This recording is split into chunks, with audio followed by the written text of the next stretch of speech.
Grace Paley. The Loudest Voice.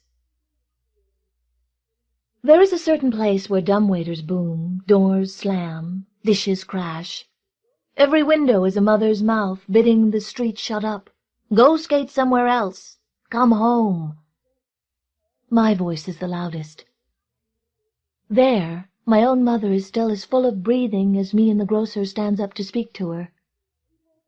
"Mrs. Abramovitz," he says, "people should not be afraid of their children." "Ah, Mr. Bialik," my mother replies, "if you say to her or her father, 'Shh,' they say, 'in the grave it will be quiet.'" "From Coney Island to the cemetery," says my papa. "It's the same subway, it's the same fare." I am right next to the pickle barrel. My pinky is making tiny whirlpools in the brine. I stop a moment to announce, "Campbell's tomato soup, Campbell's vegetable beef soup, Campbell's Scotch broth." "Be quiet," the grocer says. "The labels are coming off." "Please, Shirley, be a little quiet," my mother begs me. In that place the whole street groans, "Be quiet, be quiet," but steals from the happy chorus of my inside self not a tittle or a jot. There, too, but just around the corner, is a red brick building that has been old for many years. Every morning the children stand before it in double lines, which must be straight. They are not insulted. They are waiting anyway. I am usually among them. I am, in fact, the first since I begin with A. One cold morning the monitor tapped me on the shoulder. "Go to room 409, Shirley Abramovitz," he said. I did as I was told. I went in a hurry up a down staircase to room 409, which contained 6th graders. I had to wait at the desk without wiggling until Mr. Hilton, their teacher, had time to speak. After 5 minutes he said, "Shirley?" "What?" I whispered. He said, My, Shirley Abramovitz. They told me you had a particularly loud, clear voice and read with lots of expression. Could that be true?" "Oh, yes," I whispered. "In that case, don't be silly. I might very well be your teacher some day. Speak up, speak up." "Yes!" I shouted. "More like it," he said. "Now, Shirley, can you put a ribbon in your hair or a bobby pin? It's too messy." "Yes!" I bawled. Now, calm down." He turned to the class. "Children, not a sound. Open at page 39. Read till 52. When you finish, start again." He looked me over once more. "Now, surely you know, I suppose, that Christmas is coming. We are preparing a beautiful play. Most of the parts have been given out, but I still need a child with a strong voice, lots of stamina. Do you know what stamina is? You do? Smart kid. You know I heard you read 'The Lord is my Shepherd' in assembly yesterday. I was very impressed. Wonderful delivery. Mrs. Jordan, your teacher, speaks highly of you. Now listen to me, Shirley Abramovitz. If you want to take the part and be in the play, repeat after me. I swear to work harder than I ever did before." I looked to heaven and said at once, "Oh, I swear." I kissed my pinky and looked at God.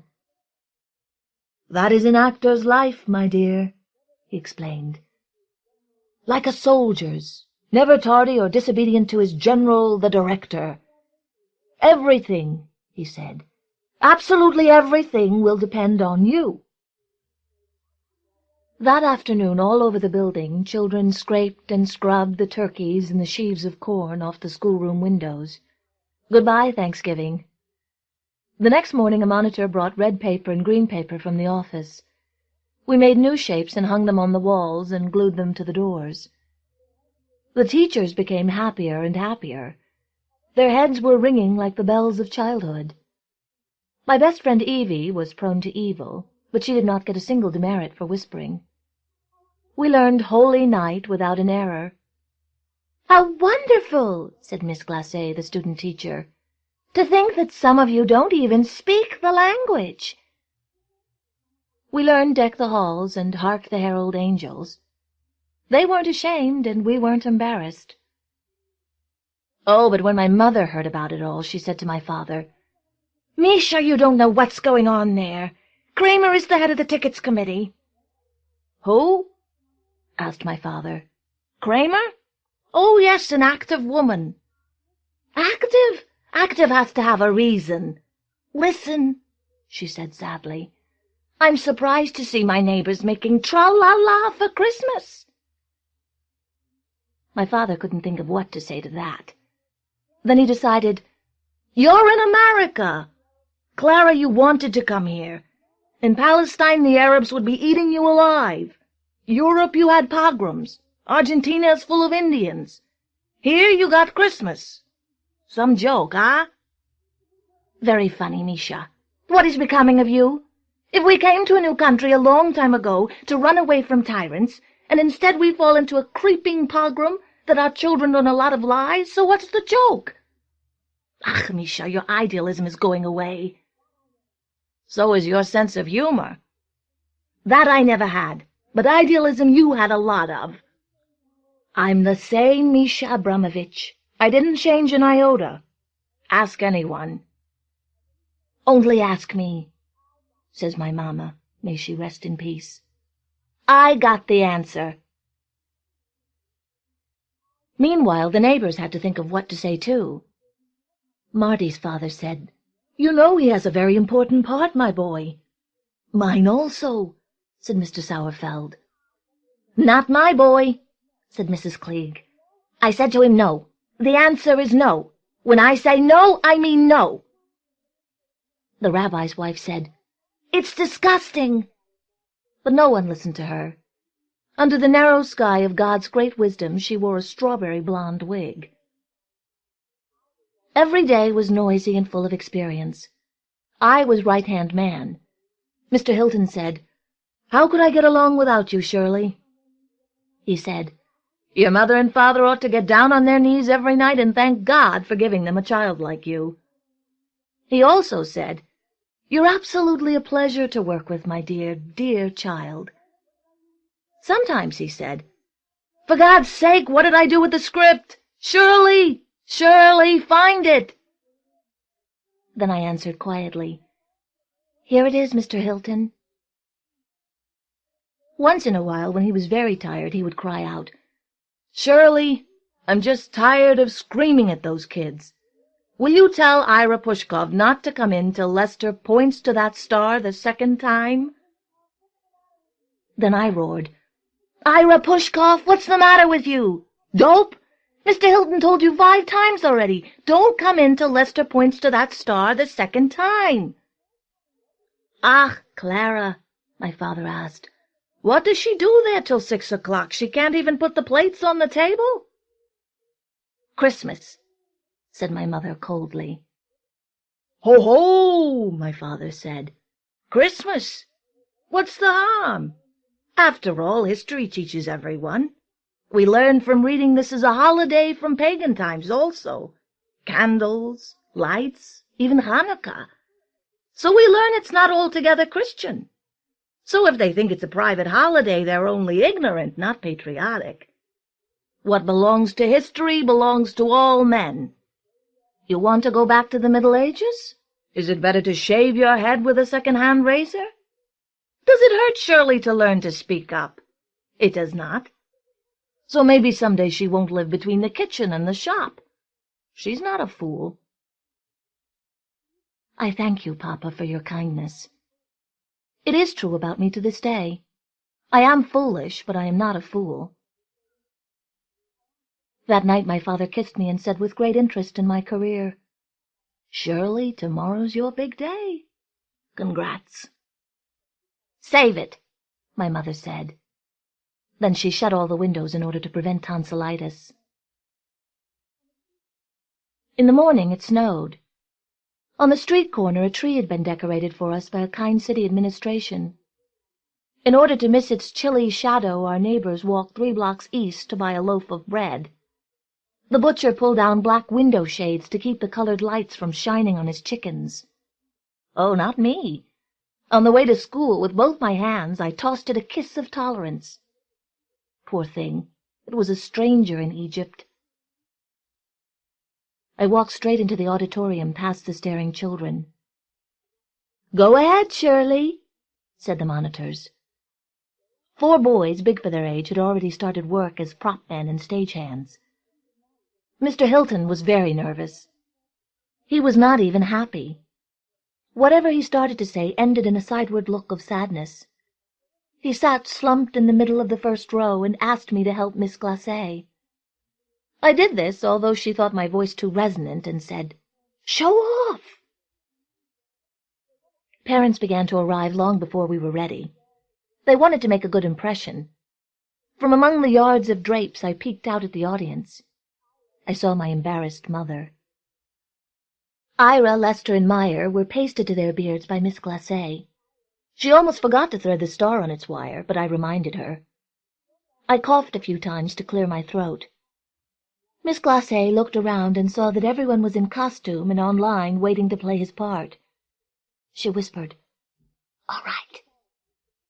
Then Jackie Sauerfeld, the prettiest boy in first grade, parted the curtains with his skinny elbow and in a high voice sang out, "Parents dear, we are here to make a Christmas play in time. It we give in narrative and illustrate with pantomime." He disappeared. My voice burst immediately from the wings, to the great shock of Ira, Lester, and Meyer, who were waiting for it but were surprised all the same. I remember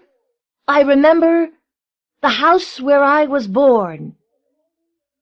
Miss Glacé yanked the curtain open, and there it was, the house, an old hayloft, where Celia Cornblue lay in the straw with Cindy Lou, her favorite doll. Ira, Lester, and Meyer moved slowly from the wings toward her, sometimes pointing to a moving star, and sometimes ahead to Cindy Lou. It was a long story, and it was a sad story. I carefully pronounced all the words about my lonesome childhood, while little Eddie Bronstein wandered up stage and down with his shepherd stick, looking for sheep. I brought up lonesomeness again, and not being understood at all, except by some women everybody hated. Eddie was too small for that, and Marty Groff took his place, wearing his father's prayer shawl. I announced 12 friends, and half the boys in the 4th grade gathered round Marty, who stood in an orange crate while my voice harangued. Sorrowful and loud, I declaimed about love and God and man, but because of the terrible deceit of Abby's stock, we came suddenly to a famous moment. Marty, whose remembering tongue I was, waited at the foot of the cross. He stared desperately at the audience. I groaned, my God, why hast thou forsaken me?" The soldiers, who were sheiks, grabbed poor Marty to pin him up to die, but he wrenched free, turned again to the audience, and spread his arms aloft to show despair and the end. I murmured at the top of my voice, "The rest is silence, but as everyone in this room, in this city, in this world, now knows, I shall have life eternal." That night Mrs. Cornblue visited our kitchen for a glass of tea. "How's the Virgin?" asked my father with a look of concern. "For a man with a daughter, you got a fresh mouth, Abramovich." "Here," said my father kindly. "Have some lemon. It'll sweeten your disposition." They debated a little in Yiddish, then fell in a puddle of Russian and Polish. What I understood next was my father, who said, "Still in all, it was certainly a beautiful affair.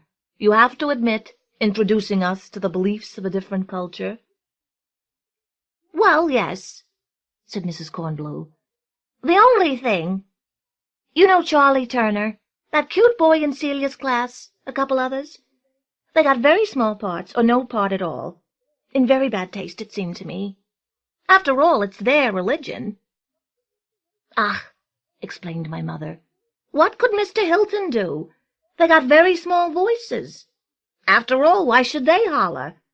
The English language they know from the beginning by heart.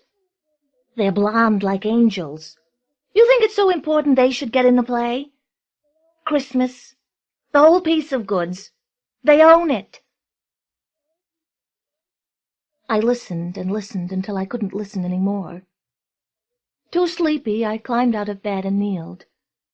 I made a little church of my hands and said, "Hear, O Israel." Then I called out in Yiddish, "Please, good night, good night. Shh."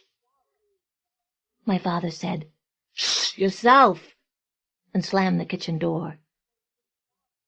I was happy. I fell asleep at once.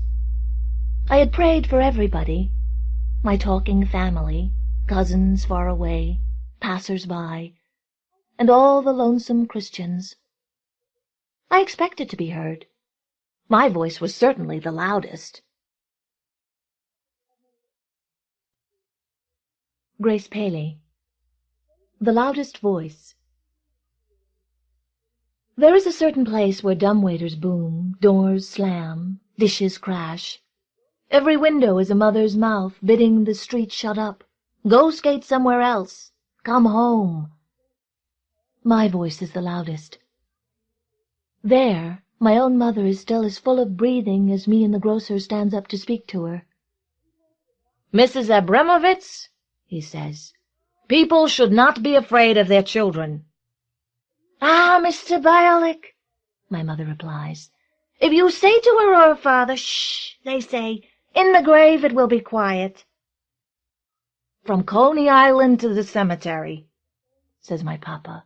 "It's the same subway, it's the same fare." I am right next to the pickle barrel. My pinky is making tiny whirlpools in the brine. I stop a moment to announce, "Campbell's tomato soup. Campbell's vegetable beef soup. Campbell's Scotch broth." "Be quiet," the grocer says. "The labels are coming off." "Please, Shirley, be a little quiet," my mother begs me. In that place the whole street groans. "Be quiet, be quiet," but steals from the happy chorus of my inside self not a tittle or a jot. There, too, but just around the corner, is a red brick building that has been old for many years. Every morning the children stand before it in double lines, which must be straight. They are not insulted. They are waiting anyway. I am usually among them. I am, in fact, the first since I begin with A. One cold morning the monitor tapped me on the shoulder. "Go to room 409, Shirley Abramovitz," he said. I did as I was told. I went in a hurry up a down staircase to room 409, which contained 6th graders. I had to wait at the desk without wiggling until Mr. Hilton, their teacher, had time to speak. After 5 minutes he said, "Shirley?" "What?" I whispered. He said, My, Shirley Abramovitz. They told me you had a particularly loud, clear voice and read with lots of expression. Could that be true?" "Oh, yes," I whispered. "In that case, don't be silly. I might very well be your teacher some day. Speak up, speak up." "Yes!" I shouted. "More like it," he said. "Now, Shirley, can you put a ribbon in your hair or a bobby pin? It's too messy." "Yes!" I bawled. Now, calm down." He turned to the class. "Children, not a sound. Open at page 39. Read till 52. When you finish, start again." He looked me over once more. "Now, surely you know, I suppose, that Christmas is coming. We are preparing a beautiful play. Most of the parts have been given out, but I still need a child with a strong voice, lots of stamina. Do you know what stamina is? You do? Smart kid. You know, I heard you read The Lord is My Shepherd in assembly yesterday. I was very impressed. Wonderful delivery. Mrs. Jordan, your teacher, speaks highly of you. Now listen to me, Shirley Abramovitz. If you want to take the part and be in the play, repeat after me. I swear to work harder than I ever did before. I looked to heaven and said at once, "Oh, I swear!" I kissed my pinky and looked at God. That is an actor's life, my dear, he explained. Like a soldier's, never tardy or disobedient to his general, the director. Everything, he said, absolutely everything will depend on you. That afternoon, all over the building, children scraped and scrubbed the turkeys and the sheaves of corn off the schoolroom windows. Goodbye, Thanksgiving. The next morning a monitor brought red paper and green paper from the office. We made new shapes and hung them on the walls and glued them to the doors. The teachers became happier and happier. Their heads were ringing like the bells of childhood. My best friend Evie was prone to evil, but she did not get a single demerit for whispering. We learned Holy Night without an error. "How wonderful!" said Miss Glacé, the student teacher. "To think that some of you don't even speak the language." We learned Deck the Halls and Hark the Herald Angels. They weren't ashamed, and we weren't embarrassed.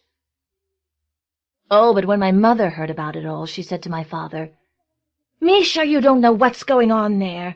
Kramer is the head of the tickets committee." "Who?" asked my father. "Kramer? Oh, yes, an active woman." "Active? Active has to have a reason. Listen," she said sadly, "I'm surprised to see my neighbors making tra-la-la for Christmas." My father couldn't think of what to say to that. Then he decided, "You're in America. Clara, you wanted to come here. In Palestine, the Arabs would be eating you alive. Europe, you had pogroms. Argentina is full of Indians. Here you got Christmas. Some joke, huh?" "Very funny, Misha. What is becoming of you? If we came to a new country a long time ago to run away from tyrants, and instead we fall into a creeping pogrom that our children learn a lot of lies, so what's the joke?" "Ach, Misha, your idealism is going away." "So is your sense of humor." "That I never had, but idealism you had a lot of." "I'm the same Misha Abramovitch. I didn't change an iota. Ask anyone." "Only ask me," says my mamma, may she rest in peace. "I got the answer." Meanwhile, the neighbors had to think of what to say, too. Marty's father said, "You know he has a very important part, my boy." "Mine also," said Mr. Sauerfeld. "Not my boy," said Mrs. Klieg. "I said to him no. The answer is no. When I say no, I mean no." The rabbi's wife said, "It's disgusting." But no one listened to her. Under the narrow sky of God's great wisdom, she wore a strawberry blonde wig. Every day was noisy and full of experience. I was right-hand man. Mr. Hilton said, "How could I get along without you, Shirley?" He said, "Your mother and father ought to get down on their knees every night and thank God for giving them a child like you." He also said, "You're absolutely a pleasure to work with, my dear, dear child." Sometimes he said, "For God's sake, what did I do with the script? Shirley! Shirley, find it!" Then I answered quietly, "Here it is, Mr. Hilton." Once in a while, when he was very tired, he would cry out, "Shirley, I'm just tired of screaming at those kids. Will you tell Ira Pushkov not to come in till Lester points to that star the second time?" Then I roared, "Ira Pushkov, what's the matter with you? Dope? Mr. Hilton told you 5 times already. Don't come in till Lester points to that star the second time." "Ah, Clara," my father asked, "what does she do there till 6 o'clock? She can't even put the plates on the table?" "Christmas," said my mother coldly. "Ho, ho," my father said. "Christmas! What's the harm? After all, history teaches everyone. We learn from reading this is a holiday from pagan times also. Candles, lights, even Hanukkah. So we learn it's not altogether Christian. So if they think it's a private holiday, they're only ignorant, not patriotic. What belongs to history belongs to all men. You want to go back to the Middle Ages? Is it better to shave your head with a second-hand razor? Does it hurt Shirley to learn to speak up? It does not. So maybe someday she won't live between the kitchen and the shop. She's not a fool." I thank you, Papa, for your kindness. It is true about me to this day. I am foolish, but I am not a fool. That night my father kissed me and said with great interest in my career, "Shirley, tomorrow's your big day. Congrats." "Save it," my mother said. Then she shut all the windows in order to prevent tonsillitis. In the morning it snowed. On the street corner a tree had been decorated for us by a kind city administration.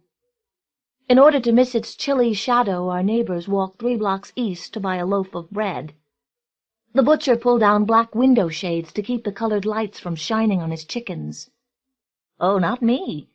On the way to school, with both my hands, I tossed it a kiss of tolerance. Poor thing, it was a stranger in Egypt. I walked straight into the auditorium past the staring children. "Go ahead, Shirley," said the monitors. 4 boys, big for their age, had already started work as prop men and stagehands. Mr. Hilton was very nervous. He was not even happy. Whatever he started to say ended in a sideward look of sadness. He sat slumped in the middle of the first row and asked me to help Miss Glacé. I did this, although she thought my voice too resonant, and said, "Show off!" Parents began to arrive long before we were ready. They wanted to make a good impression. From among the yards of drapes I peeked out at the audience. I saw my embarrassed mother. Ira, Lester, and Meyer were pasted to their beards by Miss Glacé. She almost forgot to thread the star on its wire, but I reminded her. I coughed a few times to clear my throat. Miss Glacé looked around and saw that everyone was in costume and on line waiting to play his part. She whispered, "All right." Then Jackie Sauerfeld, the prettiest boy in first grade, parted the curtains with his skinny elbow and in a high voice sang out, "Parents dear, we are here to make a Christmas play in time. It we give in narrative and illustrate with pantomime." He disappeared. My voice burst immediately from the wings, to the great shock of Ira, Lester, and Meyer, who were waiting for it but were surprised all the same. I remember the house where I was born." Miss Glacé yanked the curtain open, and there it was, the house, an old hayloft, where Celia Cornblue lay in the straw with Cindy Lou, her favorite doll. Ira, Lester, and Meyer moved slowly from the wings toward her, sometimes pointing to a moving star, and sometimes ahead to Cindy Lou. It was a long story, and it was a sad story. I carefully pronounced all the words about my lonesome childhood, while little Eddie Bronstein wandered upstage and down with his shepherd stick, looking for sheep. I brought up lonesomeness again, and not being understood at all, except by some women everybody hated. Eddie was too small for that, and Marty Groff took his place, wearing his father's prayer shawl. I announced 12 friends, and half the boys in the 4th grade gathered round Marty, who stood in an orange crate while my voice harangued. Sorrowful and loud, I declaimed about love and God and man, but because of the terrible deceit of Abby's stock, we came suddenly to a famous moment. Marty, whose remembering tongue I was, waited at the foot of the cross. He stared desperately at the audience. I groaned, my God, why hast thou forsaken me?" The soldiers, who were sheiks, grabbed poor Marty to pin him up to die, but he wrenched free, turned again to the audience, and spread his arms aloft to show despair and the end. I murmured at the top of my voice, "The rest is silence, but as everyone in this room, in this city, in this world, now knows, I shall have life eternal." That night Mrs. Cornblue visited our kitchen for a glass of tea. "How's the Virgin?" asked my father with a look of concern.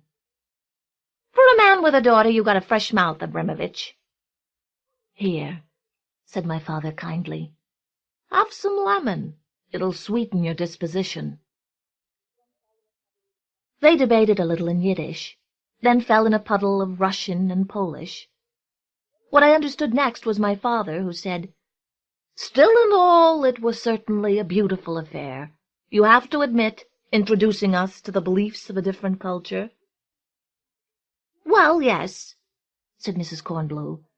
"The only thing, you know Charlie Turner, that cute boy in Celia's class, a couple others? They got very small parts, or no part at all. In very bad taste, it seemed to me. After all, it's their religion." "Ah," explained my mother, "what could Mr. Hilton do? They got very small voices. After all, why should they holler? The English language they know from the beginning by heart. They're blonde like angels. You think it's so important they should get in the play? Christmas, the whole piece of goods. They own it." I listened and listened until I couldn't listen any more. Too sleepy, I climbed out of bed and kneeled. I made a little church of my hands and said, "Hear, O Israel." Then I called out in Yiddish, "Please, good night, good night. Shh." My father said, "Shh, yourself," and slammed the kitchen door. I was happy. I fell asleep at once. I had prayed for everybody, my talking family, cousins far away, passers-by, and all the lonesome Christians. I expected to be heard. My voice was certainly the loudest.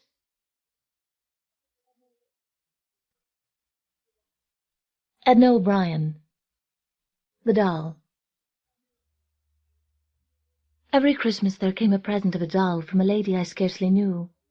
She was a friend of my mother's, and though they only met rarely or accidentally at a funeral, she kept up the miraculous habit of sending me a doll. It would come on the evening bus shortly before Christmas, and it added to the hectic glow of those days when everything was charged with bustle and excitement. We made potato stuffing, we made mince pies, we made bowls of trifle, we decorated the window-sills with holly and with tinsel, and it was as if untoward happiness was about to befall us.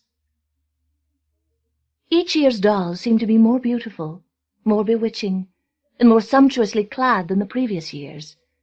They were of both sexes.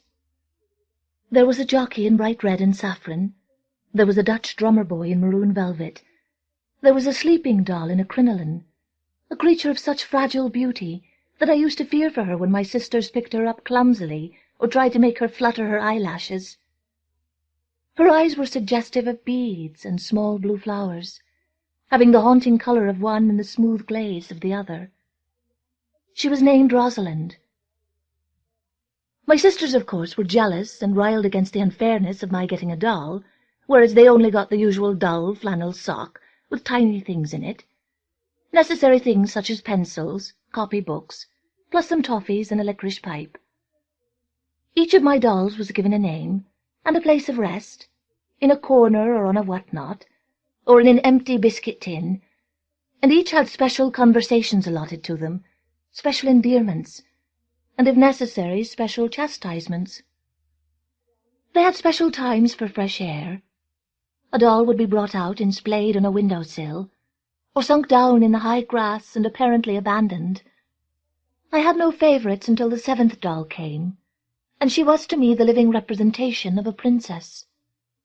She too was a sleeping doll, but a sizable one, and she was dressed in a pale blue dress, with a gauze overdress, a pale blue bonnet, and white kid-buttoned shoes. My sisters, who were older, were as smitten with her as I. She was uncanny. We all agreed that she was almost lifelike, and that with coaxing she might speak.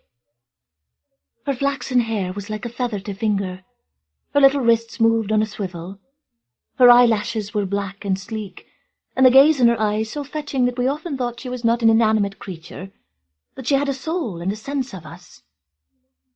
Conversations with her were the most intense and the most incriminating of all. It so happened that the teacher at school harboured a dislike for me, and this for unfathomable reasons. I loved lessons, was first with my homework, always early for class, then always lighted the school fire, raked the ashes, and had a basket full of turf and wood when she arrived. In fact, my very diligence was what annoyed her, and she would taunt me about it and proclaim what a goody-goody I was. She made jokes about my cardigan or my shoelaces, or the slide in my hair, and to make the other girls laugh she referred to me as it. She would say, "It has a hole in its sock," or "It hasn't got a proper blazer," or "It has a daub on its copybook." I believe she hated me. If in an examination I came first, and I usually did, she would read out everyone's marks, leave mine until last, and say, "We know who swatted the most," as if I were in disgrace. If at cookery classes I made pancakes and offered her one, she would make a face as if I had offered her tripe or strychnine. She once got a big girl to give me fruit laxatives, pretending that they were sweets, and made great fun when I had to go in and out to the closets all day. It was a cruel cross to bear. When the inspector came and praised me, she said that I was brainy, but that I lacked versatility. In direct contrast, she was lovely to my sisters, and would ask them occasionally how my mother was, and when was she going to send over a nice pot of homemade jam, or a slab cake. I used to pray and make novenas that one day she would examine her conscience, and think about how she wronged me, and repent. One day my prayer seemed on the point of being answered. It was November, and already the girls were saving up for Christmas, and we knew that soon there would be the turkey market, and soon after hams and candied peel in the grocery shop window.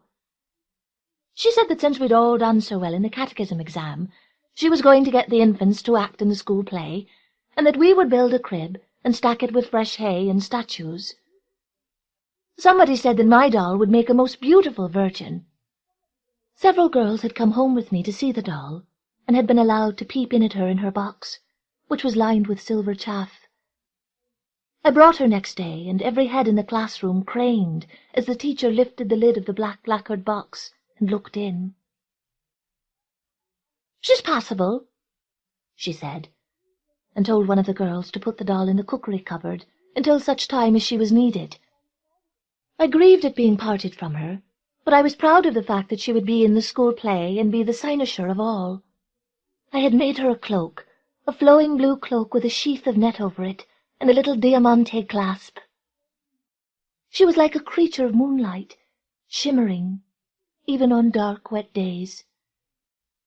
The cookery cupboard was not a fit abode for her, but what could I do? The play did not pass off without incident. The teacher's cousin Milo was drunk, belligerent, and offensive. He called girls up to the fire to pretend to talk to them, and then touch the calves of their legs and tickle the backs of their knees. He called me up and asked would I click. He was an auctioneer from the city and unmarried. The teacher's 2 sons also came to look at the performance, but one of them left in the middle. He was strange and would laugh for no reason, and although over 20, he called the teacher Mammy. He had very bright red hair and a peculiar stare in his eyes. For the most part the infants forgot their lines, lost their heads, and the prompter was always late, so that the wrong girls picked up her cues. She was behind a curtain, but could be heard out on the street. The whole thing was a fiasco. My doll was the star of the occasion, and everyone raved about her. Afterward there was tea and scones, and the teacher talked to those few mothers who had come. My mother had not come because at that time she was unable to confront crowds, and even dreaded going to Mass on Sundays, but believed that God would preserve her from the dizziness and suffocation that she was suffering from. After they had all left and few of us had done the washing up, I went to the teacher, and to my delight she gave me a wide, genial smile. She thanked me for the doll, said that there was no denying but that the doll saved the play, and then as I reached out, she staved my hand with a ruler and laughed heartily. "You don't think I'm going to let you have her now? I've got quite fond of her, the little mite," she said, and gave the china cheek a tap. At home I was berserk. My mother said the teacher was probably teasing and that she would return the doll in a day or two. My father said that if she didn't she would have to answer to him, or else get a hammering. The days passed, and the holidays came, and not only did she not give me my doll, but she took it to her own home and put it in the china cabinet along with cups and ornaments. Passing by their window I would look in. I could not see her because the china cabinet was in a corner, but I knew where she was, as the maid Lizzie told me. I would press my forehead to the window and call to the doll, and say that I was thinking of her and that rescue was being hatched. Everyone agreed that it was monstrous, but no one talked to the teacher, no one tackled her. The truth is they were afraid of her. She had a bitter tongue, and also, being superstitious, they felt that she could give us children brains or take them away, as a witch might. It was as if she could lift the brains out of us with a forceps and pickle them in brine. No one did anything, and in time I became reconciled to it. I asked once in a fit of bravura, and the teacher said wasn't I becoming impudent. No longer did I halt to look in the window of her house, but rather crossed the road, and I did not talk to Lizzie in case she should tell me something upsetting. Once I was sent to the teacher's house with a loin of pork, and found her by the fire with her queer son, both of them with their stockings down, warming themselves. There were zigzags of heat on their shins. She asked if I wanted to go in and see the doll, but I declined. By then I was preparing to go away to boarding school, and I knew that I would be free of her forever, that I would forget her, that I would forget the doll, forget most of what happened, or at least remember it without a quiver. The years go by and everything and everyone gets replaced. Those we knew, though absent, are yet merged inextricably into new folk, so that each person is to us a sum of many others, and the effect is of opening box after box, in which the original is forever hidden. The teacher dies a slow death, wastes to a thread through cancer, yet strives against it and says she is not ready. I hear the amount of money she left and her pitiable last words, but I feel nothing. I feel none of the rage and none of the despair. She does not matter to me any more. I am on the run from them. I have fled. I live in a city. I am cosmopolitan. People come to my house, all sorts of people, and they do feats like dancing or jesting or singing, inventing a sort of private theatre where we all play a part. I too play a part. My part is to receive them and disarm them, ply them with food and drink, and secretly be wary of them, be distanced from them. Like them I smile and drift. Like them I smoke or drink, to induce a feverishness or a pleasant wandering hallucination. It was not something I cultivated. It developed of its own accord, like a spore that breathes in the darkness. So I am far from those I am with, and far from those I have left. At night I enjoy the farness. In the morning I touch a table or a teacup, to make sure that it is a table or a teacup, and I talk to it, and I water the flowers, and I talk to them, and I think how tender flowers are, and wood smoke, and possibly how tender are my new friends, but that, like me, they are intent on concealment. None of us ever says where we come from, or what haunts us. Perhaps we are bewildered, or ashamed. I go back. Duty hauls me back to see the remaining relatives, and I play the expected part. I had to call on the teacher's son. He was the undertaker and was in charge of my aunt's burial. I went to pay him, to fix up, as it is called. His wife, whom I knew to be a bit scattered, admitted me amid peals of laughter. She said she always thought I had jet-black hair, as she ran down the hall calling his name. His name is Dennis. He shakes hands with me very formally, asks what kind of wreath I want, and if it should be heart-shaped, circular, or in the form of a cross. I leave it all to him. There in the overstuffed china cabinet is my confiscated doll. And if dolls can age, it certainly had. Grey and mouldy, the dress and cloak are as a shroud. And I thought, if I was to pick her up, she would disintegrate. "God, my mother was fond of her," he said, as if he were trying to tell me that she had been fond of me too. Had he said so, I might have challenged. I was older now, and it was clear to me that she had kept the doll out of perversity, out of pique and jealousy. In some way she had divined that I would have a life far away from them, an adventure such as she herself would never taste. Sensing my chill, he boasted that he had not let his own children play with the doll, thereby implying that she was a sacred object, a treasured souvenir. He hauled out a brandy bottle and winked, expecting me to say yes. I declined. A sickness had come over me, a sort of nausea for having cared so much about the doll, for having let them maltreat me, and now for no longer caring at all. My abrupt departure puzzled him. He did something untoward. He tried to kiss me. He thought perhaps that in my world it was the expected thing, except that the kiss was proffered as a sympathy kiss, a kiss of condolence over my aunt's death. His face had the sour smell of a towel that he must have dried himself on, just before he came to welcome me. The kiss was clumsiness personified.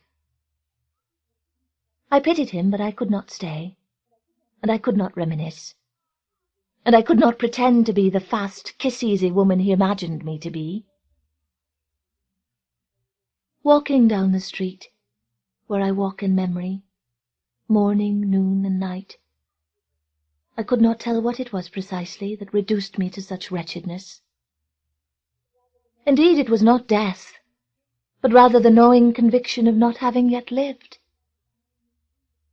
All I could tell was that the stars were as singular and as wondrous as I remembered them, and that they still seemed like a link, an enticement to the great heavens, and that one day I would reach them and be absorbed into their glory, and pass from a world that at that moment I found to be rife with cruelty and stupidity, a world that had forgotten how to give.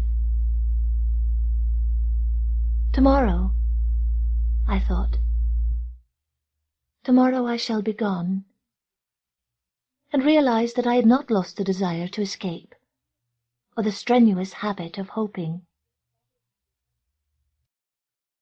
Bobbie Ann Mason. Drawing Names.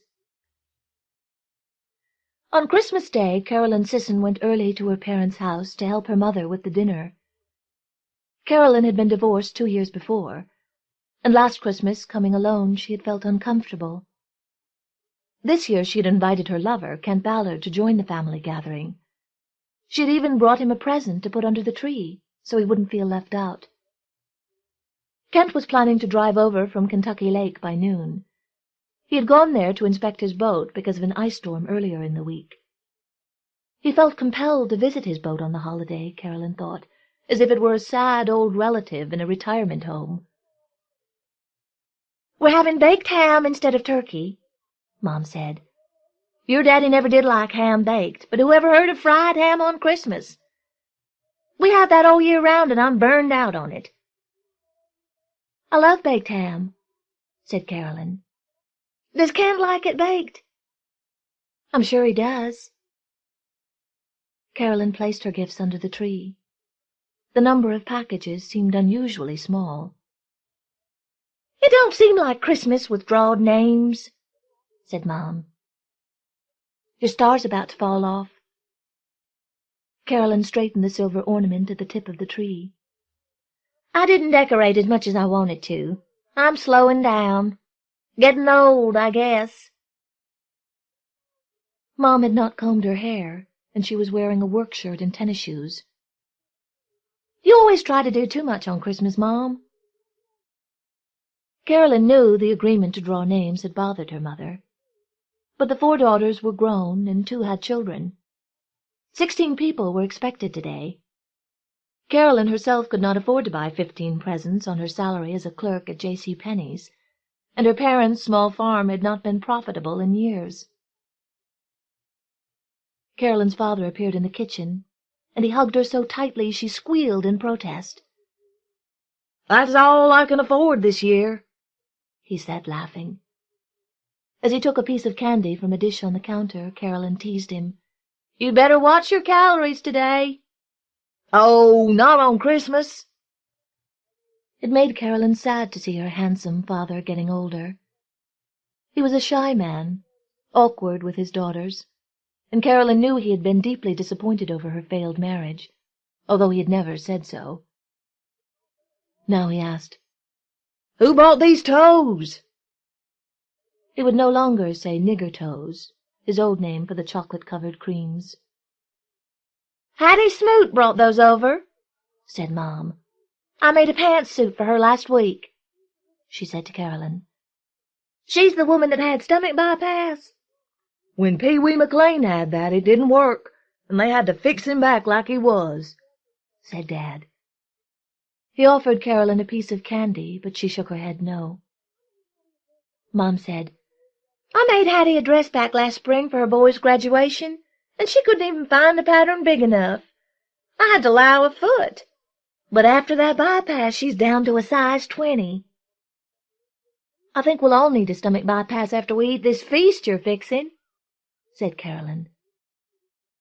"Where's Kent?" Dad asked abruptly. "He went to see about his boat. He said he'd be here." Carolyn looked at the clock. She felt uneasy about inviting Kent. Everyone would be scrutinizing him, as if he were some new character on a soap opera. Kent, who drove a truck for the Kentucky loose-leaf floor, was a part-time student at Murray State. He was majoring in accounting. When Carolyn had started going with him early in the summer, they had gone sailing on his boat, which had Joyce painted on it. Later he painted over the name, insisting he didn't love Joyce any more. But he had never said he loved Carolyn. She did not know if she loved him. Each seemed to be waiting for the other to say it first.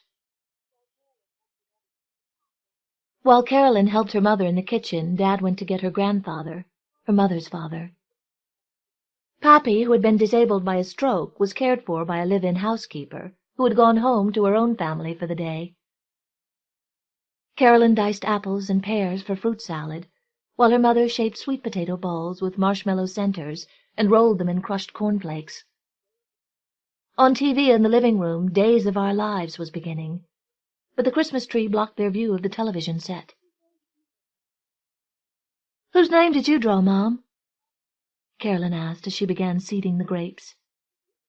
"Jim's." "You put Jim's name in the hat?" Mom nodded. Jim Walsh was the man Carolyn's younger sister, Laura Jean, was living with in St. Louis. Laura Jean was going to an interior decorating school, and Jim was a textile salesman she had met in a class.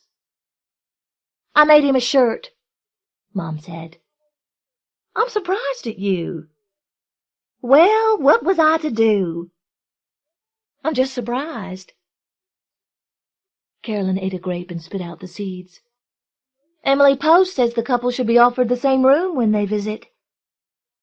You know we'd never stand for that. I don't think your dad's ever got over her stacking up with that guy." "You mean shacking up?" "Same thing." Mom dropped the potato masher, and the metal rattled on the floor. "Oh, I'm in such a tizzy," she said. As the family began to arrive, the noise of the TV played against the greetings, the slam of the storm door, the outside wind rushing in. Carolyn's older sisters, Peggy and Iris, with their husbands and children, were arriving all at once, and suddenly the house seemed small. Peggy's children, Stevie and Cheryl, without even removing their jackets, became involved in a basketball game on TV. In his lap, Stevie had a Merlin electronic toy, which beeped randomly. Iris and Ray's children, Dee and Jonathan, went outside to look for cats. In the living room, Peggy jiggled her baby, Lisa, on her hip and said, "You need one of these, Carolyn." "Where can I get one?" said Carolyn rather sharply. Peggy grinned. "At the Gettin' place, I reckon." Peggy's critical tone was familiar. She was the only sister who had had a real wedding. Her husband Cecil had a golf franchise, and they owned a motor cruiser, a pickup truck, a camper, a station wagon, and a new brick colonial home. Whenever Carolyn went to visit Peggy, she felt apologetic for not having a man who would buy her all these things. But she never seemed to be attracted to anyone steady or ambitious. She had been wondering how Kent would get along with the men of the family. Cecil and Ray were standing in a corner talking about gas mileage. Cecil, who was shorter than Peggy and was going bald, always worked on Dad's truck for free, and Ray usually agreed with Dad on politics to avoid an argument. Ray had an impressive government job in Frankfurt. He had coordinated a ribbon-cutting ceremony when the toll road opened. What would Kent have to say to them? She could imagine him insisting that everyone go outside later to watch the sunset. Her father would think that was ridiculous. No one ever did that on a farm. But it was the sort of thing Kent would think of.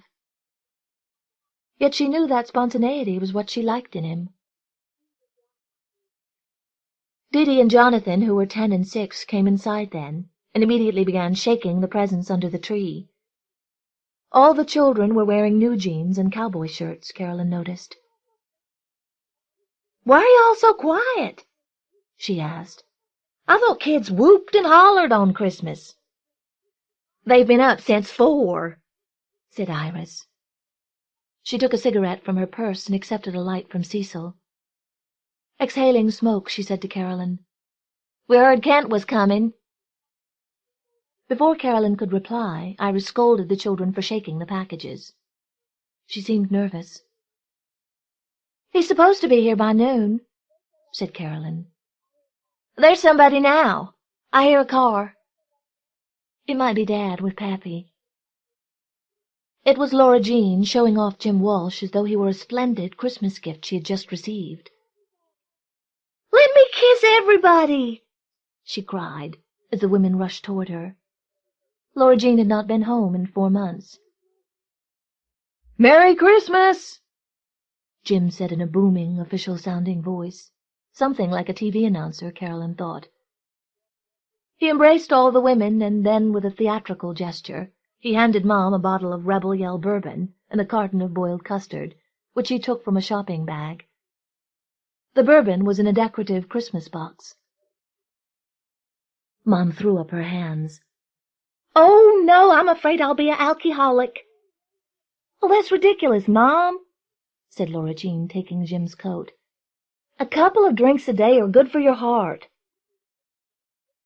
Jim insisted on getting coffee cups from a kitchen cabinet and mixing some boiled custard and bourbon. When he handed a cup to Mom, she puckered up her face.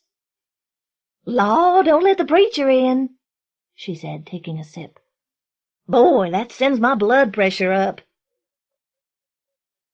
Carolyn waved away the drink that Jim offered her. "I don't start this early in the day," she said, feeling confused. Jim was a large, dark-haired man with a neat little beard, like a bird's nest cupped on his chin. He had a northern accent. When he hugged her, Carillon caught a whiff of cologne, something sweet like chocolate syrup. Last summer, when Laura Jean had brought him home for the first time, she had made a point of kissing and hugging him in front of everyone. Dad had virtually ignored him. Now Carillon saw that Jim was telling Cecil that he always bought Gulf gas. Red-faced, Ray accepted a cup of boiled custard. Carillon fled to the kitchen and began grating cheese for potatoes au gratin. She dreaded Kent's arrival. When Dad arrived with Pappy, Cecil and Jim helped set up the wheelchair in a corner. Afterward, Dad and Jim shook hands, and Dad refused Jim's offer of bourbon. From the kitchen, Carillon could see Dad hugging Laura Jean, not letting go. She went into the living room to greet her grandfather. "They roll me in this buggy too fast," he said when she kissed his forehead. Carillon hoped he wouldn't notice the bottle of bourbon, but she knew he never missed anything. He was so deaf people had given up talking to him. Now the children tiptoed around him, looking at him with awe.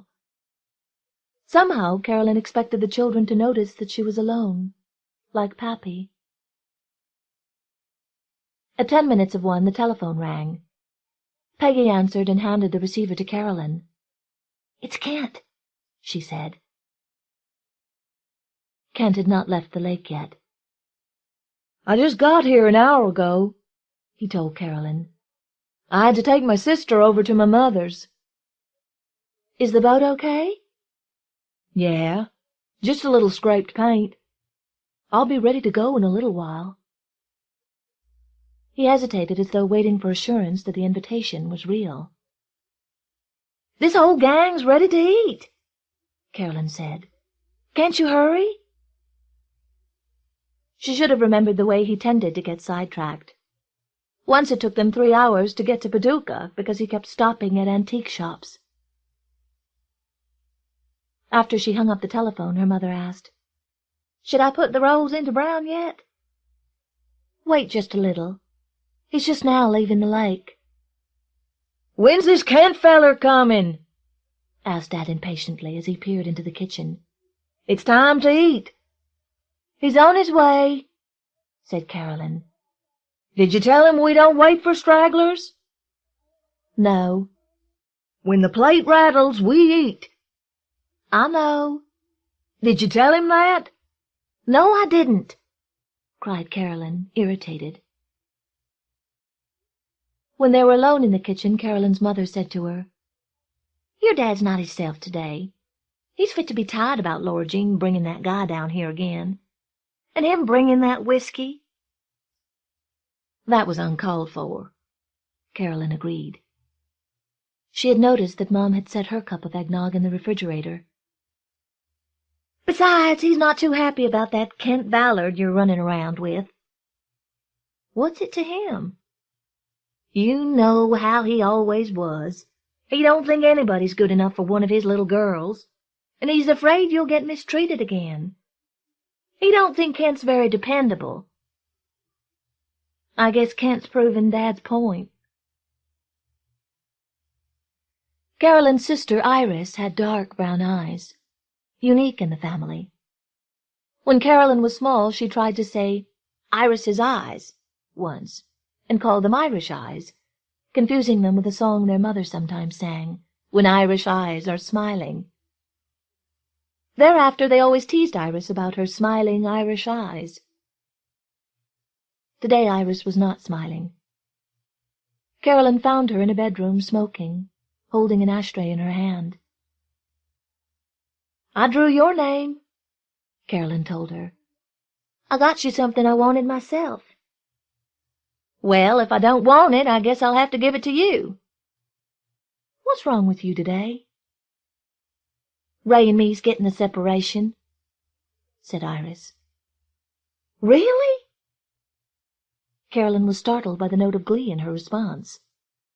Actually, she told herself later, it was because she was glad her sister, whom she saw infrequently, had confided in her. "The thing of it is, I had to beg him to come today, for Mom and Dad's sake. It'll kill them." "Don't let on, will you?" I won't. What are you going to do? I don't know. He's already moved out. Are you going to stay in Frankfurt? I don't know. I have to work things out. Mom stuck her head in the door. Well, is Kent coming or not? He said he'd be here, said Carolyn. Your dad's about to have a duck with a rubber tail. He can't stand to wait on a meal. Well, let's go ahead then. Kent can eat when he gets here. When Mom left, Iris said, Aren't you and Kent getting along? I don't know. He said he'd come today, but I have a feeling he doesn't really want to. To hell with men. Iris laughed and stubbed out her cigarette. Just look at us. Didn't we turn out awful? First your divorce, now me, and Laura Jean bringing that guy down. Daddy can't stand him. Did you see the look he gave him? Laura Jean's got a lot more nerve than I've got, said Carolyn, nodding. I could wring Kent's neck for being late. Well, none of us can do anything right, except Peggy. Daddy's precious little angel, said Iris mockingly. Come on, we better get in there and help. While Mom went to change her blouse and put on lipstick, the sisters brought the food into the dining room. 2 tables had been put together. Peggy cut the ham with an electric knife, and Carolyn filled the iced tea glasses. Pappy gets buttermilk and Stevie gets Coke, Peggy directed her. I know, said Carolyn, almost snapping. As the family sat down, Carolyn realized that no one ever asked Pappy to turn thanks anymore at holiday dinners. He was sitting there expectantly, as if waiting to be asked. Mom cut up his ham into small bits. Carolyn waited for a car to drive up, the phone to ring. The TV was still on. Y'all dig in, said Mom. Jim, make sure you try some of these dressed eggs like I fix. I thought your new boyfriend was coming, said Cecil to Carolyn. So did I, said Laura Jean. That's what you wrote me. Everyone looked at Carolyn as she explained. She looked away. You're looking at that pitiful tree, Mom said to her. I just know it don't show up good from the road. No, it looks fine. No one had really noticed the tree. Carolyn seemed to be seeing it for the first time in years. Broken red plastic reindeer, styrofoam snowmen with crumbling top hats, silver walnuts, which she remembered painting when she was about 12. Dad began telling a joke about some monks who had taken a vow of silence. At each Christmas dinner, he said, one monk was allowed to speak. Looks like your vocal cords would rust out, said Cheryl. Shut up, Cheryl. Granddaddy's trying to tell something, said Cecil. So the first year it was the first monk's turn to talk, and you know what he said? He said, "These taters is lumpy."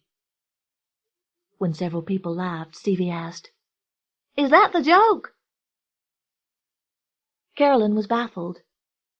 Her father had never told a joke at the table in his life. He sat at the head of the table, looking out past the family at the cornfield through the picture window. "Pay attention now," he said. "The second year Christmas rolled around again, and it was the second monk's turn to say something. He said, 'You know, I think you're right. The taters is lumpy.'" Laura Jean and Jim laughed loudly. "Reach me some light bread," said Pappy. Mom passed the dish around the table to him. "And so the third year," Dad continued, "the third monk got to say something. What he said—" Dad was suddenly overcome with mirth. "What he said was, 'If y'all don't shut up arguing about them taters, I'm going to leave this place.'" After the laughter died, Mom said, Can you imagine anybody not a-talking all year long? That's the way monks are, Mom, said Lord Jean. Monks are economical with everything. They're not wasteful, not even with words. The Trappist monks are really an outstanding group, said Jim, and they make excellent bread. No preservatives. Cecil and Peggy stared at Jim. You're not eating, Dad, said Carolyn. She was sitting between him and the place set for Kent. The effort at telling the joke seemed to have taken her father's appetite. He ruined his dinner on nigger toes, said Mom. Dottie Barlow got a Barbie doll for Christmas, and it's black, Cheryl said. Dottie Barlow ain't black, is she? Asked Cecil. No. That's funny, said Peggy. Why would they give her a black Barbie doll? She just wanted it. Abruptly, Dad left the table, pushing back his plate. He sat down in the recliner chair in front of the TV. The blue-gray game was beginning, and Cecil and Ray were hurriedly finishing in order to join him. Carolyn took out second helpings of ham and Jell-O salad, feeling as though she was eating for Kent in his absence. Jim was taking seconds of everything, complimenting Mom. Mom apologized for not having fancy napkins. Then Laura Jean described a photography course she had taken. She had been photographing close-ups of car parts. Fenders, headlights, mud flaps. That sounds goofy, said one of the children, Dee Dee. Suddenly Pappy spoke. Used to, the men folks would eat first and the children separate. The women folks would eat last in the kitchen. You know what I could do with you all, don't you? Said Mom, shaking her fist at him. I could set up a plank out in the field for y'all to eat on. She laughed. Times are different now, Pappy, said Iris loudly. We're just as good as the men. She gets that from television, said Ray with an apologetic laugh. Carolyn noticed Ray's glance at Iris. Just then Iris matter-of-factly plucked an eyelash from Ray's cheek. It was as though she had momentarily forgotten about the separation. Later, after the gifts were opened, Jim helped clear the tables. Kent still had not come. The baby slept, and Laura Jean, Jim, Peggy, and Mom played a Star Trek board game at the dining-room table, while Carolyn and Iris played Battlestar Galactica with Cheryl and Dee Dee. The other men were quietly engrossed in a football game, a blur of sounds. No one had mentioned Kent's absence, but after the children had distributed the gifts, Carolyn refused to tell them what was in the lone package left under the tree.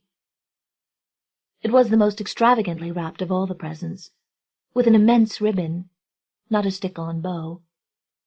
An icicle had dropped on it, and it reminded Carolyn of an abandoned float from a parade. At 2:45, Kent telephoned. He was still at the lake. The gas stations are all closed, he said. I couldn't get any gas. We already ate and opened the presents, said Carolyn. Here I am, stranded. Not a thing I can do about it. Kent's voice was shaky and muffled, and Carolyn suspected he had been drinking. She did not know what to say in front of the family. She chattered idly while she played with a ribbon from a package. The baby was awake, turning dials and knobs on a busy box.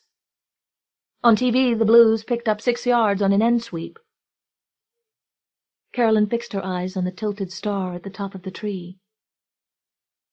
Kent was saying something about Santa Claus. They wanted me to play Santy at Mama's house for the little uns. I said, you know what I said? Bah humbug. Did I ever tell you what I've got against Christmas? Maybe not. Carolyn's back stiffened against the wall. When I was little bitty, Santa Claus came to town. I was about 5. I was all fired up to go see Santy, and Mama took me, but we were late and he was about to leave. I had to run across the courthouse square to get to him. He was giving away suckers, so I ran as hard as I could. He was climbing up on the fire engine. Are you listening? Uh-huh.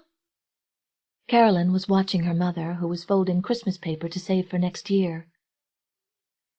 Kent said, I reached up and pulled at his old red pants leg, and he looked down at me, and you know what he said? No, what? He said, "Piss off, kid." Really? Would I lie to you? I don't know. Do you want to hear the rest of my hard luck story? Not now. Oh, I forgot, this was long distance. I'll call you tomorrow. Maybe I'll go paint the boat. That's what I'll do. I'll go paint it right this minute. After Carolyn hung up the telephone, her mother said, I think my oriental casserole was a failure. I used the wrong kind of mushroom soup. It called for cream of mushroom, and I used golden mushroom. Won't you ever learn, Mom? Cried Carolyn. You always cook too much. You make such a big deal. Mom said, What happened with Kent this time?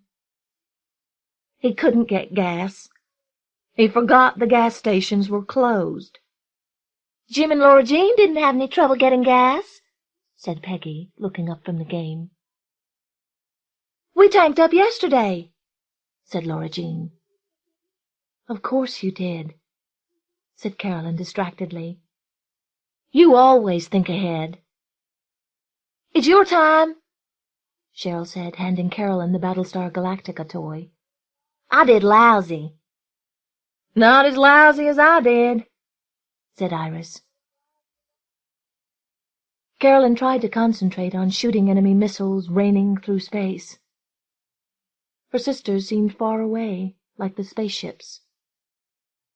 She was aware of the men watching football, their hands in action as they followed an exciting play.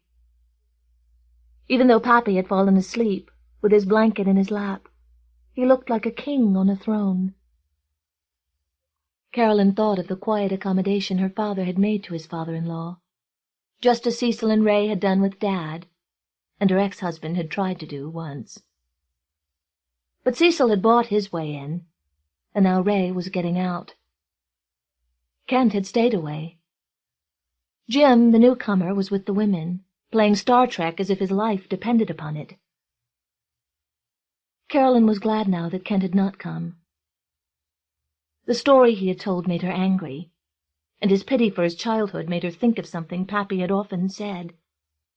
Christmas is for children.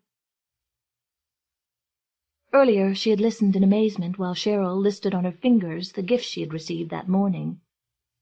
A watch, a stereo, a nightgown, hot curls, perfume, candles, a sweater, a calculator, a jewelry box, a ring.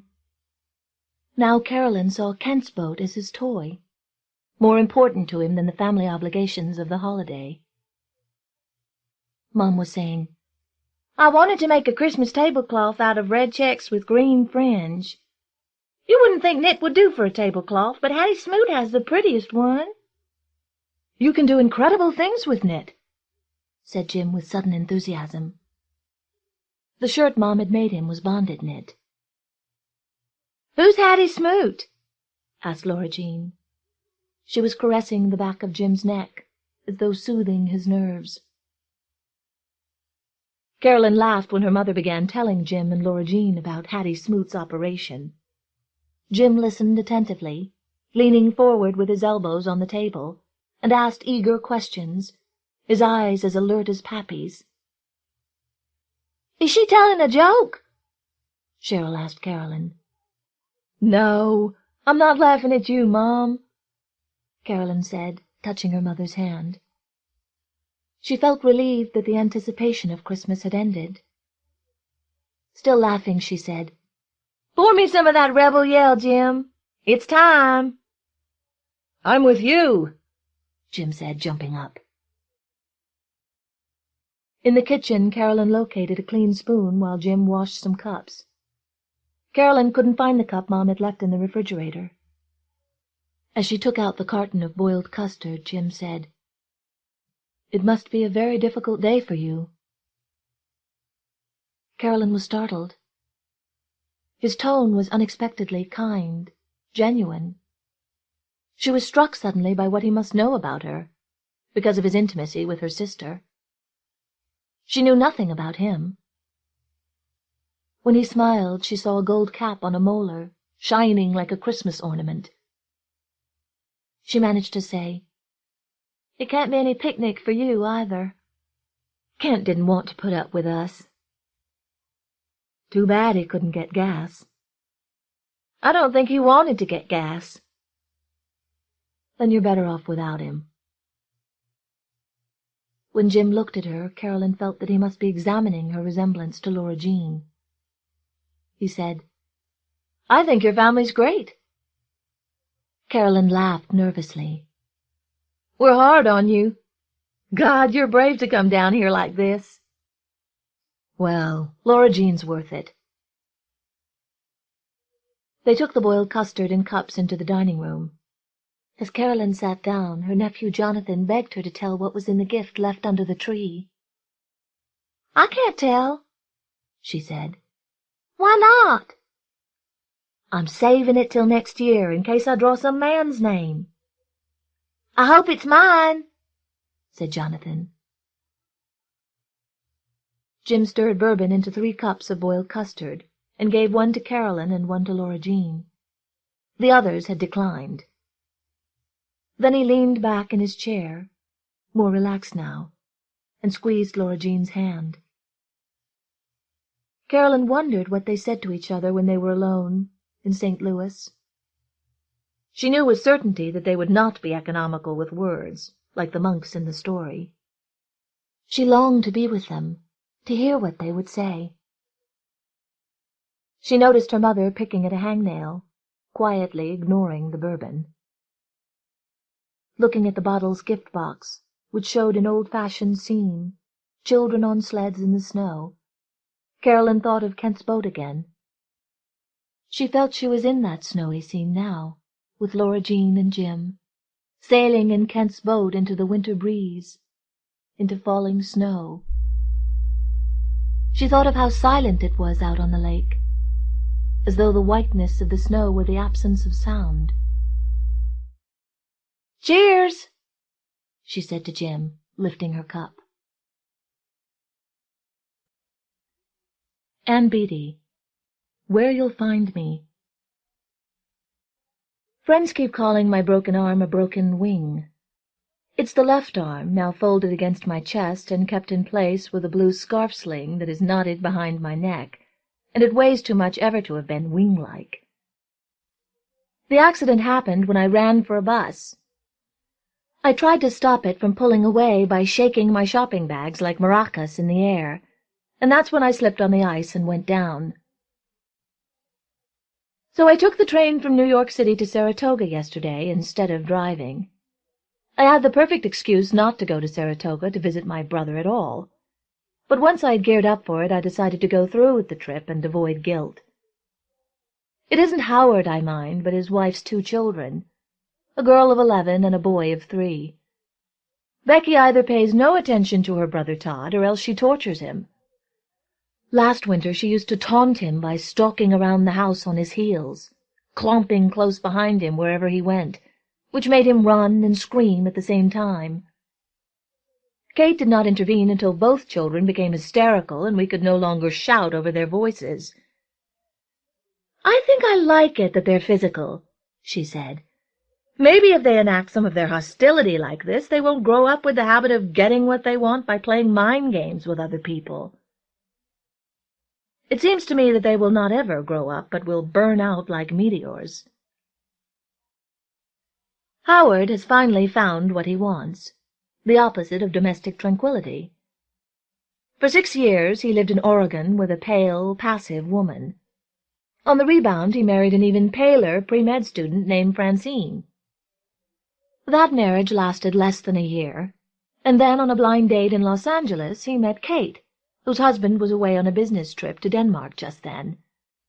In no time Cade and her daughter and infant son moved in with him, to the studio apartment in Laguna Beach he was sharing with a screenwriter. The two men had been working on a script about Medgar Evers, but when Cade and the children moved in, they switched to writing a screenplay about what happens when a man meets a married woman with 2 children on a blind date, and the 3 of them move in with him and his friend. Then Howard's collaborator got engaged and moved out, and the screenplay was abandoned.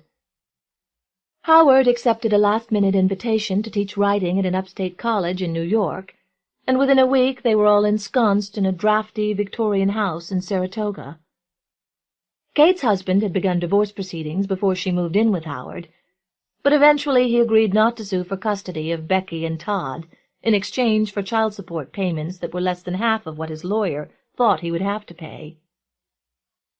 Now he sends the children enormous stuffed animals that they have little or no interest in, with notes that say, "Put this in Mom's zoo." A stuffed toy every month or so. Giraffes, a life-size German shepherd, an overstuffed standing bear, and every time the same note. The bear stands in one corner of the kitchen, and people have gotten in the habit of pinning notes to it. Reminders to buy milk or get the oil changed in the car. Wrap-around sunglasses have been added. Scarves and jackets are sometimes draped on its arms. Sometimes the stuffed German shepherd is brought over and propped up with its paws placed on the bear's haunch, imploring it. Right now I'm in the kitchen with the bear. I've just turned up the thermostat. The first one up in the morning is supposed to do that, and I'm dunking a tea bag in a mug of hot water. For some reason it's impossible for me to make tea with loose tea in the tea ball unless I have help. The only tea bag I could find was Emperor's Choice. I sit in one of the kitchen chairs to drink the tea. The chair seems to stick to me even though I have on thermal long johns and a long flannel nightgown. The chairs are plastic, very 1950s, patterned with shapes that look sometimes geometric, sometimes almost human. Little things like malformed hands reach out toward triangles and squares. I asked. Howard and Kate got the kitchen set at an auction for $30. They thought it was funny. The house itself is not funny. It has 4 fireplaces, wide board floors, and high, dusty ceilings. They bought it with his share of an inheritance that came to us when our grandfather died. Kate's contribution to restoring the house has been transforming the baseboards into faux marbre. How effective this is has to do with how stoned she is when she starts. Sometimes the baseboards look like clotted versions of the kitchen chair pattern, instead of marble. Kate considers what she calls parenting to be a full-time job. When they first moved to Saratoga, she used to give piano lessons. Now she ignores the children and paints the baseboards. And who am I to stand in judgment? I am a 38-year-old woman, out of a job, on tenuous enough footing with her sometime lover that she can imagine crashing emotionally as easily as she did on the ice. It may be true, as my lover Frank says, that having money is not good for the soul. Money that is given to you, that is. He is a lawyer who also has money, but it is money he earned and parlayed into more money by investing in real estate. An herb farm is part of this real estate. Boxes of herbs keep turning up at Frank's office. Herbs in foil, herbs in plastic bags, dried herbs wrapped in cones of newspaper. He crumbles them over omelets, roasts, vegetables. He is opposed to salt. He insists herbs are more healthful. And who am I to claim to love a man when I am skeptical even about his use of herbs? I am embarrassed to be unemployed. I am insecure enough to stay with someone because of the look that sometimes comes into his eyes when he makes love to me. I am a person who secretly shakes on salt in the kitchen, then comes out with her plate smiling as basil is crumbled over the tomatoes. Sometimes in our bed his fingers smell of rosemary or tarragon. Strong smells. Sour smells. Whatever Shakespeare says, or whatever is written in Culpepper's Complete Herbal, I cannot imagine that herbs have anything to do with love. But many brides-to-be come to the herb farm and buy branches of herbs to stick in their bouquets. They anoint their wrists with herbal extracts to smell mysterious. They believe that herbs bring them luck. These days they want tubs of rosemary in their houses, not ficus trees. I got in right on the cusp of the new world, Frank says. He isn't kidding. For the Christmas party tonight there are cherry tomatoes halved and stuffed with peaks of cheese, mushrooms stuffed with pureed tomatoes, tomatoes stuffed with chopped mushrooms, and mushrooms stuffed with cheese. Cade is laughing in the kitchen. "No one's going to notice," she mutters. "No one's going to say anything." "Why don't we put out some nuts?" Howard says. "Nuts are so conventional." "This is funny," Kate says, squirting more soft cheese out of a pastry tube. "Last year we had mistletoe and mulled cider." "Last year we lost our sense of humor. What happened that we got all hyped up? We even ran out on Christmas Eve to cut a tree." "The kids," Howard says. "That's right," she says. "The kids were crying. They were feeling competitive with the other kids or something." "Becky was crying. Todd was too young to cry about that," Howard says. "Why are we talking about tears?" Kate says. "We can talk about tears when it's not the season to be jolly. Everybody's going to come in tonight and love the wreaths on the picture hooks and think this food is so festive." "We invited a new Indian guy from the philosophy department," Howard says. "American Indian, not an Indian from India." "If we want, we can watch the tapes of Jewel and the Crown," Kate says. "I'm feeling really depressed," Howard says, backing up to the counter and sliding down until he rests on his elbows. His tennis shoes are wet. He never takes off his wet shoes, and he never gets colds. "Try one of those mushrooms," Kate says. "They'll be better when they're cooked, though." "What's wrong with me?" Howard says. It's almost the first time he's looked at me since I arrived. I've been trying not to register my boredom and my frustration with Kate's prattle. "Maybe we should get a tree," I say. "I don't think it's Christmas that's making me feel this way," Howard says. "Well, snap out of it," Kate says.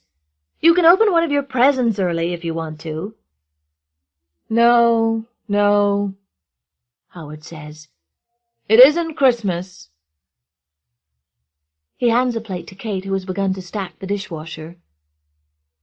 "I've been worrying that you're in a lot of pain and you just aren't saying so," he says to me. "It's just uncomfortable," I say. "I know, but do you keep going over what happened in your mind? When you fell, or in the emergency room or anything?" "I had a dream last night about the ballerinas at Victoria Pool," I say. "It was like Victoria Pool was a stage set instead of a real place, and tall, thin ballerinas kept parading in and twirling and pirouetting. I was envying their being able to touch their fingertips together over their heads." Howard opens the top level of the dishwasher and Kate begins to hand him the rinsed glasses. "You just told a little story," Howard says. "You didn't really answer the question." "I don't keep going over it in my mind," I say. "So you're repressing it," he says. "Mom," Becky says, walking into the kitchen, "is it okay if Deirdre comes to the party tonight if her dad doesn't drive here to pick her up this weekend?" "I thought her father was in the hospital," Kate says. "Yeah, he was, but he got out. He called and said that it was going to snow up north, though, so he wasn't sure if he could come." "Of course she can come," Kate says. And you know what? Becky says. Say hello to people when you come into a room, Cade says. At least make eye contact or smile or something. I'm not Miss America on the runway, Mom. I'm just walking into the kitchen. You have to acknowledge people's existence, Cade says. Haven't we talked about this? Oh, hello, Becky says, curtsying by pulling out the sides of an imaginary skirt. She has on purple sweatpants. She turns toward me and pulls the fabric away from her hip bones. Oh, hello, as if we've never met, she says. Your aunt here doesn't want to be in the middle of this, Howard says. She's got enough trouble. Get back on track, Cade says to Becky. What did you want to say to me? You know what you do, Mom, Becky says. You make an issue of something, and then it's like when I speak, it's a big thing. Everybody's listening to me. Cade closes the door to the dishwasher. Did you want to speak to me privately? She says. No, Becky says, sitting in the chair across from me and sighing. I was just going to say, and now it's a big deal, I was going to say that Deirdre just found out that the guy she was writing all year is in prison. He was in prison all the time, but she didn't know what the P.O. box meant. What's she going to do? Howard says. She's going to write and ask him all about prison, Becky says. That's good, Howard says. That cheers me up to hear that. The guy probably agonized about whether to tell her or not. He probably thought she'd hot potato him. Lots of decent people go to prison, Becky says. That's ridiculous, Cade says. You can't generalize about convicts any more than you can generalize about the rest of humanity. So, Becky says, if somebody in the rest of humanity had something to hide, he'd hide it too, wouldn't he? Let's go get a tree, Howard says. We'll get a tree. Somebody got hit on the highway carrying a tree home, Becky says. Really? You really do have your ear to the ground in this town, Cade says. You kids could be the town crier. I know everything before the paper comes. It happened yesterday, Becky says. Christ, Howard says. We're talking about crying? We're talking about death? He is leaning against the counter again. We are not, Cade says, walking in front of him to open the refrigerator door. She puts a plate of stuffed tomatoes inside. In your typical fashion, you've singled out 2 observations out of a lot that have been made, and I woke up thinking about Dennis Bidou last night, Howard says to me. Remember Dennis Bidou who used to taunt you? Dad put me up to having it out with him, and he backed down after that. But I was always afraid he'd come after me. I went around for years pretending not to cringe when he came near me. And then, you know, one time I was out on a date, and we ran out of gas. And as I was walking to get a can of gas, a car pulled up alongside me, and Dennis Bidou leaned out the window. He was surprised that it was me, and I was surprised that it was him. He asked me what happened, and I said I ran out of gas. He said, tough shit, I guess. But a girl was driving, and she gave him a hard time. She stopped the car and insisted that I get in the back and they'd take me to the gas station. He didn't say one word to me the whole way there. I remembered the way he looked in the car when I found out he was killed in Nam. The back of his head on that ramrod straight body, and a black collar or some dark-colored collar pulled up to his hairline. Howard makes a horizontal motion with 4 fingers, thumb folded under, in the air beside his ear. Now you're trying to depress everybody, Cade says. I'm willing to cheer up. I'm going to cheer up before tonight. I'm going up to that Lions Club lot on Main Street and get a tree. Anybody coming with me? I'm going over to Deirdre's, Becky says. I'll come with you if you think my advice is needed, I say. For fun, Howard says, bouncing on his toes. For fun, not advice. He gets my red winter coat out of the closet, and I back into it, putting in my good arm. Then he takes a diaper pin off the lapel and pins the other side of the coat to the top of my shoulder, easing the pin through my sweater. Then he puts Kate's poncho over my head. This is the system because I am always cold. Actually, Kate devised the system. I stand there while Howard puts on his leather jacket. I feel like a bird with a cloth draped over its cage for the night. This makes me feel sorry for myself, and then I do think of my arm as a broken wing, and suddenly everything seems so sad that I feel my eyes well up with tears. I sniff a couple of times. And Howard faced down Dennis Bidou for my sake. My brother. But he really did it because my father told him to. Whatever my father told him to do, he did. He drew the line only at smothering my father in the hospital when he asked him to. That is the only time I know of that he ignored my father's wishes. "Get one that's tall enough," Kate says. "And don't get one of those trees that look like a cactus. Get one with long needles that swoops." "Swoops?" Howard says, turning in the hallway. "Something with some fluidity," she says, bending her knees and making a sweeping motion with her arm. "You know, something beautiful."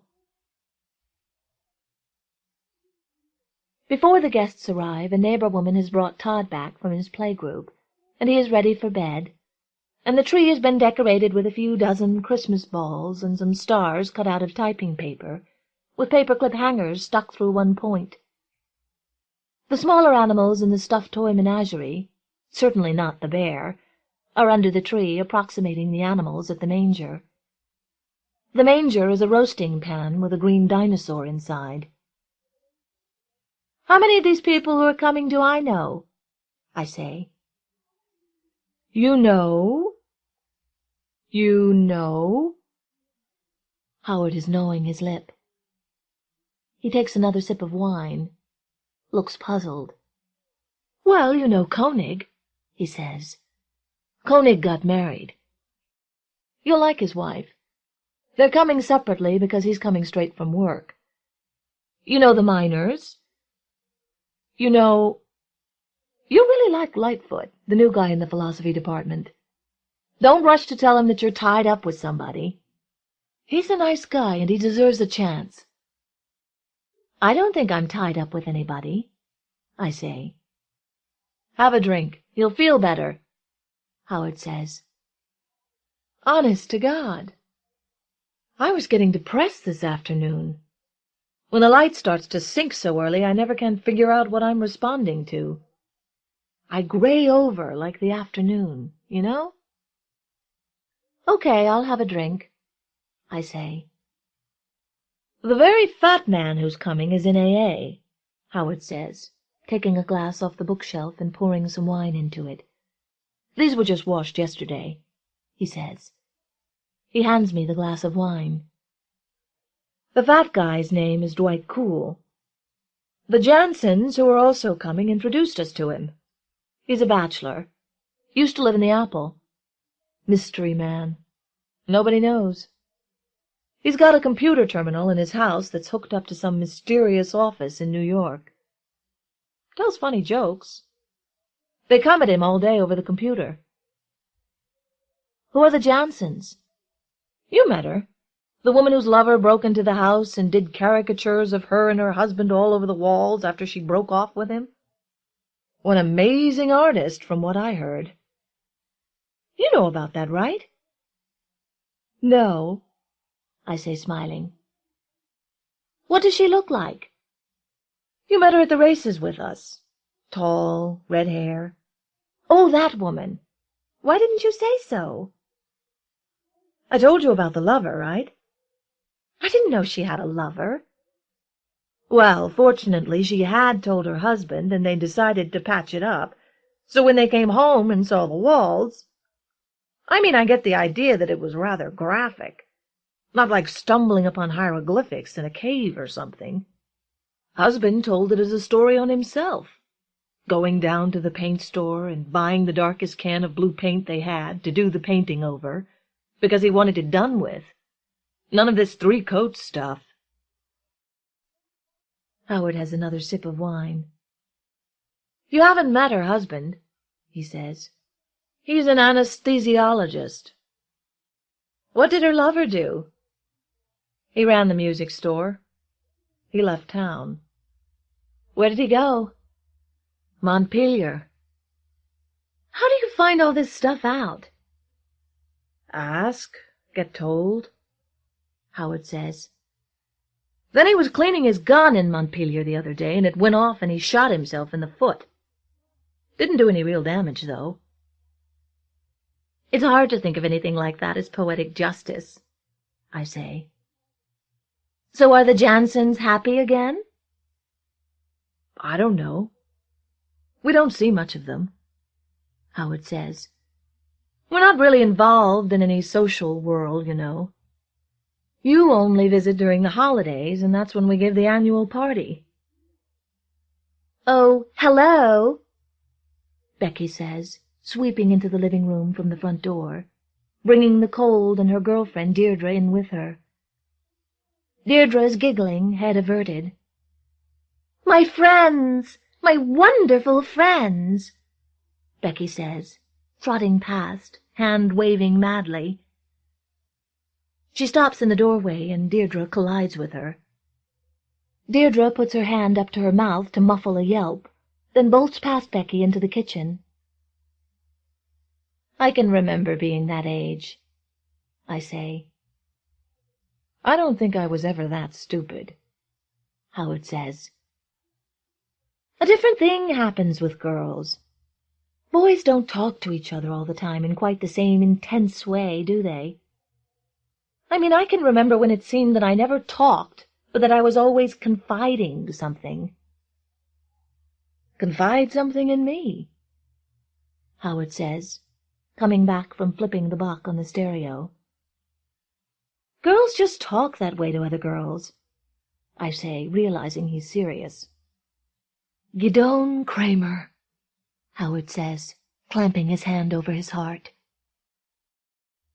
God, tell me that isn't beautiful. How did you find out so much about classical music? I say. By asking and getting told? In New York, he says. Before I moved here. Before L.A. even. I just started buying records and asking around. Half the city is an unofficial guide to classical music. You can find out a lot in New York. He pours more wine into his glass. Come on, he says. Confide something in me. In the kitchen, one of the girls turns on the radio, and rock and roll, played low, crosses paths with Bach's violin. The music goes lower still. Deirdre and Becky are laughing. I take a drink, sigh, and nod at Howard. When I was in San Francisco last June to see my friend Susan, I got in a night before I said I would, and she wasn't in town, I say. I was going to surprise her, and she was the one who surprised me. It was no big deal. I was tired from the flight, and by the time I got there I was happy to have the excuse to check into a hotel, because if she'd been there we'd have talked all night. Acting like Becky with Deirdre, right? Howard rolls his eyes and nods. So I went to a hotel and checked in and took a bath, and suddenly I got my second wind, and I thought, what the hell? Why not go to the restaurant right next to the hotel? Or in the hotel, I guess it was, and have a great dinner, since it was supposed to be such a great place. What restaurant? L'Etoile. Yeah, he says. What happened? I'm telling you what happened. You have to be patient. Girls always know to be patient with other girls. He nods yes again. They were very nice to me. It was about 3/4 full. They put me at a table, and the minute I sat down I looked up, and there was a man on a banquette across the room from me. He was looking at me, and I was looking at him, and it was almost impossible not to keep eye contact. It just hit both of us, obviously. And almost on the other side of the curve of the banquette was a woman, who wasn't terribly attractive. She had on a wedding ring. He didn't. They were eating in silence. I had to force myself to look somewhere else. But when I did look up, he'd look up, or he'd already be looking up. At some point he left the table. I saw that in my peripheral vision when I had my head turned to hear a conversation on my right, and I was chewing my food. Then after a while he paid the check, and the two of them left. She walked ahead of him, and he didn't seem to be with her. I mean, he walked quite far behind her. But naturally he didn't turn his head. And after they left I thought, that's amazing. It was really like kinetic energy. Just wham! So I had coffee, and then I paid my check. And when I was leaving, I was walking up the steep steps to the street, and the waiter came up behind me and said, "Excuse me, I don't know what I should do, but I didn't want to embarrass you in the restaurant. The gentleman left this for you on his way out." And he handed me an envelope. I was pretty taken aback, but I just said, "Thank you," and continued up the steps. And when I got outside, I looked around. He wasn't there, naturally. So I opened the envelope, and his business card was inside. He was one of the partners in a law firm. And underneath his name he had written, "Who are you? Please call." Howard is smiling. So I put it in my purse, and I walked for a few blocks, and I thought, well, what for, really? Some man in San Francisco? For what? A one-night stand? I went back to the hotel, and when I walked in, the man behind the desk stood up and said, "Excuse me, were you just eating dinner?" And I said, "A few minutes ago." And he said, "Someone left this for you." It was a hotel envelope. In the elevator on the way to my room, I opened it, and it was the same business card with "Please call" written on it. "I hope you called," Howard says. I decided to sleep on it, and in the morning I decided not to, but I kept the card. And then at the end of August I was walking in the East Village, and a couple, obviously from out of town, were walking in front of me, and a punk kid got up off the stoop where he was sitting and said to them, "Hey, I want my picture taken with you." I went into a store, and when I came out, the couple and the punk kid were all laughing together, holding these Polaroid snaps that another punk had taken. It was a joke, not a scam. The man gave the kid $1 for one of the pictures, and they walked off, and the punk sat back down on the stoop. So I walked back to where he was sitting, and I said, "Could you do me a real favor? Could I have my picture taken with you, too?" "What?" Howard says. The violin is soaring. He gets up and turns the music down a notch. He looks over his shoulder. "Yeah?" he says. The kid wanted to know why I wanted it, and I told him because it would upset my boyfriend. So he said yeah. His face lit up when I said that. But that he really would appreciate $2 for more film. So I gave it to him, and then he put his arm around me and really mugged for the camera. It was like a human boa constrictor around my neck, and he did a Mick Jagger pout. I couldn't believe how well the picture came out. And that night, on the white part on the bottom, I wrote, "I'm somebody whose name you still don't know. Are you going to find me?" And I put it in an envelope and mailed it to him in San Francisco. I don't know why I did it. I mean, it doesn't seem like something I'd ever do, you know? "But how will he find you?" Howard says. "I've still got his card," I say, shrugging my good shoulder toward my purse on the floor. "You don't know what you're going to do?" Howard says. I haven't thought about it in months. How is that possible? How is it possible that somebody can go into a restaurant and be hit by lightning, and the other person is too? It's like a bad movie or something. Of course it can happen, Howard says. Seriously, what are you going to do? Let some time pass. Maybe send him something he can follow up on if he still wants to. That's an amazing story, Howard says. Sometimes. Well, I hadn't thought about it in a while, but at the end of summer, after I mailed the picture, I'd be walking along or doing whatever I was doing, and this feeling would come over me that he was thinking about me. Howard looks at me strangely. He probably was, he says. He doesn't know how to get in touch with you. You used to be a screenwriter. What should he do? Couldn't he figure out from the background that it was the village? I'm not sure. If he could put an ad in the Voice. I think it was just a car in the background. Then you've got to give him something else, Howard says. For what? You want your sister to have a one-night stand? You make him sound awfully attractive, Howard says. Yeah, but what if he's a rat? It could be argued that he was just cocky and that he was pretty sure that I'd respond. Don't you think?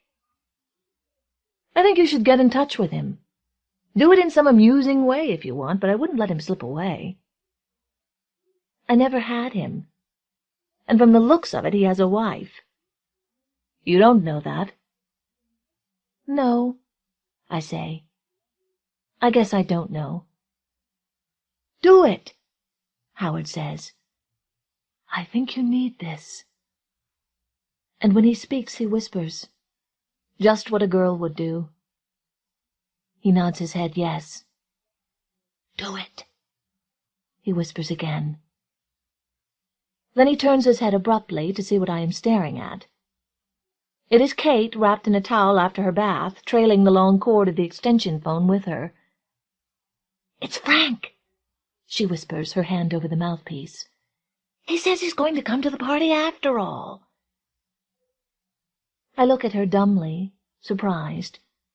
I'd almost forgotten that Frank knew I was here. He's only been here once with me, and it was clear that he didn't like Howard and Kate. Why would he suddenly decide to come to the party? She shrugs, hand still over the mouthpiece. Come here, she whispers. I get up and start toward the phone.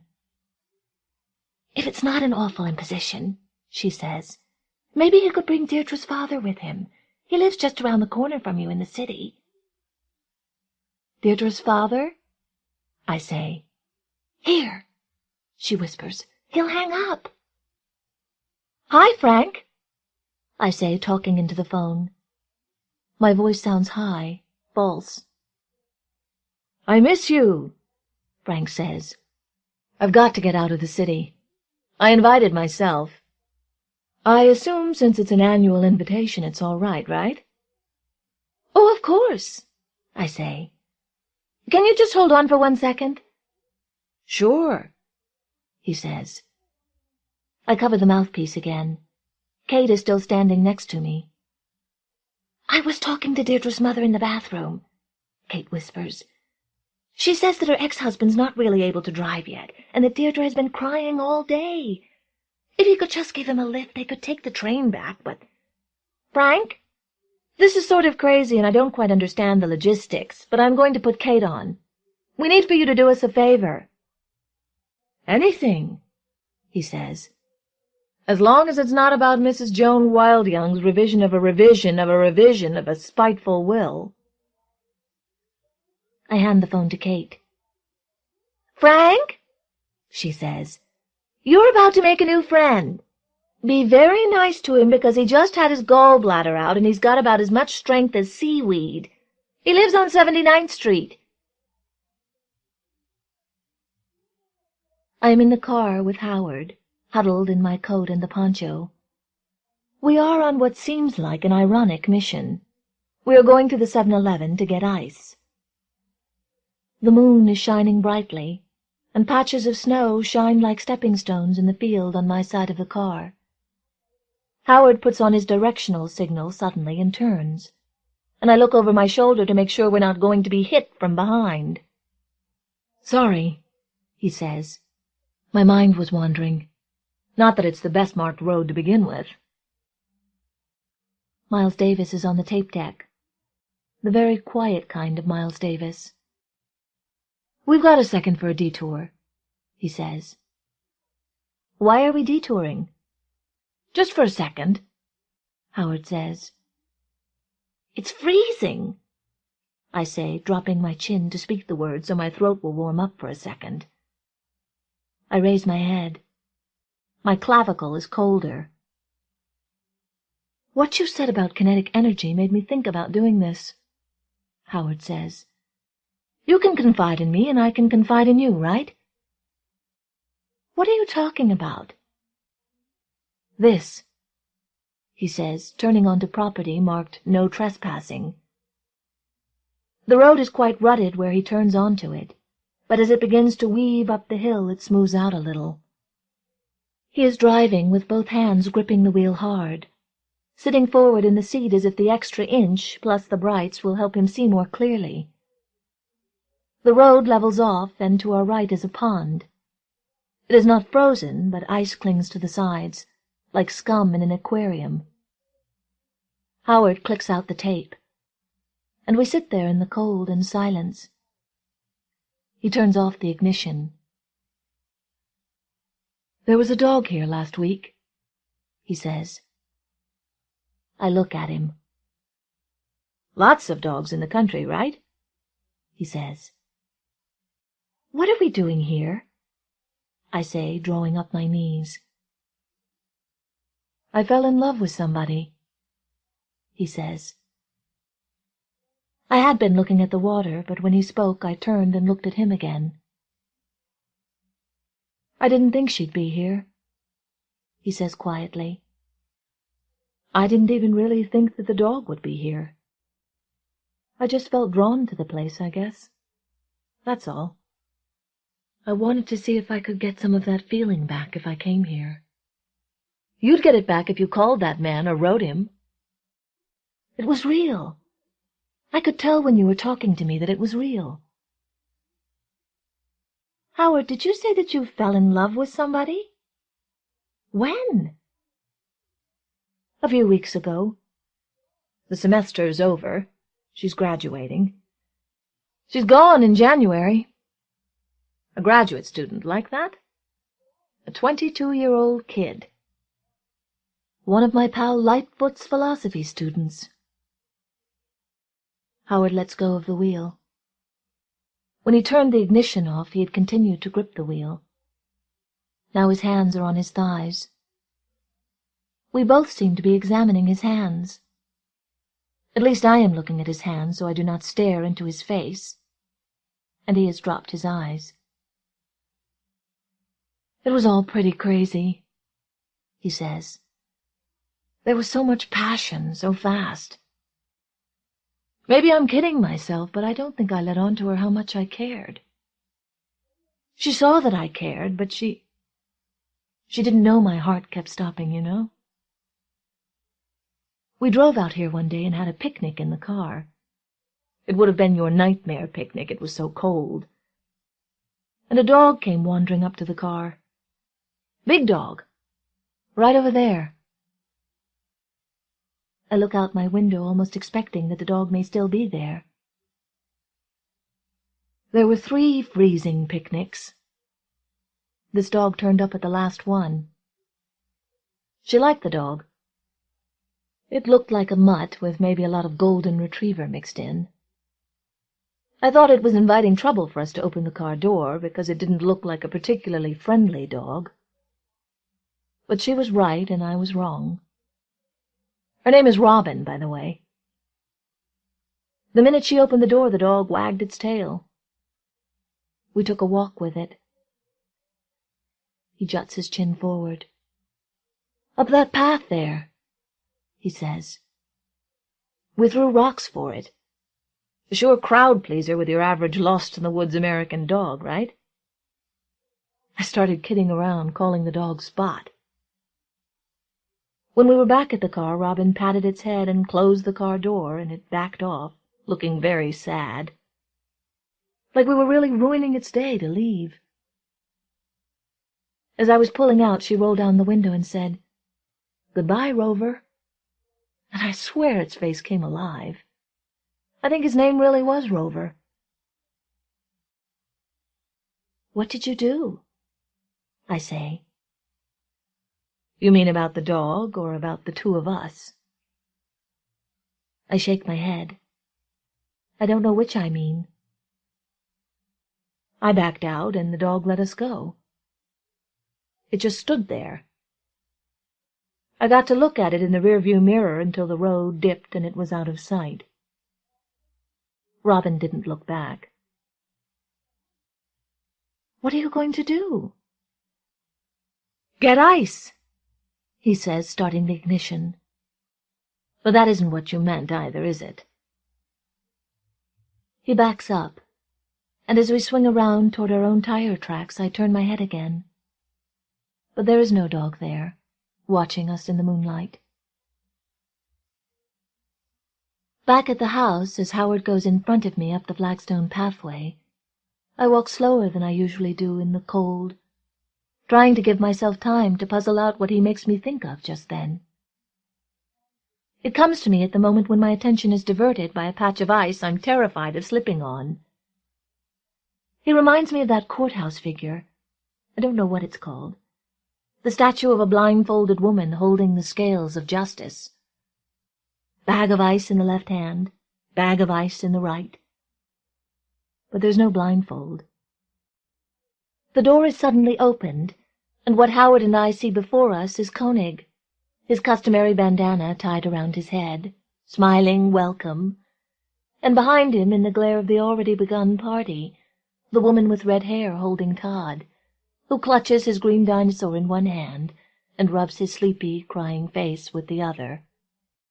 Todd makes a lunge, not really toward his father, but toward wider spaces. And I'm conscious all at once of the cigarette smoke swirling, and of the heat of the house. There in the entranceway, that turn the bitter cold outdoor air silver as it comes flooding in. Messiah, Kate's choice of perfect music for the occasion, isn't playing. Someone has put on Judy Garland, and we walk in just as she is singing, "That's Where You'll Find Me." The words hang in the air like smoke. "Hello, hello, hello, hello," Becky calls, dangling one knee-socked leg over the balcony as Deirdre covers her face and hides behind her. "To both of you, just because you're here, from me to you, a million, a trillion hellos." Raymond Carver. Put yourself in my shoes. The telephone rang while he was running the vacuum cleaner.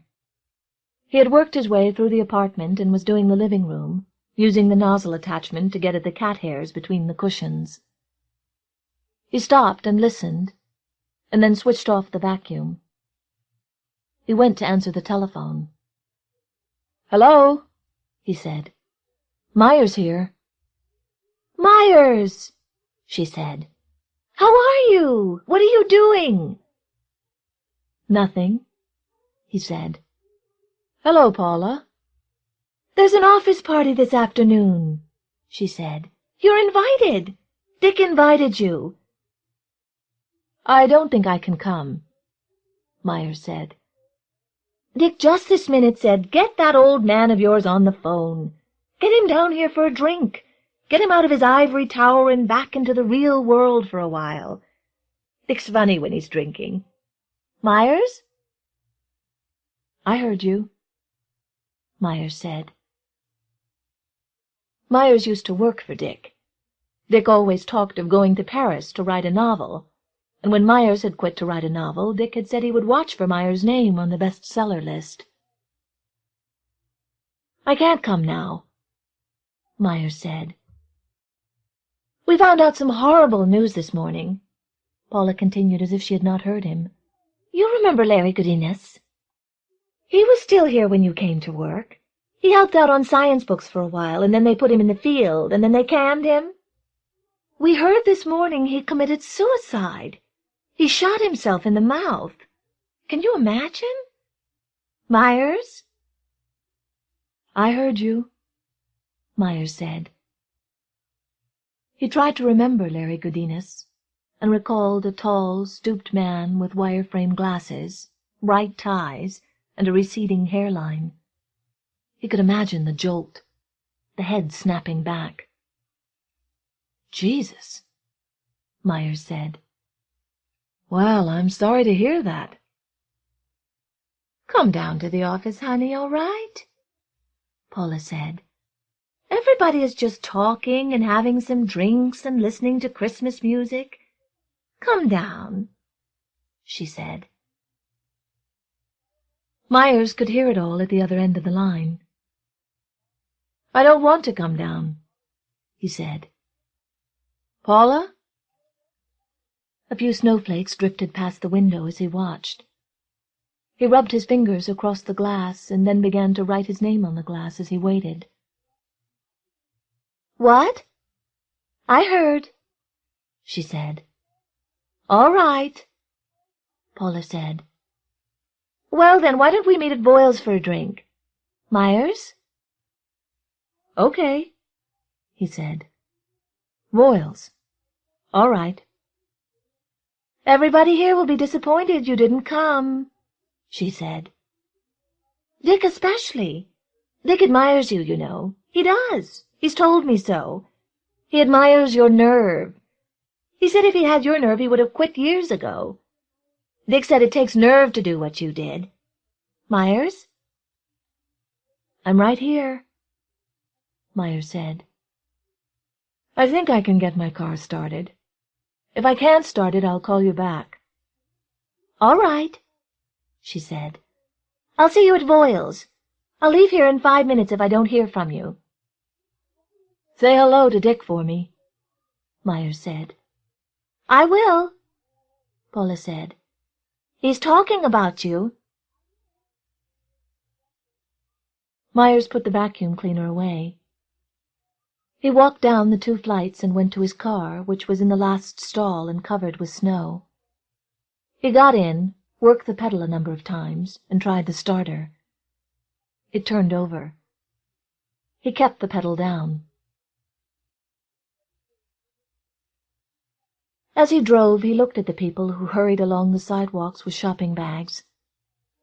He glanced at the gray sky, filled with flakes, and at the tall buildings with snow in the crevices and on the window ledges. He tried to see everything, save it for later. He was between stories, and he felt despicable. He found Voiles, a small bar on a corner next to a men's clothing store. He parked in back and went inside. He sat at the bar for a time and then carried a drink over to a little table near the door. When Paula came in, she said, "Merry Christmas!" And he got up and gave her a kiss on the cheek. He held a chair for her. He said, "Scotch?" "Scotch," she said. Then, "Scotch over ice," to the girl who came for her order. Paula picked up his drink and drained the glass. "I'll have another one, too," Myers said to the girl. "I don't like this place," he said after the girl had moved away. "What's wrong with this place?" Paula said. "We always come here." "I just don't like it," he said. "Let's have a drink and then go someplace else." "Whatever you want," she said. The girl arrived with the drinks. Myers paid her, and he and Paula touched glasses. Myers stared at her. "Dick says hello," she said. Myers nodded. Paula sipped her drink. "How was your day today?" Myers shrugged. "What'd you do?" she said. "Nothing," he said. "I vacuumed." She touched his hand. "Everybody said to tell you hi." They finished their drinks. "I have an idea," she said. "Why don't we stop and visit the Morgans for a few minutes? We've never met them, for God's sake, and they've been back for months. We could just drop by and say hello. We're the Myerses. Besides, they sent us a card. They asked us to stop by during the holidays. They invited us. I don't want to go home," she finally said, and fished in her purse for a cigarette.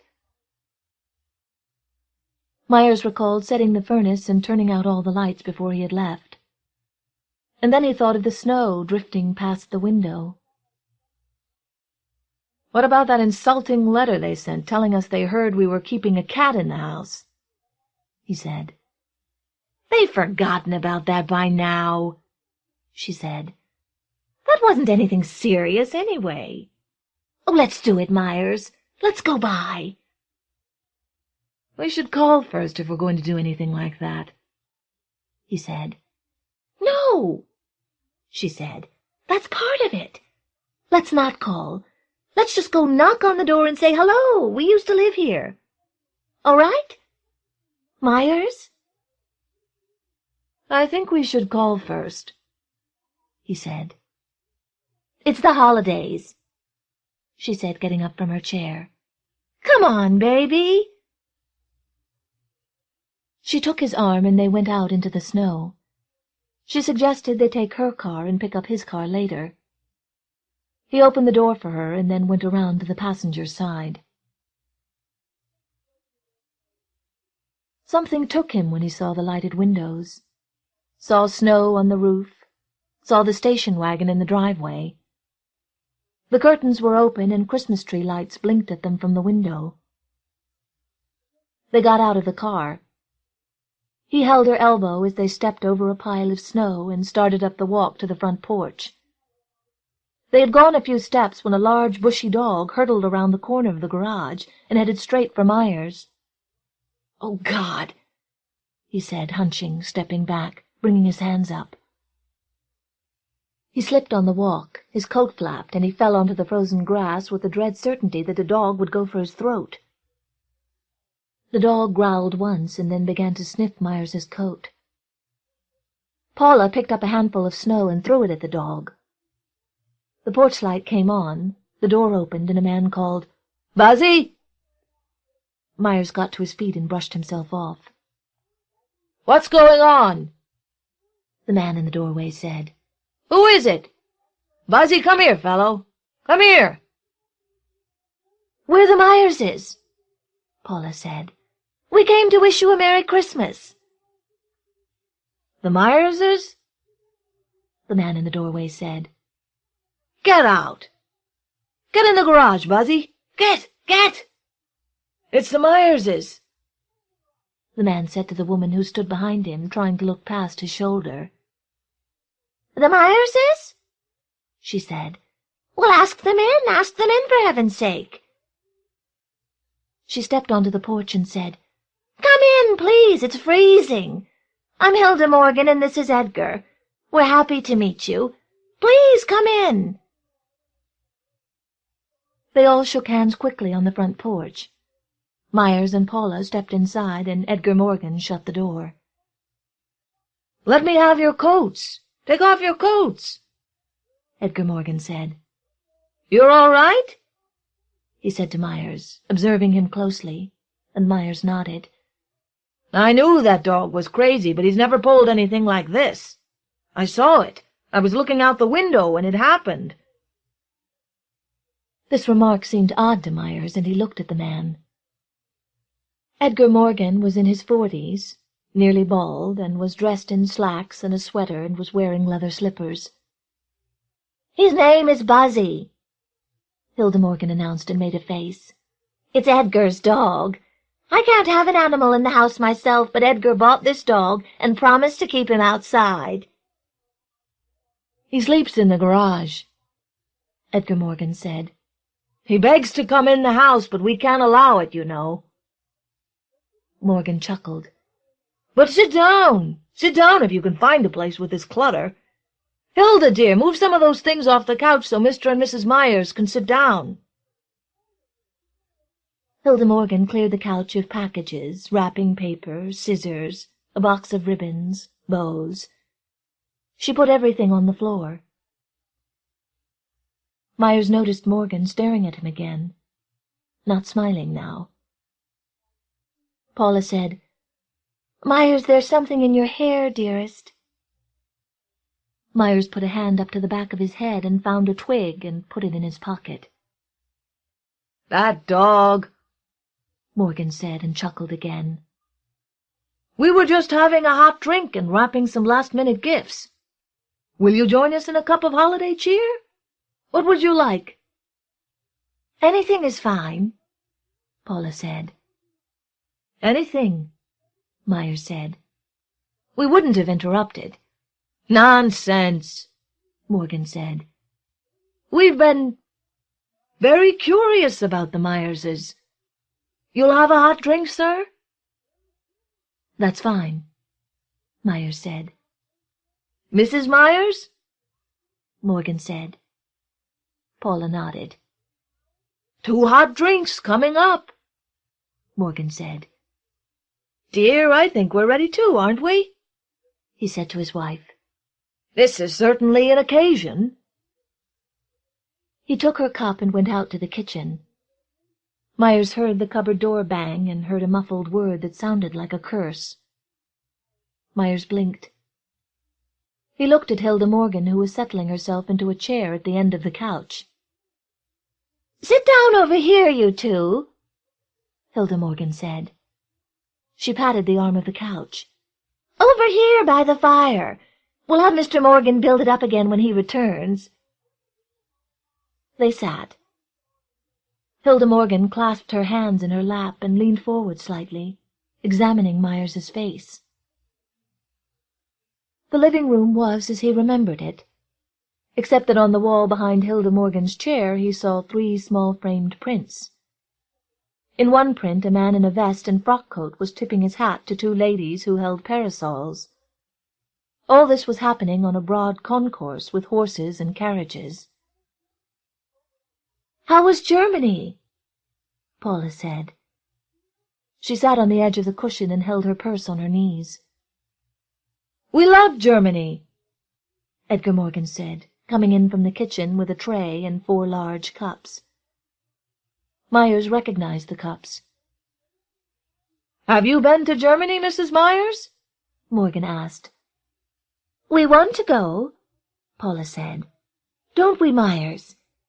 Maybe next year, next summer, or else the year after, as soon as we can afford it. Maybe as soon as Myers sells something," Myers writes. "I should think a trip to Europe would be very beneficial to a writer," Edgar Morgan said. He put the cups into coasters. "Please, help yourselves." He sat down in a chair across from his wife and gazed at Myers. "You said in your letter you were taking off work to write." "That's true," Myers said, and sipped his drink. "He writes something almost every day," Paula said. "Is that a fact?" Morgan said. "That's impressive. What did you write today, may I ask?" "Nothing," Myers said. "It's the holidays," Paula said.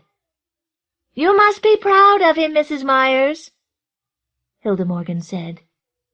"I am," Paula said. "I'm happy for you," Hilda Morgan said. "I heard something the other day that might interest you," Edgar Morgan said. He took out some tobacco and began to fill a pipe. Myers lighted a cigarette and looked around for an ashtray, then dropped the match behind the couch. "It's a horrible story, really. But maybe you could use it, Mr. Myers." Morgan struck a flame and drew on the pipe. "Grist for the mill, you know, and all that. Morgan said, and laughed and shook the match. This fellow was about my age or so. He was a colleague for a couple of years. We knew each other a little, and we had good friends in common. Then he moved out, accepted a position at the university down the way. Well, you know how these things go sometimes. The fellow had an affair with one of his students.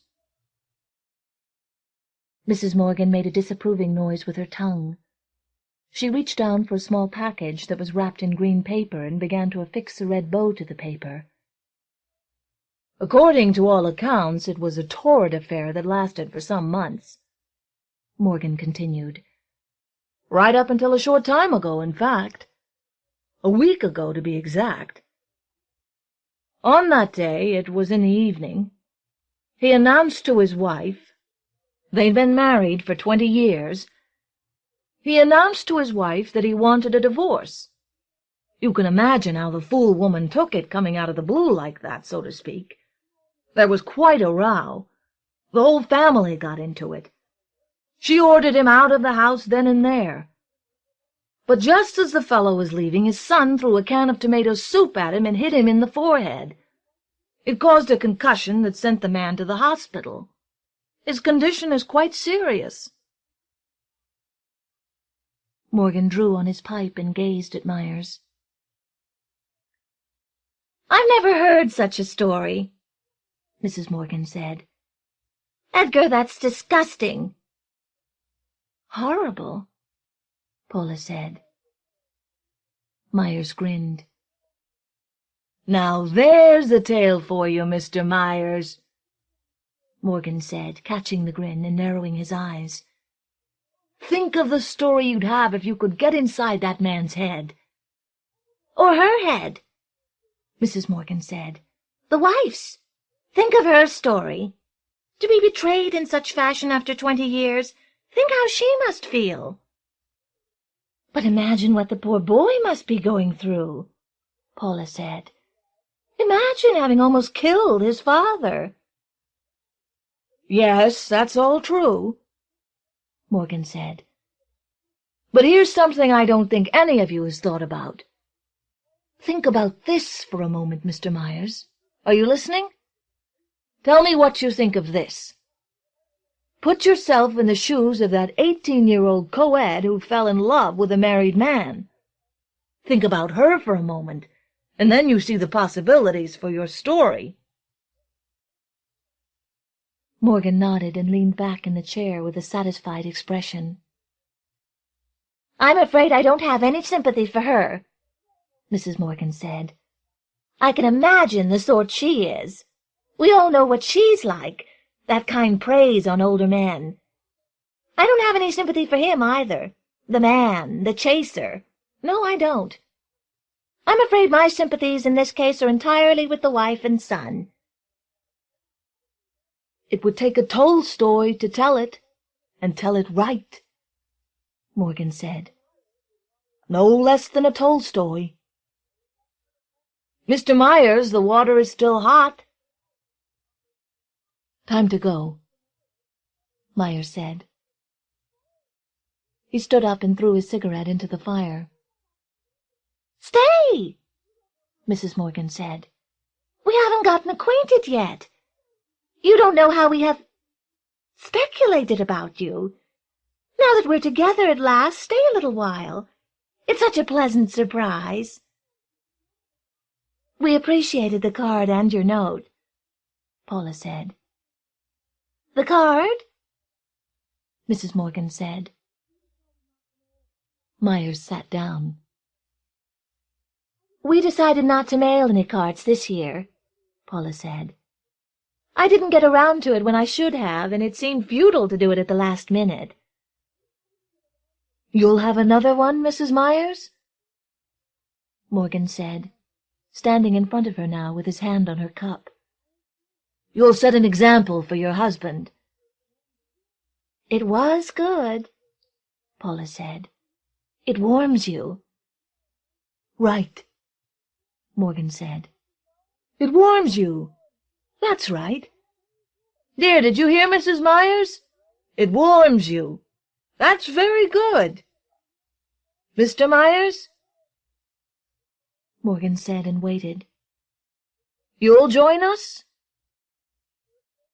All right, Myers said and let Morgan take the cup. The dog began to whine and scratch at the door. That dog. I don't know what's gotten into that dog, Morgan said. He went to the kitchen, and this time Myers distinctly heard Morgan curse as he slammed the kettle onto a burner. Mrs. Morgan began to hum. She picked up a half-wrapped package, cut a piece of tape, and began sealing the paper. Myers lighted a cigarette. He dropped the match in his coaster. He looked at his watch. Mrs. Morgan raised her head. "I believe I hear singing," she said. She listened. She rose from her chair and went to the front window. "It is singing! Edgar!" she called. Myers and Paula went to the window. "I haven't seen carolers in years," Mrs. Morgan said. What is it? Morgan said. He had the tray and cups. What is it? What's wrong? "Nothing's wrong, dear. It's carolers. There they are over there across the street," Mrs. Morgan said. Mrs. Myers? Morgan said, extending the tray. Mr. Myers? Dear? "Thank you," Paula said. Muchas gracias, Myers said. Morgan put the tray down and came back to the window with his cup. Young people were gathered on the walk in front of the house across the street, boys and girls, with an older, taller boy who wore a muffler and a top-coat. Myers could see the faces at the window across the way, the Ardreys. And when the carolers had finished, Jack Ardrey came to the door and gave something to the older boy. The group moved on down the walk, flashlights bobbing, and stopped in front of another house. "They won't come here," Mrs. Morgan said after a time. What? Why won't they come here? Morgan said and turned to his wife. What a goddamn silly thing to say. Why won't they come here? "I just know they won't," Mrs. Morgan said. And I say they will, Morgan said. Mrs. Myers, are those carolers going to come here or not? What do you think? Will they return to bless this house? We'll leave it up to you.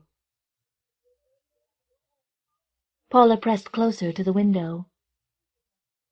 But the carolers were far down the street now. She did not answer.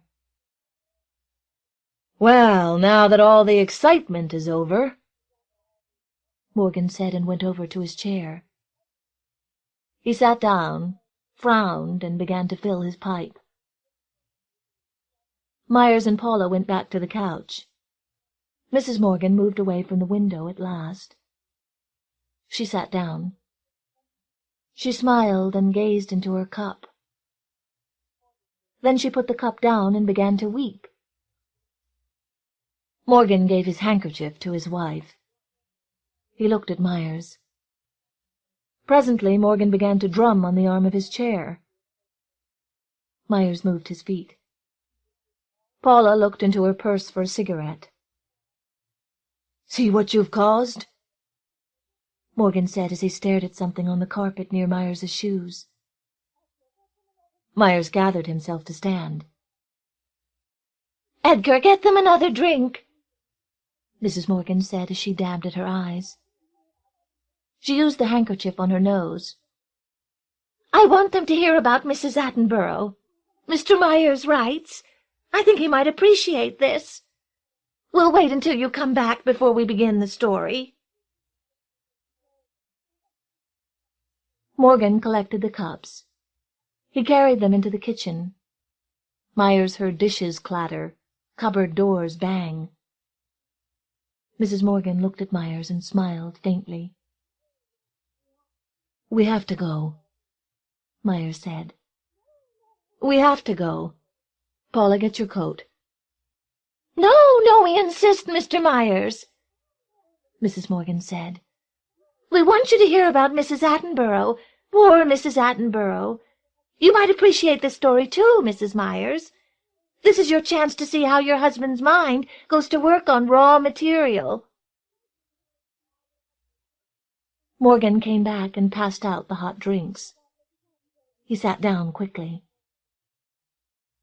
"Tell them about Mrs. Attenborough, dear," Mrs. Morgan said. "That dog almost tore my leg off," Myers said, and was at once surprised at his words. He put his cup down. "Oh, come, it wasn't that bad," Morgan said. "I saw it." "You know writers," Mrs. Morgan said to Paula. "They like to exaggerate."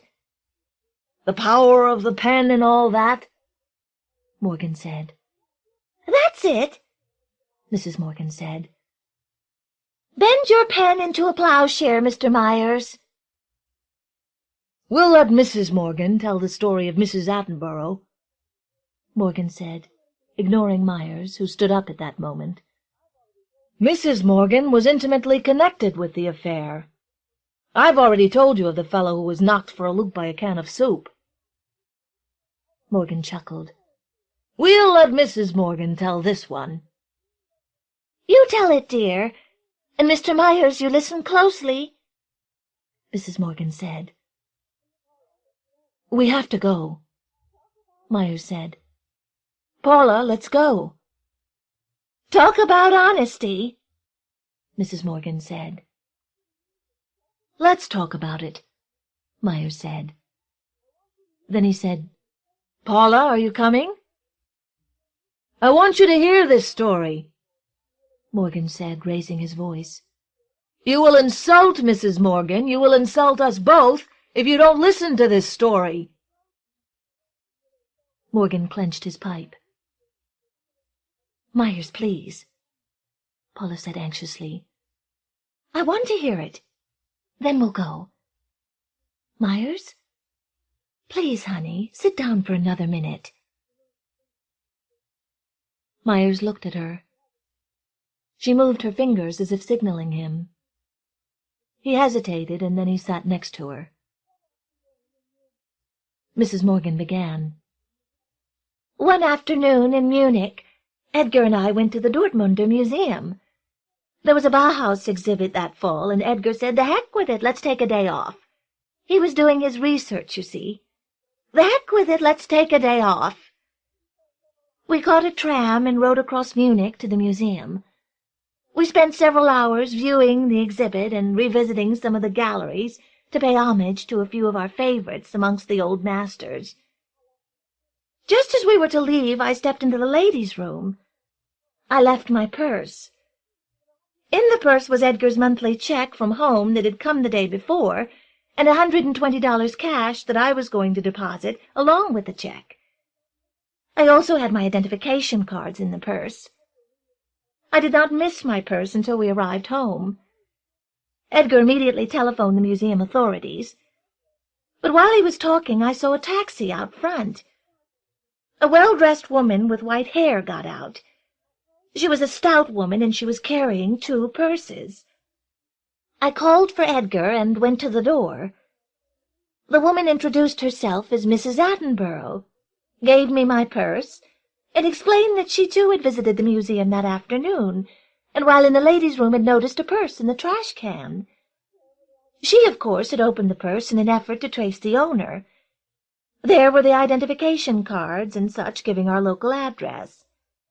She immediately left the museum and took a taxi in order to deliver the purse herself.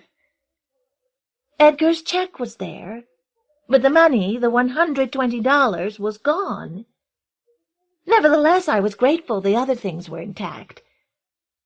It was nearly 4 o'clock, and we asked the woman to stay for tea. She sat down, and after a little while she began to tell us about herself.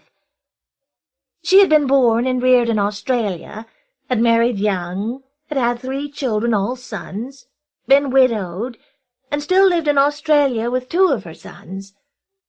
They raised sheep and had more than 20,000 acres of land for the sheep to run in, and many drovers and shearers and such who worked for them at certain times of the year. When she came to our home in Munich, she was then on her way to Australia from England, where she had been to visit her youngest son, who was a barrister. She was returning to Australia when we met her, Mrs. Morgan said. She was seeing some of the world in the process. She had many places yet to visit on her itinerary. "Come to the point, dear," Morgan said. Yes. Here is what happened then. Mr. Myers, I'll go right to the climax, as you writers say. Suddenly, after we had had a very pleasant conversation for an hour, after this woman had told about herself and her adventurous life down under, she stood up to go. As she started to pass me her cup, her mouth flew open, the cup dropped, and she fell across our couch and died. Died! Right in our living room. It was the most shocking moment in our lives. Morgan nodded solemnly. God, Paula said. Fate sent her to die on the couch in our living room in Germany, Mrs. Morgan said. Myers began to laugh. "Fate sent her to die in your living room?" he said between gasps. "Is that funny, sir?" Morgan said. "Do you find that amusing?" Myers nodded. He kept laughing. He wiped his eyes on his shirt-sleeve. "I'm really sorry," he said. "I can't help it. That line, fate sent her to die on the couch in our living room in Germany. I'm sorry." "Then what happened?" he managed to say. "I'd like to know what happened then." Mr. Myers, we didn't know what to do, Mrs. Morgan said. The shock was terrible. Edgar felt for her pulse, but there was no sign of life. And she had begun to change color. Her face and hands were turning gray. Edgar went to the phone to call someone. Then he said, "Open her purse, see if you can find where she's staying." All the time, averting my eyes from the poor thing there on the couch, I took up her purse. Imagine my complete surprise and bewilderment, my utter bewilderment, when the first thing I saw inside was my $120, still fastened with the paper clip. I was never so astonished. "And disappointed," Morgan said. "Don't forget that. It was a keen disappointment." Myers giggled. "If you were a real writer, as you say you are, Mr. Myers, you would not laugh," Morgan said as he got to his feet. "You would not dare laugh. You would try to understand. You would plumb the depths of that poor soul's heart and try to understand. But you are no writer, sir." Myers kept on giggling. Morgan slammed his fist on the coffee table and the cups rattled in the coasters. "The real story lies right here in this house, this very living room, and it's time it was told. The real story is here, Mr. Myers," Morgan said. He walked up and down over the brilliant wrapping paper that had unrolled and now lay spread across the carpet. He stopped to glare at Myers, who was holding his forehead and shaking with laughter. "Consider this for a possibility, Mr. Myers," Morgan screamed. "Consider! A friend, let's call him Mr. X, is friends with Mr. and Mrs. Y, as well as Mr. and Mrs. Z. Mr. and Mrs. Y and Mr. and Mrs. Z do not know each other, unfortunately. I say unfortunately because if they had known each other, this story would not exist, because it would never have taken place. Now Mr. X learns that Mr. and Mrs. Y are going to Germany for a year and need someone to occupy their house, during the time they're gone. Mr. and Mrs. Z are looking for suitable accommodations, and Mr. X tells them he knows of just the place. But before Mr. X can put Mr. and Mrs. Z in touch with Mr. and Mrs. Y, the Ys have to leave sooner than expected. Mr. X, being a friend, is left to rent the house at his discretion to anyone, including Mr. and Mrs. Z. Now Mr. and Mrs. Z move into the house and bring a cat with them that Mr. and Mrs. Y hear about later in a letter from Mr. X. Mr. and Mrs. Z bring a cat into the house, even though the terms of the lease have expressly forbidden cats or other animals in the house because of Mrs. Y's asthma. The real story, Mr. Myers, lies in the situation I've just described. Mr. and Mrs. Y's moving into the Z's house, invading the Z's house, if the truth is to be told. Sleeping in the Z's bed is one thing, but unlocking the Z's private closet and using their linen, vandalizing the things found there, that was against the spirit and letter of the lease. And this same couple, the Z's, opened boxes of kitchen utensils marked "Don't Open," and broke dishes when it was spelled out in that same lease, that they were not to use the owner's, the Z's personal, I emphasize personal, possessions. Morgan's lips were white. He continued to walk up and down on the paper, stopping every now and then to look at Myers and emit little puffing noises from his lips. "And the bathroom things, dear. Don't forget the bathroom things," Mrs. Morgan said. "It's bad enough using the Z's blankets and sheets, but when they also get into their bathroom things and go through the little private things stored in the attic, a line has to be drawn." "That's the real story, Mr. Myers," Morgan said. He tried to fill his pipe. His hands trembled and tobacco spilled onto the carpet. "That's the real story that is waiting to be written." "And it doesn't need Tolstoy to tell it," Mrs. Morgan said. "It doesn't need Tolstoy," Morgan said. Myers laughed. He and Paula got up from the couch at the same time and moved toward the door. "Good night," Myers said merrily. Morgan was behind him. "If you were a real writer, sir, you would put that story into words and not pussyfoot around with it either." Myers just laughed. He touched the doorknob. "One other thing," Morgan said. "I didn't intend to bring this up, but in light of your behavior here tonight, I want to tell you that I'm missing my 2-volume set of Jazz at the Philharmonic. Those records are of great sentimental value. I bought them in 1955, and now I insist you tell me what happened to them."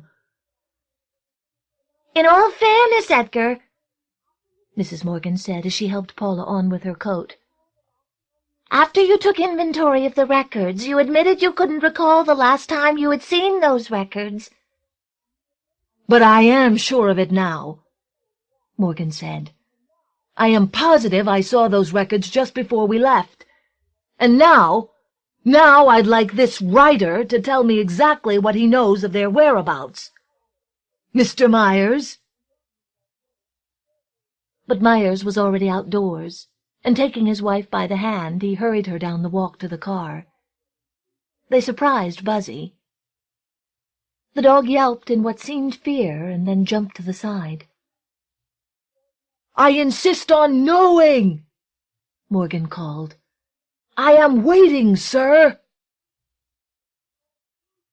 Myers got Paula into the car and started the engine. He looked again at the couple on the porch. Mrs. Morgan waved, and then she and Edgar Morgan went back inside and shut the door. Myers pulled away from the curb. "Those people are crazy," Paula said. Myers patted her hand. "They were scary," she said. He did not answer. Her voice seemed to come to him from a great distance. He kept driving. Snow rushed at the windshield. He was silent and watched the road. He was at the very end of a story. Leo Rosten, The Night of the Magi. When Mr. Parkhill noticed that Miss Mitnick, Mr. Bloom, and Mr. Kaplan were absent, and heard a mysterious humming beneath the ordinary sounds which preceded the start of a class session, he realized that it was indeed the last meeting of the year, and that Christmas was but a few days off. Every grade in the American Night Preparatory School for Adults each year presented a Christmas gift to its teacher. By now Mr. Parkhill was quite familiar with the ritual. Several nights ago there must have been a concerted dunning of those who had not yet contributed to the collection. Now the gift committee was probably engaged in last-minute shopping in Mickey Goldstein's arcade, debating the propriety of a pair of pajamas, examining the color combination of shirts and ties, arguing whether Mr. Parkhill, in his heart of hearts, would prefer fleece-lined slippers to onyx cuff-links. Mr. Parkhill cleared his throat. "We shall concentrate on spelling tonight." The students smiled knowingly, stealing glances at the 3 empty chairs, exchanging sly nods and soft chuckles. Mrs. Moskowitz directed a question to Mrs. Tomasic, but Mr. Blackberg's fierce "Pshaw!" murdered the words on her very lips. Rochelle Goldberg reached for a chocolate, giggling, but swallowed the sound instead of the sweet the moment Mr. Perez shot her a scathing rebuke. "We shall try to cover 40 words before recess." Not one stalwart flinched. Mr. Parkhill always gave the class a brisk spelling drill during the last session before Christmas. That kept all the conspirators busy. It dampened their excitement over what would soon transpire. It involved no speeches or discussion during which the precious secret might be betrayed. Above all, a spelling drill relieved Mr. Parkhill from employing a rash of ruses to conceal his embarrassment. "Is everyone ready?" A chorus worthy of Messiah choralled assent. "The first word is bananas." Murmurs trailed off, smiles expired, as bananas sprouted their letters on the arms of the chairs. "Romance." Pens scratched and pencils crunched as romance joined bananas. "Fought." The past tense of fight. Fought. Now all brows tightened. Nothing so frustrated the fledglings as the gruesome coupling of G and H, while the scholars wrestled with fought. Groaning. Mr. Parkhill heard himself sigh. The class seemed incomplete without its stellar student, Miss Mitnick, and bereaved without its unique one, Hyman Kaplan. Mr. Kaplan had recently announced that Shakespeare's finest moments came in that immortal tale of star-crossed lovers, A Room in Joliet. Charming. Horses. Mr. Parkhill's mind was not really on charming horses. He could not help feeling uneasy as he envisaged what soon would occur. The moment the recess bell rang, the entire class would dash out the door. The committee would be waiting in the corridor. The class would cross-examine them so loudly that Mr. Parkhill would get a fairly good idea of what the present was. And as soon as the bell pealed its surcease, the throng would pour in from the corridor, faces flushed, eyes a-glitter, surrounding one member of the committee, the one carrying the Christmas package, to conceal the fateful parcel from their master's view. The class would come to order with untypical celerity. Then, just as Mr. Parkhill resumed the spelling lesson, the chairman would rise, apologize for interrupting, approach Mr. Parkhill's desk, place the package upon it, and blare out the well-prepared felicitations. Mr. Parkhill would pretend to be overwhelmed by surprise. He would utter a few halting phrases. His flock would smile, grin, fidget until the bravest among them would exclaim, "Open it!" or "Look inside the present!" Whereupon Mr. Parkhill would untie the elaborate ribbons, remove the wrapping from the box, lift the top, and, as his students burbled with pleasure, he would pluck the gift from its cradle, exclaiming, "It's beautiful!" or, "I shall certainly put this to good use," or, most popular of all, "It's just what I wanted." The class would burst into a squall of applause, to which he would respond with renewed thanks and a stronger counterfeit of spontaneous thanksgiving. It was not always easy for Mr. Parkhill to carry off the feigned surprise.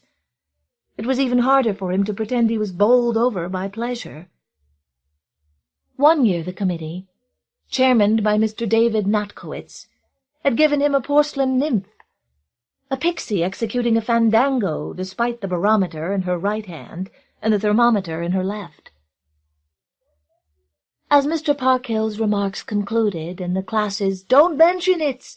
and communal fervor trailed off, the spelling drill would resume and the session would drag on until the final bell. "Accept," called Mr. Parkhill. "Notice, please, the word is accept, not accept. Be careful, everyone. Listen to the difference. Accept. Cucumber." And after the final bell rang, the whole class would cry, "Merry Christmas! Happy New Year!" and crowd around him with tremendous smiles to ask how he really liked the present, advising him that if it wasn't just right in size and color, if the gift was something to wear, or in shape and utility, if something to use, Mr. Parkhill could exchange it. He didn't have to abide by the committee's choice. He could exchange the present for anything. That had been carefully arranged with Mickey Goldstein in person. This was the ritual, fixed and unchanging, of the session before Christmas. Nervous? Goose. Violets. The hand on the wall clock crawled toward 8. Mr. Parkhill tried to keep his eyes away from the seats, so telling in their vacancy, of Miss Mitnick, Mr. Bloom, and Mr. Kaplan. In his mind's eye he saw the 3 deputies in the last throes of decision in Mr. Goldstein's arcade, torn by the competitive attractions of an electric clock, a cane, spats, a lifetime fountain pen. Mr. Parkhill winced. Twice already had lifetime fountain pens been bestowed upon him, once with a lifetime propelling pencil to match. Mr. Parkhill had exchanged these indestructible gifts discreetly once for a woolen vest, once for a fine pair of earmuffs. Mr. Parkhill hoped it wouldn't be a fountain pen. Or a smoking jacket. He had never been able to understand why the committee, in his second semester at the ANPSA, had decided upon a smoking jacket. Mr. Parkhill did not smoke. He had exchanged it for a pair of fur-lined gloves. That was when Mr. Goldstein told him that teachers were always changing the Christmas presents their classes gave them. "Why don't those dumbbells maybe ask a teacher some questions in advance? They could get a hint what that particular teacher really wants." Mr. Goldstein had been quite indignant about such foolhardiness. Pancakes? Hospital. In the nick of time, as a dozen apprehensive faces popped up, Mr. Parkhill detoured disaster. Shun. Commission. The clock ticked away. Mr. Parkhill called off, Sardine, exquisite, palace, and at long last the bell trilled intermission. The class stampeded out of the room, Mr. Pinsky well in the lead. Their voices resounded in the corridor and floated through the open door. Nathan P. Nathan was playing a harmonica.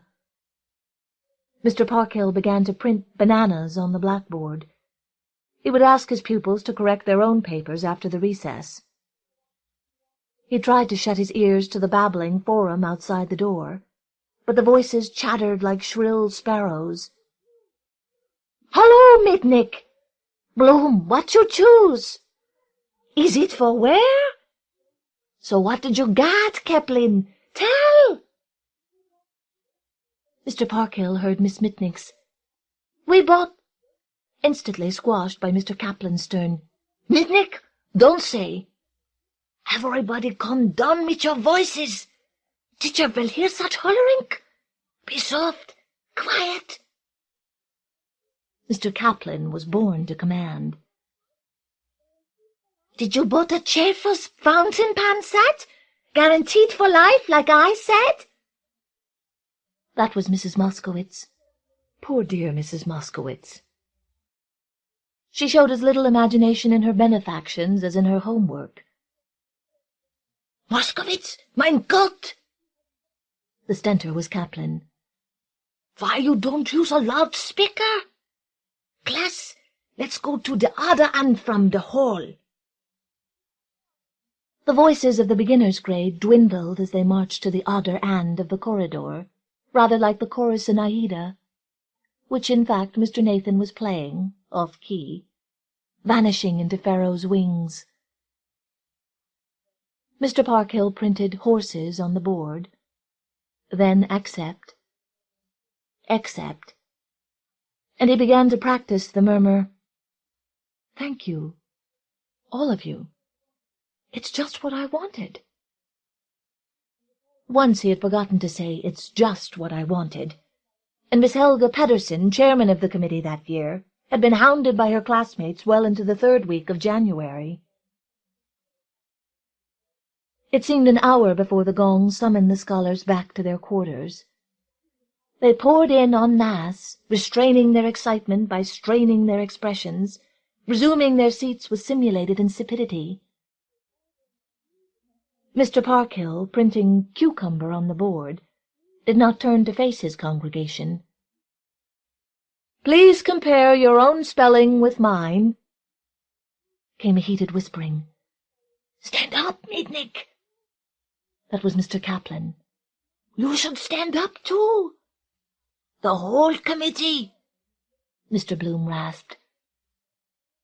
Apparently Miss Mitnick, a gazelle choked with embarrassment, could not mobilize the fortitude to stand up with her comrades. "A fine representative you're gonna make," frowned Mr. Kaplan. "You think it's for my sake I'm asking? Mitnick, stand up." "I can't," whinnied Miss Mitnick. Mr. Parkhill printed violets. "Last call," barked Mr. Kaplan. "Come up with me and Bloom." The anguished maiden's eyes were glazing. Even Mr. Nathan's cheerful "Rosie" fell on paralyzed ears. "Class," began Mr. Parkhill. A clarion voice cut through the air. "Pardon me, Mr. Parkhill." It had come. Yes?" Mr. Parkhill beheld Messrs. Bloom and Kaplan standing side by side in front of Miss Mitnick's chair. Each was holding one side of a long package, wrapped in green cellophane and tied with great red ribbons. A pair of tiny hands, their owner hidden behind the box, clutched the bottom of the offering. "The hands is Mitnick," explained Mr. Kaplan. Not for a second did Mr. Parkhill avert his gaze from the tableau. Yes?" "Let go," Mr. Kaplan whispered. The hands of Mitnick disappeared. The diminished committee advanced with the parcel. Mr. Kaplan's smile was celestial. Mr. Bloom's nostrils quivered. Together the staunch duo thrust the package toward Mr. Parkhill's chest, as Mr. Kaplan proclaimed, "Mr. Parkhill, is mine big honor, as chairman from the bank and delivering to you a present committee, to present you mit this fine package." Mr. Bloom dropped back 2 paces. It resembled the changing of the guard, so well had it been rehearsed, and stared into space. Mr. Parkhill stammered, "Oh, goodness! Why, thank—" But Mr. Kaplan rode over his words. "First, I have to say a few words." He half-turned to the audience. "Mitnick, you still got time to join the committee." The maiden was inert. "She fainted!" cried Mrs. Yanoff. This was not true. "She is stage-fried!" This, despite the solecism, was true. Mr. Kaplan shook his head in disgust and refaced Mr. Parkhill, smoothed a paper extracted from his pocket, and read, "To our dear teacher," that's the beginning, "we are standing on the edge of a big holiday. Of course, is all kinds holiday in U.S., holidays for politic, holidays for religious, and plain holidays. In February we got Judge Washington's birthday, a fine holiday. Also Abraham Lincoln's, even better. In July comes natural 4th July, the birthday of America the Beautiful. Also we have Labor Day, Thanksgiving for the Pilgrims, and for victory in the worldwide war, Armistice Day." Mr. Parkhill studied his chalk. "Make an end already," growled Mr. Bloom. Mr. Kaplan scorned impatience at such a moment. "But around this time year, we have a different kind holiday.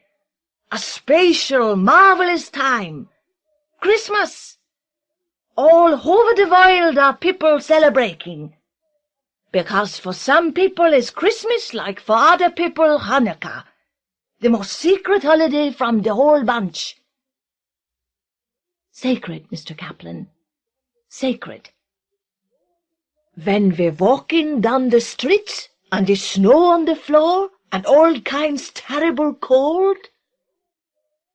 Mr. Kaplan's hand repelled winter's tribulations. "When we see in all the shop windows those trees with red and green electric lights burning.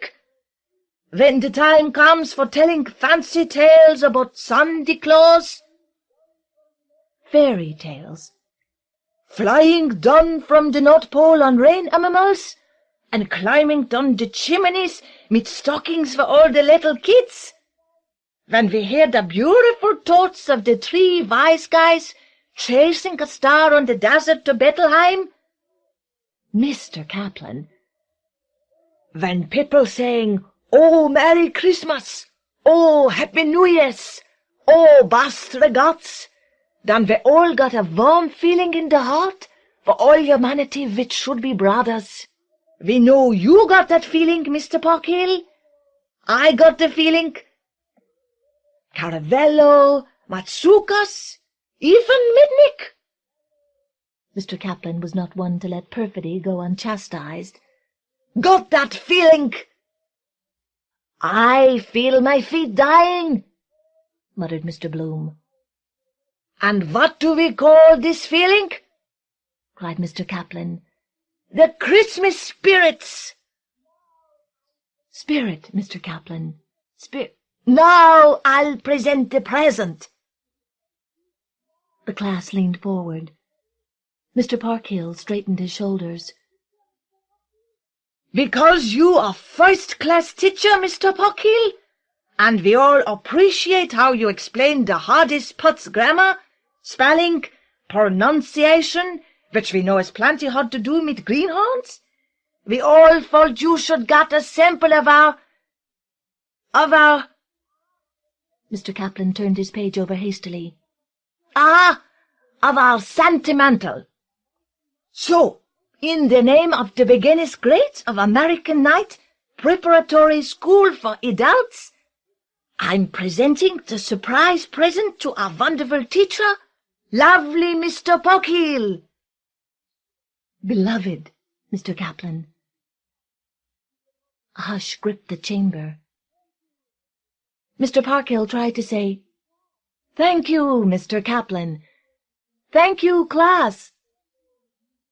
But the phrases seemed so time-worn, so shorn of meaning, they stuck in his throat. Without a word he untied the big red ribbon, unfolded the green cellophane wrapping, lifted the cover off the package, fumbled with the inner maze of wrapping. He raised the gift from the box.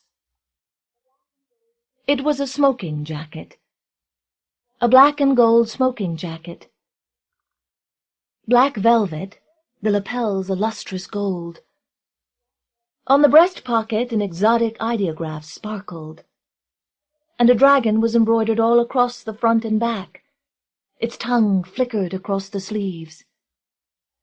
"Oriental style?" Mr. Kaplan confided. Mr. Parkhill coughed.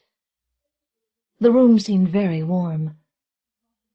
Mr. Bloom was peering over Mr. Kaplan's shoulder, mopping his bald head and clucking like a rooster. Mrs. Moskowitz sat stupefied. Moist-eyed Olga Tarnova moaned from the depths of one of her many passions. "Thank you," Mr. Parkhill succeeded in stammering. "Thank you. All of you. Very much." Mr. Bloom blared. "Hold it up, everyone should see!" Mr. Kaplan turned on Mr. Bloom. "I'm the chairman." Rose Mitnick was bleeding. Miss Goldberg cracked a pistachio nut. I can't tell you how much I appreciate your kindness." The dragon, Mr. Parkhill noted, had green eyes. Mr. Kaplan beamed. "So please hold up the present all should see." Mr. Parkhill raised high the jacket for all to behold. The symphony of admiring ohs and ahs was climaxed by Mr. Kaplan's ecstatic, "My!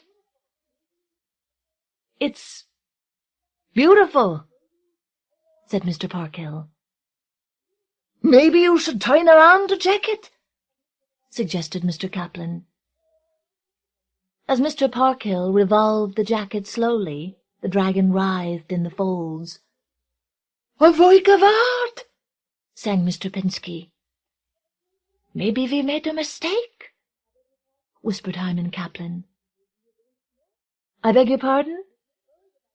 "Maybe you don't smoke. Mitnick worried about that.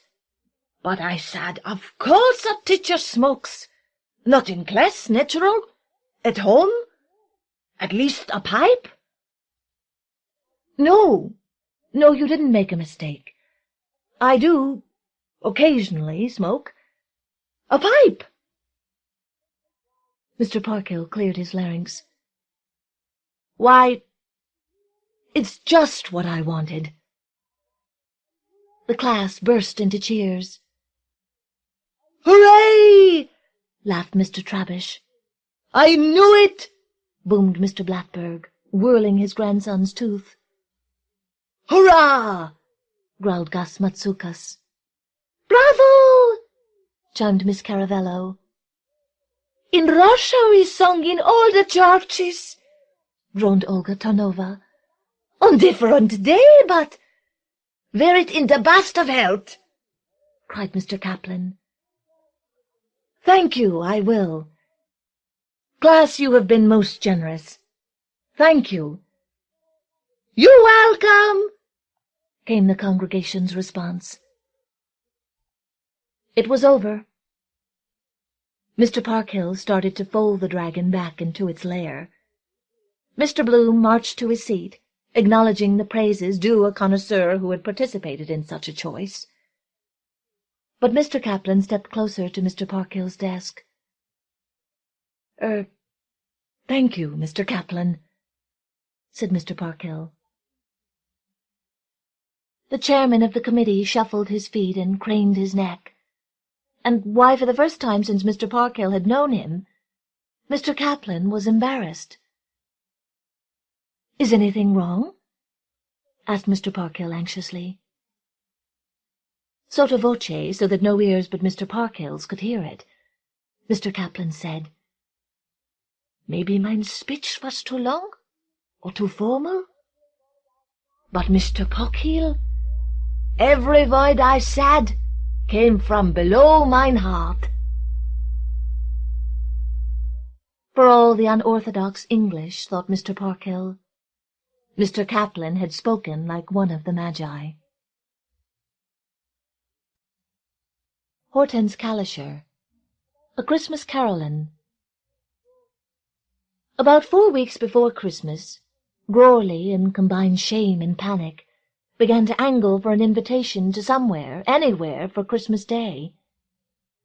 By this time, after 6 months of living alone in the little Waverley Place flat, to which he had gone as soon as he and his wife had decided to separate, he had become all too well reacquainted with his own peculiar mechanism in regard to solitude. It was a mechanism that had its roots in the jumbled lack of privacy of an adolescence spent in the dark, 4-room apartment to which his parents had removed themselves and 3 children after his father's bankruptcy in '29. Prior to that, Grawley's childhood had been what was now commonly referred to as Edwardian, in a house where servants and food smells kept their distance until needed, and there were no neurotic social concerns about the abundance of either.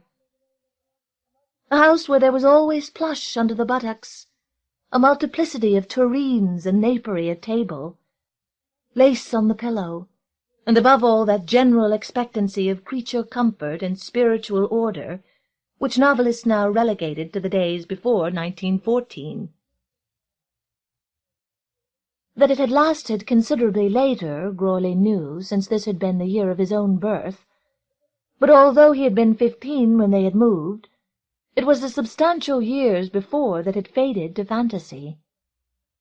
Even now, when he read or said the word reality, his mind reverted to Sunday middays in the apartment-house living-room, where the smudgy daylight was always diluted by lamps, the cheaply stippled walls menaced the oversized furniture, and he, his father and brother and sister, each a claustrophobe island of irritation, were a constant menace to one another.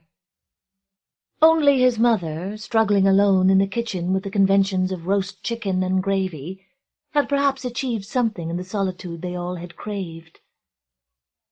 To Grawley, even now, the smell of roasting fowl was the smell of a special kind of Sunday death. Only once before now had he lived alone, and then, too, it had been in the village, not far from where he presently was. After his graduation from City College he had worked a year, to save up for a master's in journalism, and then, salving his conscience with the thought that he had at least paid board at home for that period, he had left his family forever. The following year, dividing his time between small-time newspaper job and classes, living in his $27 per month place off Morton Street, he had savored all the wonders of the single door key opening on the quiet room, of the mulled book and the purring clock, of the smug decision not to answer the phone or to let even the most delightful invader in.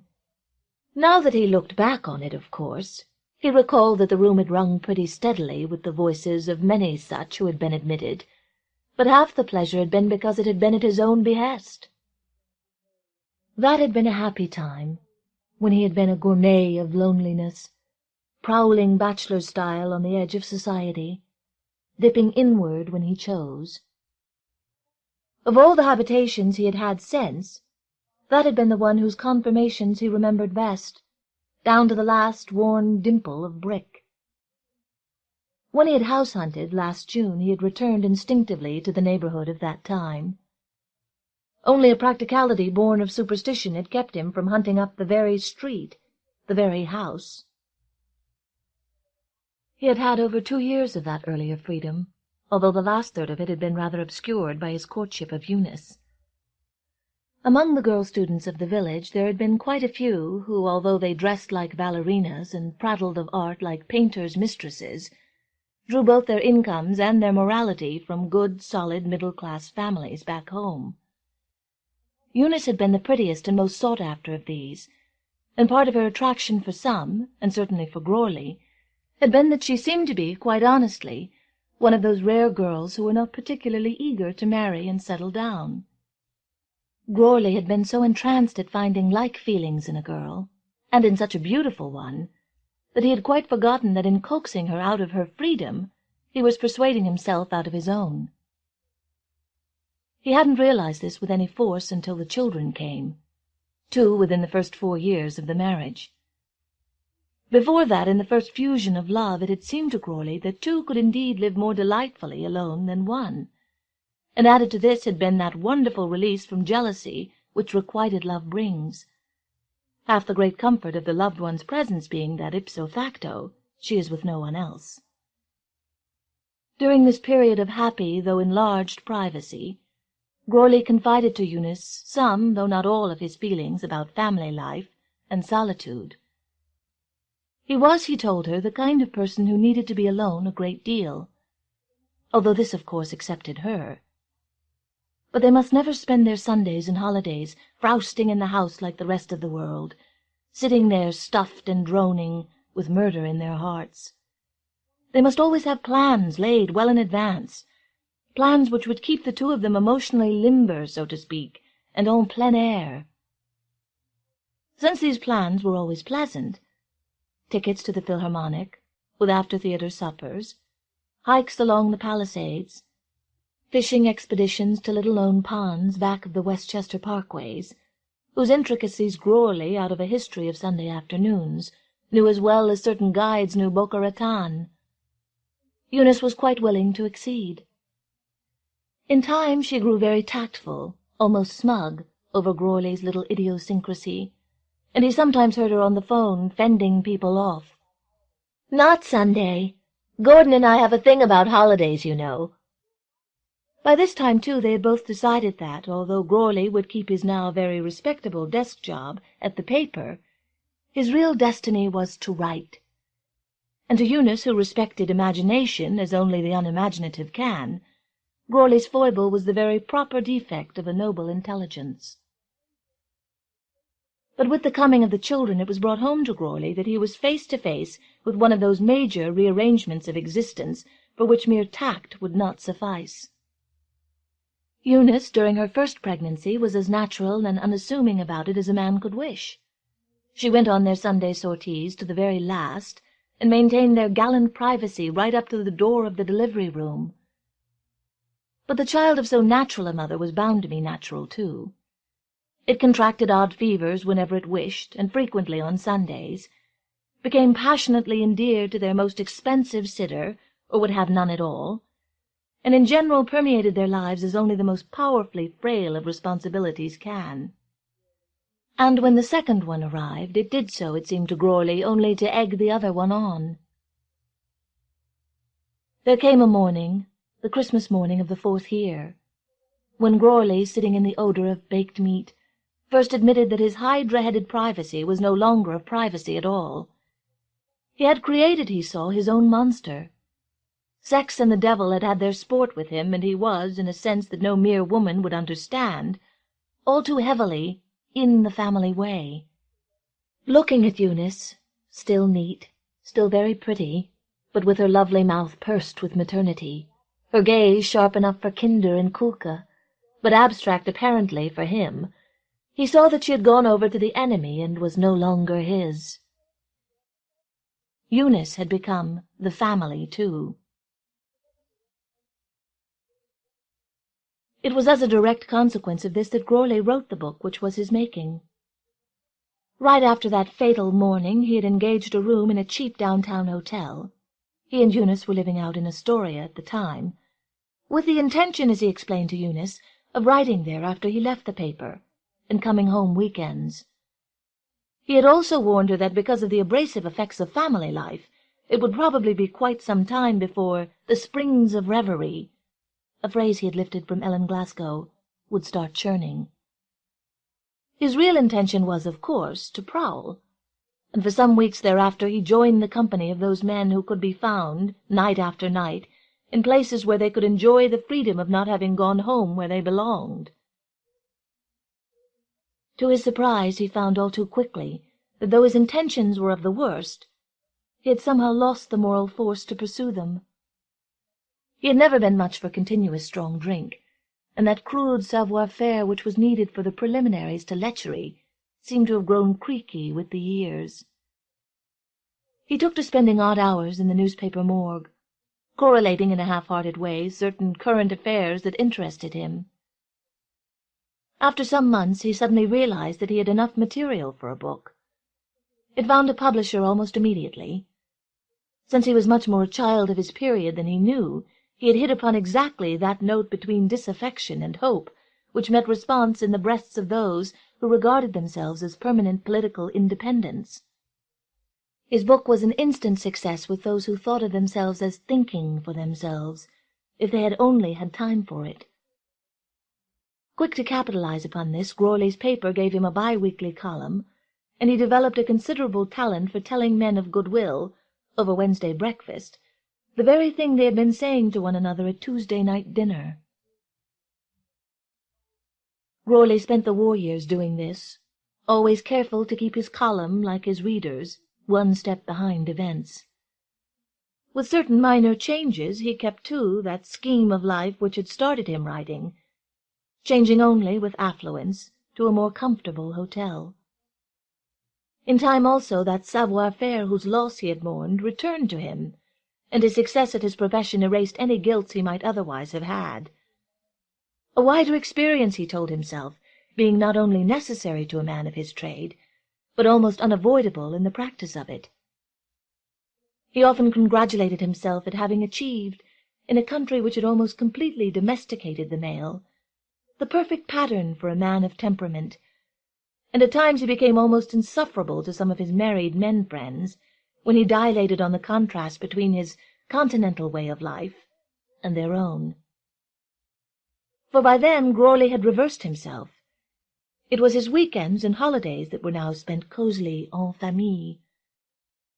It was pleasant coming back to the house in Terrytown on Friday evenings, coming back from the Crusades to find Eunice and the whole household decked out, literally and psychologically, for his return. One grew sentimentally fond of children whom one saw only under such conditions. Grawley's Saturdays were now spent, as he himself boasted, on all fours, in the rejuvenating air of the skating rinks, the museums, the woods, and the zoos. Sundays and holidays he and Eunice often entertained their relatives, and if, as the turkey browned, he had a momentary twinge of his old mal de famille, he had but to remember that his hat was, after all, only hung in the hall. It was only some years after the war that Eunice began to give trouble. Before that their double ménage had not been particularly unusual. Almost all the households of couples their age had been upset in one way or another, and theirs had been more stable than many. During the war years Eunice had had plenty of company for her midweek evenings. All over America women had been managing bravely behind the scenes. But now that families had long since paired off again, Eunice showed a disquieting tendency to want to be out in front. "No, you'll have to come home for good," she said to Grawley at the end of their now frequent battles. "I'm tired of being a short-order wife." "The trouble with you," said Grawley, "is that you've never adjusted to post-war conditions." "That was your 1946 column," said Eunice. "If you must quote yourself, pick one a little more up-to-date." Removing a jewel-encrusted slipper-toe from the fender, she made a feverish circle of the room, the velvet panniers of her house-gown swinging dramatically behind her. She was one of those women who use their charge accounts for retaliation. With each crisis in their deteriorating relationship, Crawley noted gloomily, Eunice's wardrobe had improved. "Now that the children are getting on," he said, "you ought to have another interest, a hobby." Eunice made a hissing sound. 1947, she said. In the weeks after, she made her position clear. Men, she told him, might have provided the interest he suggested, but when a woman had made a vocation of one, it wasn't easy to start making a hobby of several. It was hardly much use swishing out in clouds of taboo at 7 if one had to be back to feel Georgie's forehead at 11.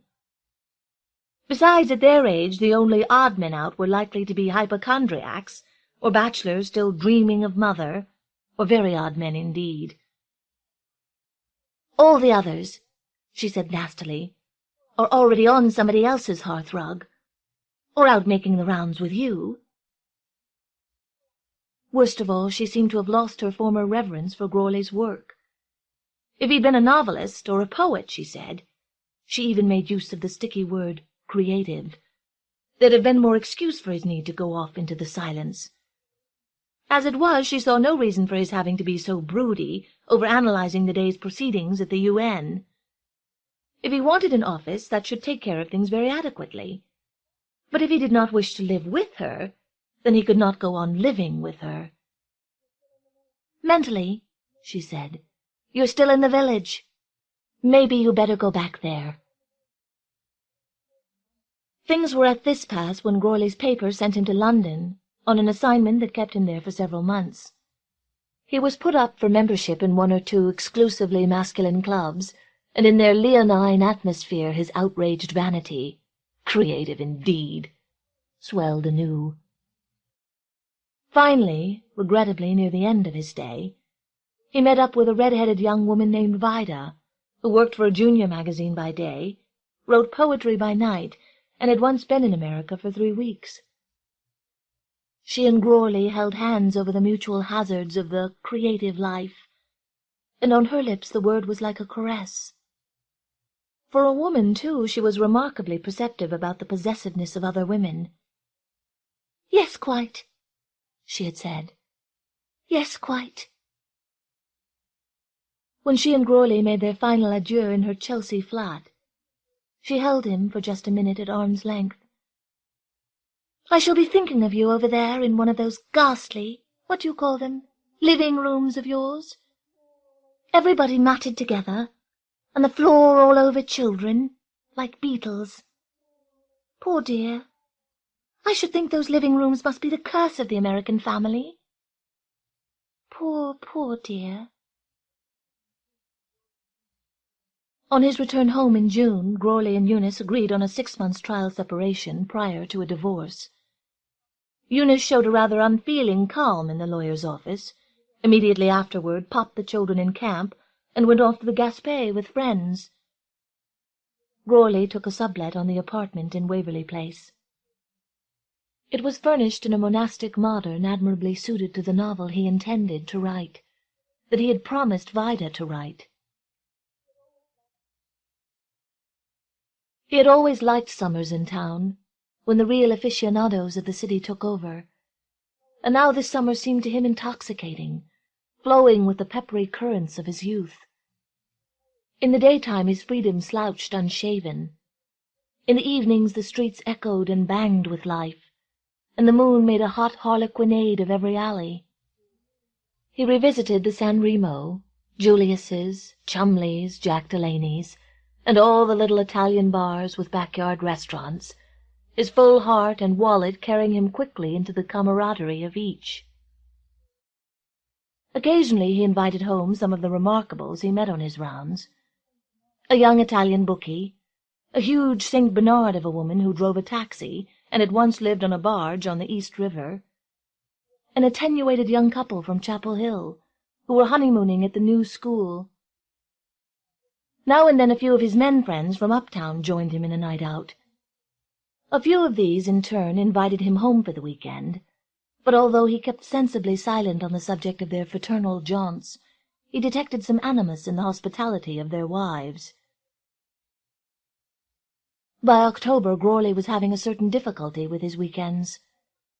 His list of bids to the country was momentarily exhausted, and his own ideas had begun to flag. The children home from camp had aged suddenly into the gang phase. They tore out to movies and jamborees of their own, were weanable from these only by what Goarly could scrape up in the way of rodeos and football games, and assumed, once the afternoon's treat was over, a faraway look of sufferance. Once or twice when he took them home he caught himself hoping that Eunice would ask him in for a drink, a chat that might conceivably lead to dinner. But she was always out, and Mrs. Lederer, the housekeeper, always pulled the children in as if they were packages whose delivery had been delayed, gave him a nasty nod, and shut the door. For a few weekends he held himself to his desk, trying to work up a sense of dedication over the novel, but there was no doubt that it was going badly. Its best juice had been unwisely expended in long, analytic letters to Vida, and now in her airmail replies, which bounced steadily and enthusiastically over the Atlantic, it began to seem more her novel than his. The Sunday before Thanksgiving he made himself embark on a ski train to Pittsfield, working up a comforting sense of urgency over the early rising and the impedimenta to be checked. The crowd on the train was divided between a band of Swiss and German perfectionists who had no conversation, and a horde of young couples rolling on the slopes like puppies, who had too much. Between them, Goarly's privacy was respected to the point of insult. When he returned that night, he tossed his gear into a corner, where it wilted damply on his landlord's blonde rug, made himself a hot toddy, with a spasm of self-pity over his ability to do for himself, and sat down to face his fright.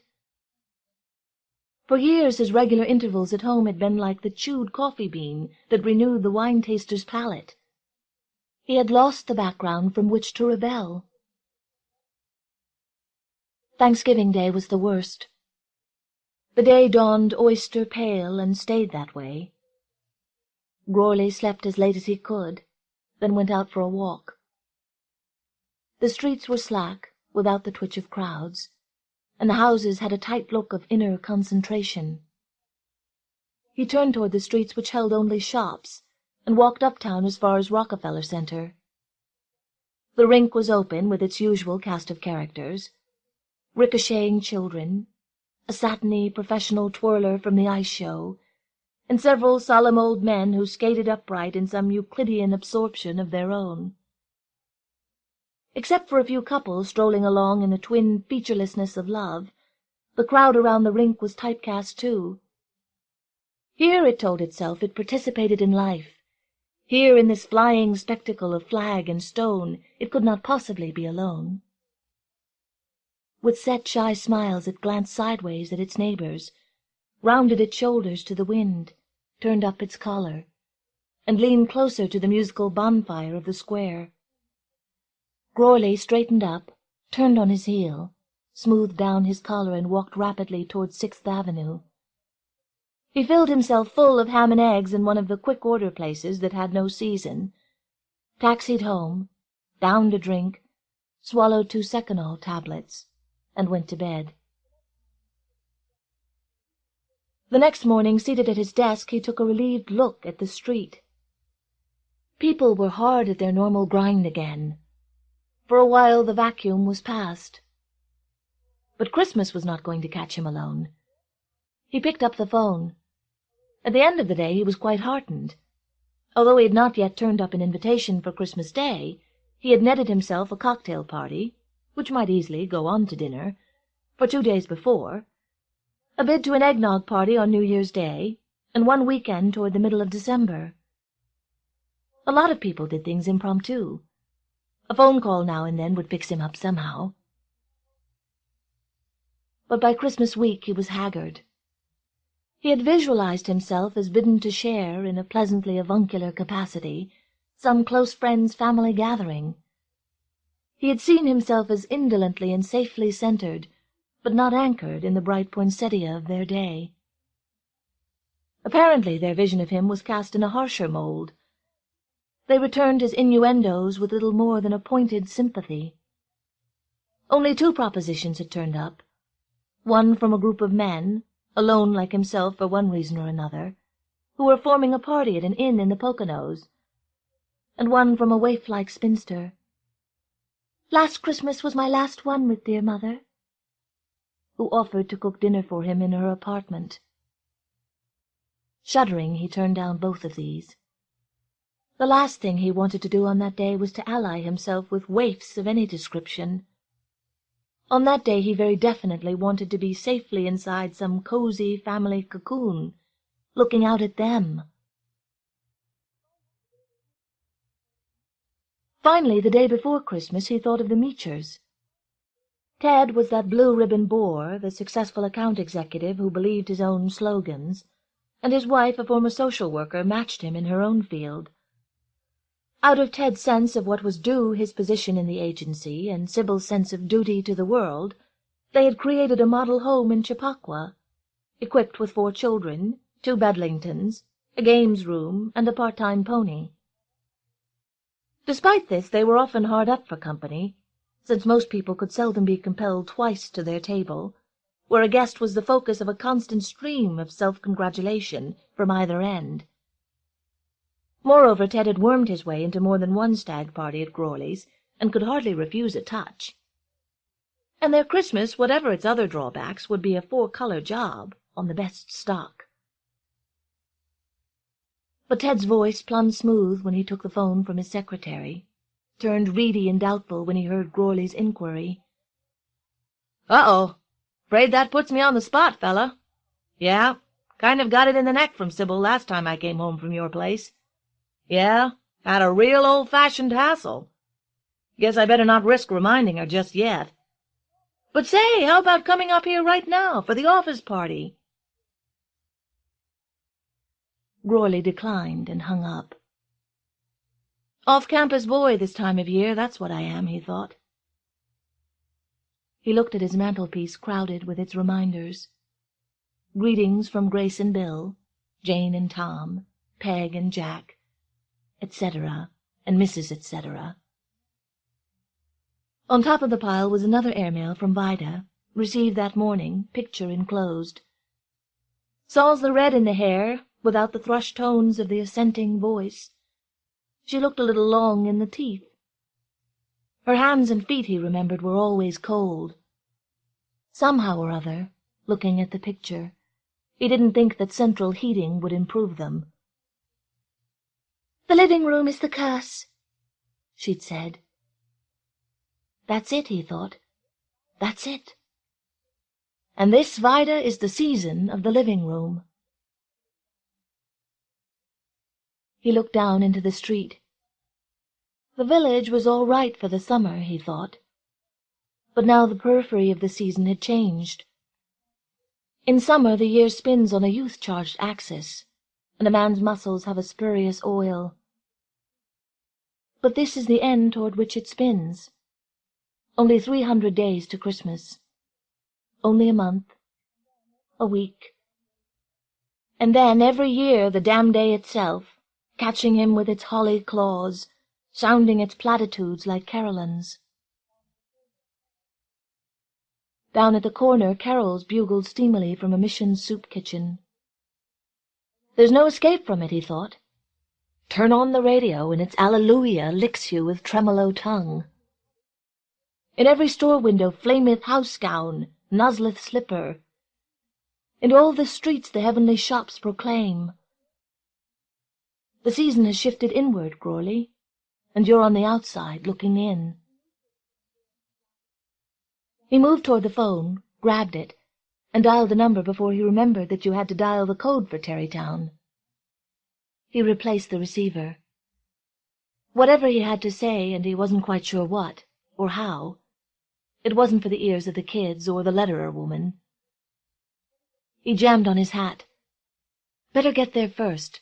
Get inside the door.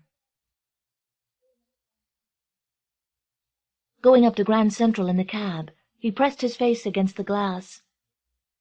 Everything had been taken care of weeks ago. The kids had been sent their two-wheelers, and he had mailed Eunice an extra-large check, one he hadn't sent through the lawyer. But at 5 o'clock Fifth Avenue still shone like an enormous blue sugar-plum, revolving in a tutti-frutti rain of light. Here was the season in all its questionable glory, the hallmark joy of giving, the goodwill diamante. But in the cosmetic air people raised tinted faces, walked with levitated step.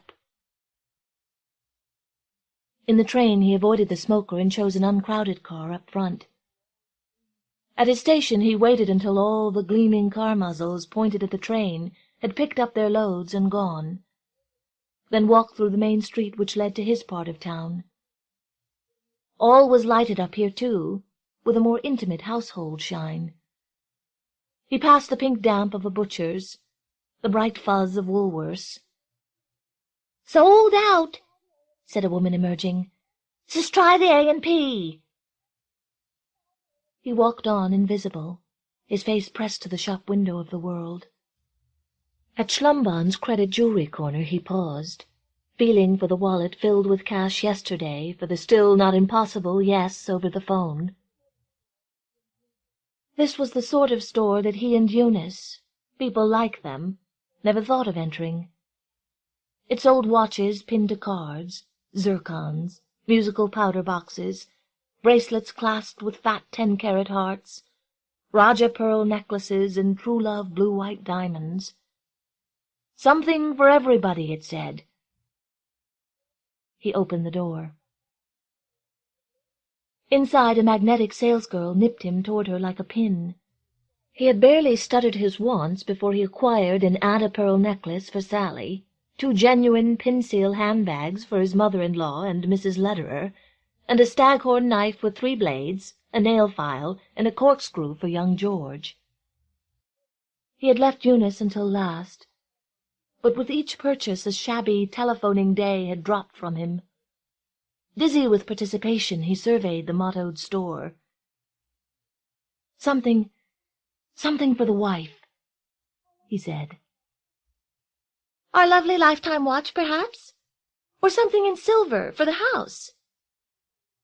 The clerk tapped her teeth, gauging him.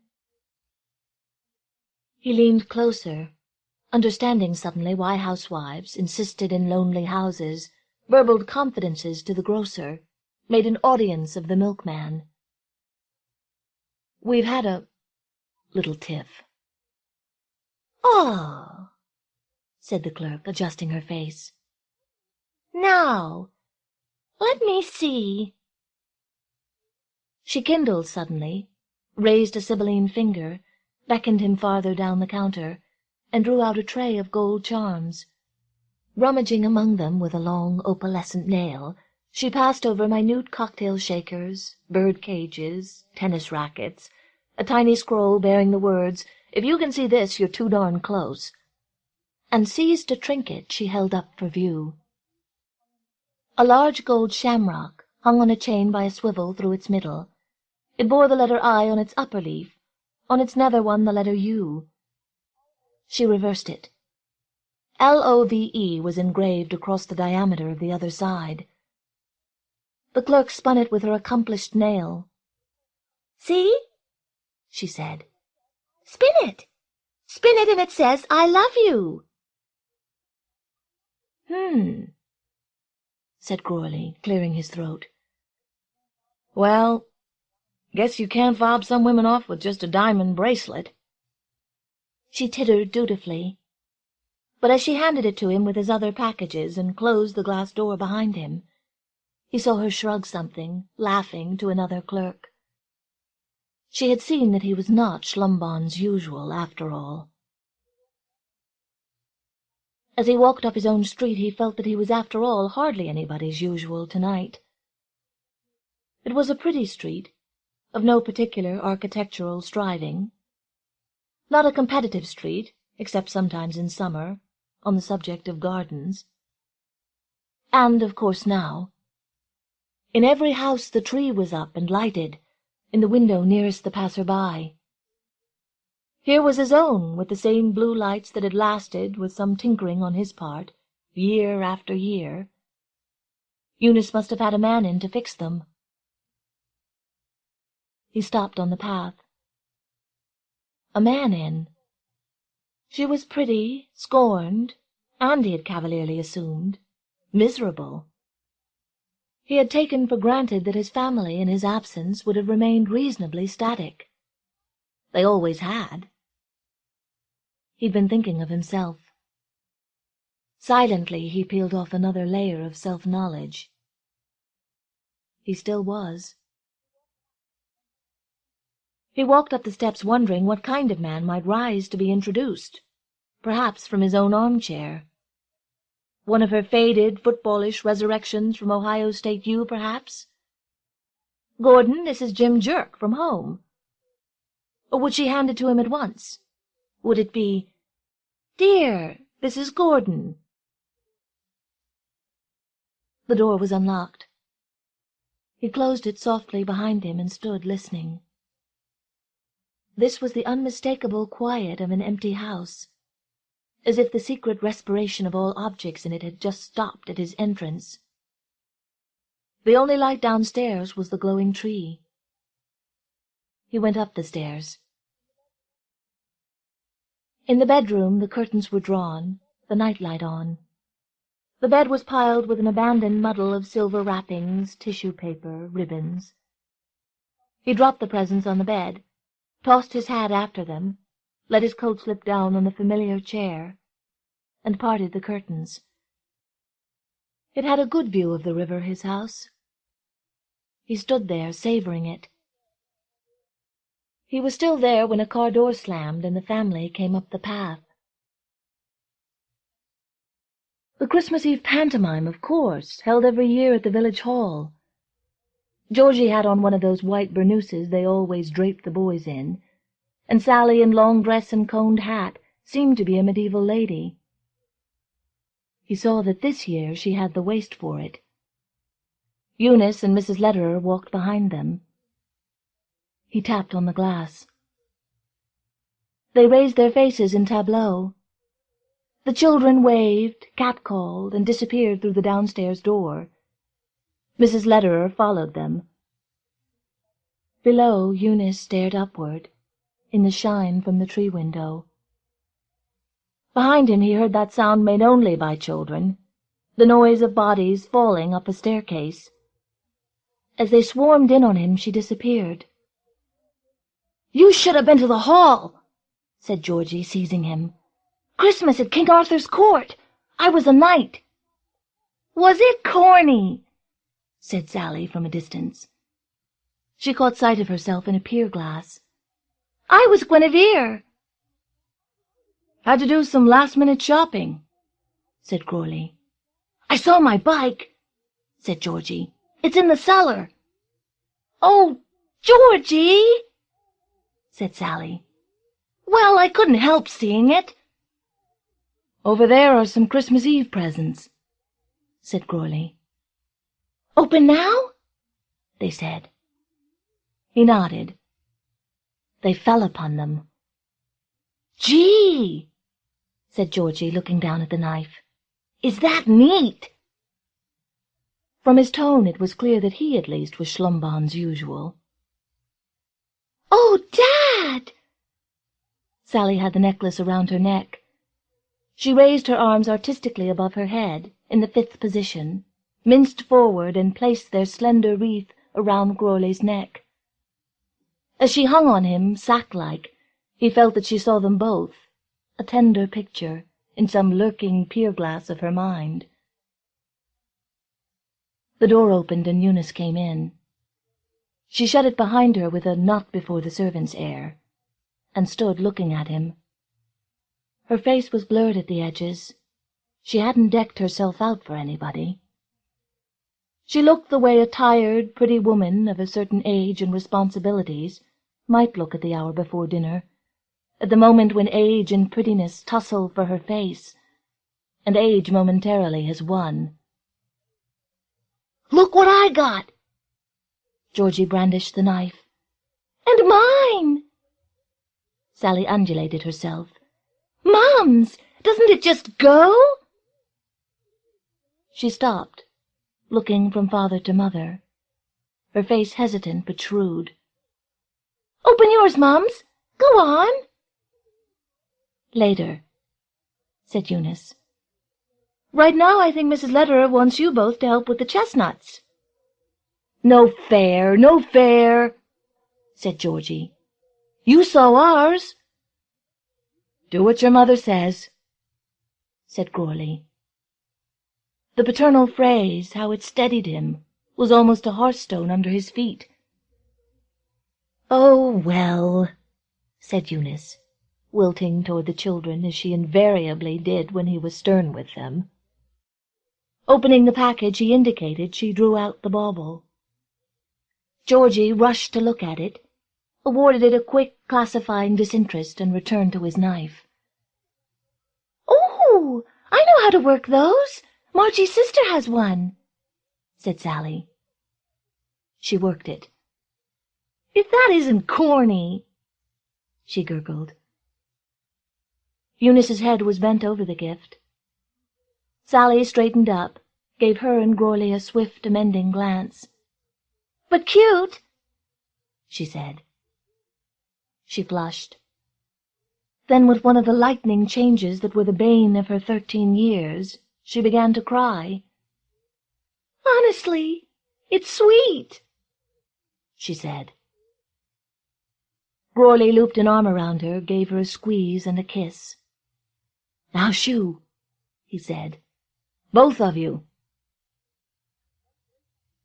When he turned back to the room, Eunice was looking out the window, chin up, her face not quite averted. Recognizing the posture, he quailed. It was the stance of the possessor of the stellar role, of the nightingale with her heart against the thorn. It was the stance of the woman who demands her scene. He sighed, rat-tatted his fingers on a tabletop. "Well," he said, "guess this is the season the corn grows tall." A small movement of her shoulder, the back of her head to him. Now protocol demanded that he talk into her silence, dredging his self-abasement until he hit upon some remark which made it possible for her to turn, to rend it, to show it up for the heartless, illogical, tawdry remark that it was. He could repeat a list of the game birds of North America, or a passage from the Congressional Record. The effect would be the same. "Go on," he said. "Get it over with. I deserve it. I just want you to know, mentally I'm out of the village." She turned, head up, nostrils dilated. Her mouth opened. "Get it Breath failed her, but not for long. Much later they linked arms in front of the same window. Supper had been eaten, the turkey had been trussed, the children at last persuaded into their beds. That was the consolatory side of family life, Gourley thought. The long Olympian codas of the emotions were cut short by the niggling detail. Women thought otherwise, of course. In the past he had himself. Eunice began clearing off the bed. "What's in those two? Fathers and mothers?"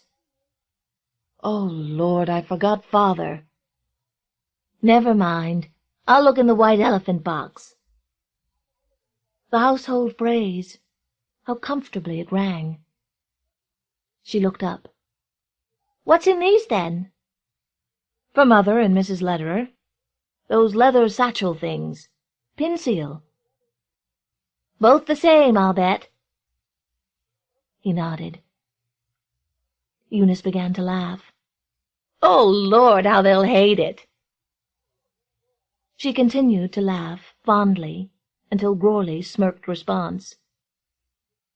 This, too, was familiar. Masculine gifts, the inappropriateness thereof. But Eunice continued to laugh, steadily, hysterically, clutching her stomach, collapsing into a chair. "It's that hat," she said.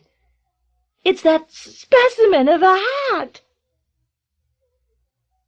Crawley's hat lay on the bed where he had flung it. Brazenly dirty, limp denizen of bars, it reared sideways on a crest of tissue paper, one curling red whorl of ribbon around its crown. "Like something out of Hogarth," she said. "The Rounders Return."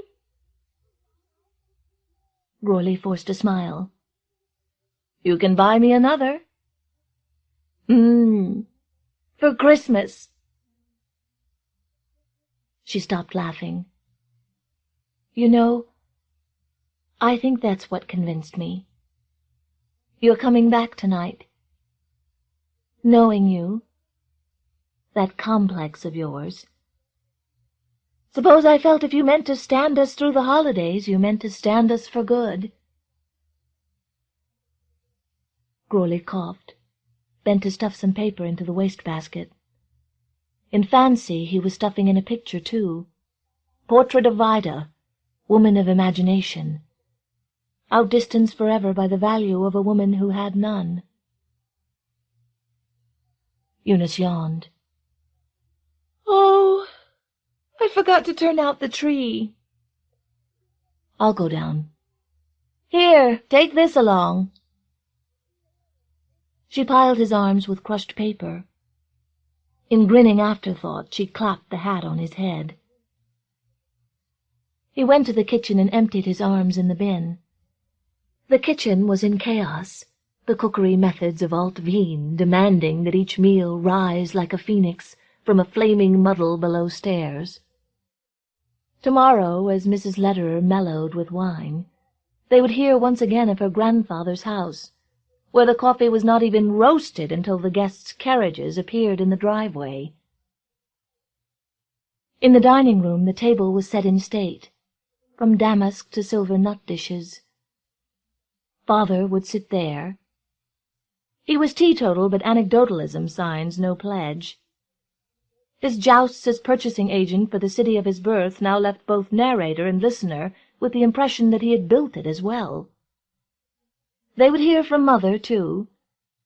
It was unfortunate that her bit of glory, her grandfather had once attended Grover Cleveland, should have crystallized itself in that one sentence so shifty for false teeth. "Yes, my father was a physician, you know." Crawley sighed and walked into the living-room. He looked out across the flowing blackness of the river. There to the south, somewhere in that jittering corona of yellow lights, was the apartment. He shuddered pleasurably, thinking of all the waifs in the world tonight. His own safety was too new for altruism. It was only by a pairing of luck as thin as this pane of glass that he was safely here, on the inside, looking out. Behind him the tree shone, that trompe-l'oeil triumphant, yearly symbol of how eternally people had to use the spurious to catch at the real. If there was an angel at the top, then here was the devil at its base. That, at this season, anybody who opened his eyes and ears too wide caught the poor fools, caught himself, hard at it. Home is where the heart, the best things in life are. Spin it and it says, "I love you." Crawley reached up absently and took off his hat. This is middle age, he thought. Stand still and hear the sound of it, bonging like carillons, the gathering sound of all the platitudes, sternly coming true. He looked down at the hat in his hand. It was an able hat. Not every hat could cock a snook like that one. From now on he'd need every ally he could muster. Holding it, he bent down and switched off the tree. He was out of the living-room and halfway up the stairs, still holding it, before he turned back. Now the house was entirely dark, but he needed no light other than the last red sputter of rebellion in his heart. He crept down, felt along the wall, clasped a remembered hook. Firmly he hung his hat in the hall. Then he turned and went back up the stairs. Jane Smiley. Long Distance. Kirby Christensen is standing under the shower, fiddling with the hot water spigot and thinking 4 apparently simultaneous thoughts. That there is never enough hot water in this apartment, that there was always plenty of hot water in Japan, that Mieko will be here in 4 days, and that he is unable to control Mieko's expectations of him in any way. The thoughts of Mieko are accompanied by a feeling of anxiety as strong as the sensation of the hot water, and he would like the water to flow through him and wash it away. He turns from the shower head and bends backward, so that the stream can pour over his face. When he shuts off the shower, the phone is ringing. A sense that it has been ringing for a long time. Can a mechanical noise have a quality of desperation? Propels him naked and dripping into the living room. He picks up the phone, and his caller, as he had suspected, is Mieko. Perhaps he is psychic. Perhaps this is only a coincidence. Or perhaps no one else has called him in the past week or so. The connection has a crystalline clarity that tricks him into not allowing for the satellite delay. He is already annoyed after the first hello. Mieko's voice is sharp, high, very Japanese, although she speaks superb English. He says, "Hello, Mieko." And he sounds annoyed, as if she calls him too much, although she has only called once to give him her airline information, and once to change it. Uncannily attuned to the nuances of his voice, she says, "Oh, Kirby," and falls silent. Now there will be a flurry of tedious apologies on both sides. He is tempted to hang up on her, call her back, and blame his telephone, faulty American technology. But he can't be certain that she is at home. So he says, "Hello, Mieko? Hello, Mieko? Hello, Mieko?" More and more loudly, as if her voice were fading. His strategy works. She shouts, "Can you hear me, Kirby? I can hear you, Kirby." He holds the phone away from his ear. He says, "That's better. Yes, I can hear you now." "Kirby, I cannot come. I cannot go through with my plan. My father has lung cancer. We learned this morning." He has never met the father, has seen the mother and the sister only from a distance at a department store. "Can you hear me, Kirby?" "Yes, Mieko." "I don't know what to say." "You don't have to say anything. I have said to my mother that I am happy to stay with her. She is considerably relieved." "Can you come later in the spring?" "My lie was that this Melville seminar I was supposed to attend would be offered just this one time, which was why I had to go now." "I'm sorry." "I know that I am only giving up pleasure. I know that my father might die." As she says this, Kirby is looking out his front window at the snowy roof of the house across the street, and he understands at once from the hopeless tone of her voice that to give up the pleasure that Mieko has promised herself is harder than to die. He understands that in his whole life he has never given up a pleasure that he cherished as much as Mieko cherished this one. He understands that in a just universe the father would rather die alone than steal such a pleasure from his daughter. All these thoughts occur simultaneously, and are accompanied by a lifting of the anxiety he felt in the shower. She isn't coming. She is never coming. He is off the hook.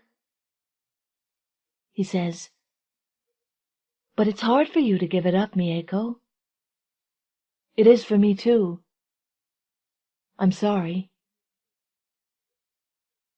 The sympathetic tones in his voice wreck her self-control, and she begins to weep. In the 5 months that Kirby knew Mieko in Japan, and in the calls between them since, she has never shed a tear, hardly ever let herself be caught in a low moment. But now she weeps with absolute abandon, in long, heaving sobs, saying, "Oh, oh, oh," every so often. Once the sounds fade, as if she has put down the phone, but he does not dare hang up, does not even dare move the phone from one ear to the other. This attentive listening is what he owes to her grief, isn't it? If she had come and he had disappointed her, as he would have, this is how she would have wept in solitude after swallowing her disappointment in front of him. But this is her father's doing, not his. He can give her a little company, after all. He presses the phone so hard to his ear that it hurts. The weeping goes on for a long time, and he is afraid to speak and interfere with what will certainly be her only opportunity to give way to her feelings. She gives one final wailing, "Oh," and then begins to cough and choke. Finally she quiets, and then sighs. After a moment of silence she says, "Kirby, you should not have listened." "How can I hang up?" "A Japanese man would have."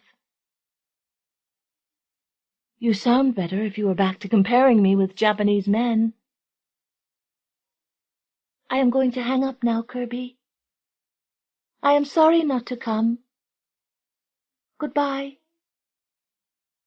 "Don't hang up." "Goodbye." "Mieko?" "Goodbye, Kirby." "Call me. Call me again."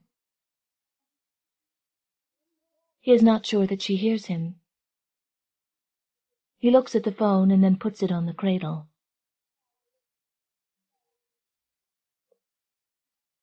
Two hours later he is on the highway. This is, after all, 2 days before Christmas, and he is on his way to spend the holidays with his 2 brothers and their wives and children, whom he hasn't seen in years. He has thought little about this visit, beyond buying a few presents. Mieko's coming loomed, imposing and problematic. They had planned to drive out west together. She paid an extra fare so that she could land in Minneapolis and return from San Francisco, and he had looked forward to seeing the mountains again. They had made reservations on a bus that carries tourists into Yellowstone National Park in the winter, to look at the smoky geysers, and the wildlife and the snow. The trip would have seemed very American to her. Buffalo and men in cowboy boots and hats. But it seemed very Japanese to him. Deep snow, dark pines, sharp mountains. The storm rolls in suddenly, the way it sometimes does on I-35 in Iowa, startling him out of every thought except alertness. Snow swirls everywhere, blotting out the road, the other cars, sometimes even his own front end. The white of his headlights reflects back at him, so that he seems to be driving into a wall. He can hardly force himself to maintain 35 miles an hour, although he knows he must. To stop would be to invite a rear-end collision. And the shoulder of the road is invisible. Only the white line, just beside the left front corner of the car, reveals itself intermittently as the wind blows the snow off the pavement. He ejects the tape he is playing and turns on the radio, to the state weather station. He notices that his hand is shaking. He could be killed. The utter blankness of the snowy whirl gives him a way of imagining what it would be like to be dead. He doesn't like the feeling. He remembers reading 2 winters ago about an elderly woman whose son dropped her off at her apartment. She discovered that she had forgotten her key, and with the wind chill factor at 80 below zero, She froze before she got to the manager's office. The winter before that, a kid who broke his legs in a snowmobile accident crawled 3 miles to the nearest farmhouse. No gloves, only a feed cap on his head. 20 below, 30 below. The papers always make a big deal of the temperature, including wind chill, 70, 100 below. Kirby carries a flashlight, a down sleeping bag, a sweatshirt that reads University of Nebraska, gloves and mittens. His car has new tires, front-wheel drive, and plenty of antifreeze. He has a thermos of coffee. But the horror stories roll through his mind anyway. A family without boots or mittens struggles 2 miles to a McDonald's through high winds, blowing snow, 30 below. Why would they travel in that weather? Kirby always thinks when he reads the papers. But of course they do. He does. Always has. A gust takes the car just for a second, and Kirby grips the wheel more tightly. The same gust twists the enveloping snow aloft and reveals the Clear Lake rest stop. Kirby is tempted to stop, tempted not to. He has, after all, never died before, and he has driven through worse than this. He passes the rest stop. Lots of cars are huddled there, but then lots of cars are still on the highway. Maybe the storm is letting up. As soon as he has passed the rest stop, he thinks of Mieko, her weeping. She might never weep like that again, even if she heard of his death. The connection in her mind between the two of them, the connection that she allowed to stretch into the future despite all his admonitions and all her resolutions, is broken now. Her weeping was the sound of its breaking. And if he died here in the next 10 minutes, how would she learn of it? His brothers wouldn't contact her, not even if she were still coming, because they didn't know she had planned to come. And if she were ever to call him back, she would get only a disconnect message, and would assume that he had moved. He can think of no way that she could hear of his death, even though no one would care more than she would. These thoughts fill him with self-pity, but at least they drive out the catalogue of horror. Station wagon skids into bridge abutment. 2 people killed, 2 paralyzed from the neck down. Mother survives unharmed, walks to nearby farmhouse. Kirby weighs the boredom and good fellowship he will encounter sitting out the storm at a truck stop against possible tragedy. Fewer cars are on the road. More are scattered on the median strip. Inertia carries him onward. He is almost to Minnesota, after all, where they really know how to take care of the roads. He will stop at the tourist center and ask about conditions. But he drives past the tourist center by mistake, lost in thought. He decides to stop in Faribault.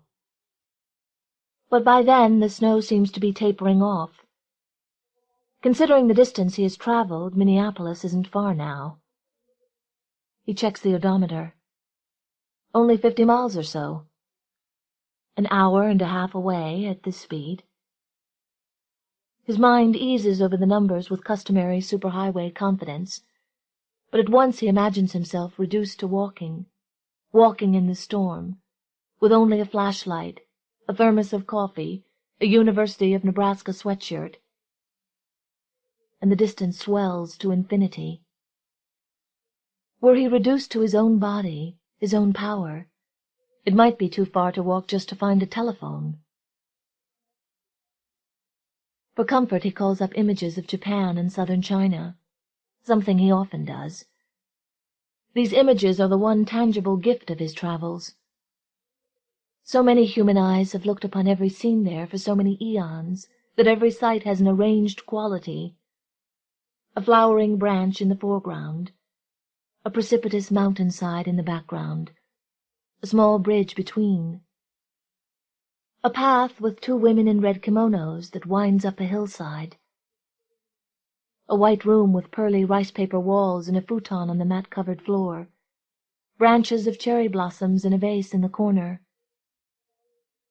They seem like postcards, but they are scenes he has actually looked upon.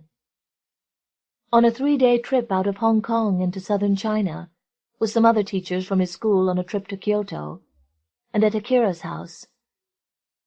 Akira was a fellow teacher at his school who befriended him. His house had 4 rooms, 2 Japanese style and 2 Western style. He remembers, of course, other scenes of Japan. Acres of buses, faces staring at his westernness, the polite but bored rows of students in his classroom, when he is trying to decide whether to go back there. But these are not fixed, have no power. They are just memories, like memories of bars in Lincoln, or the pig houses on his grandfather's farm.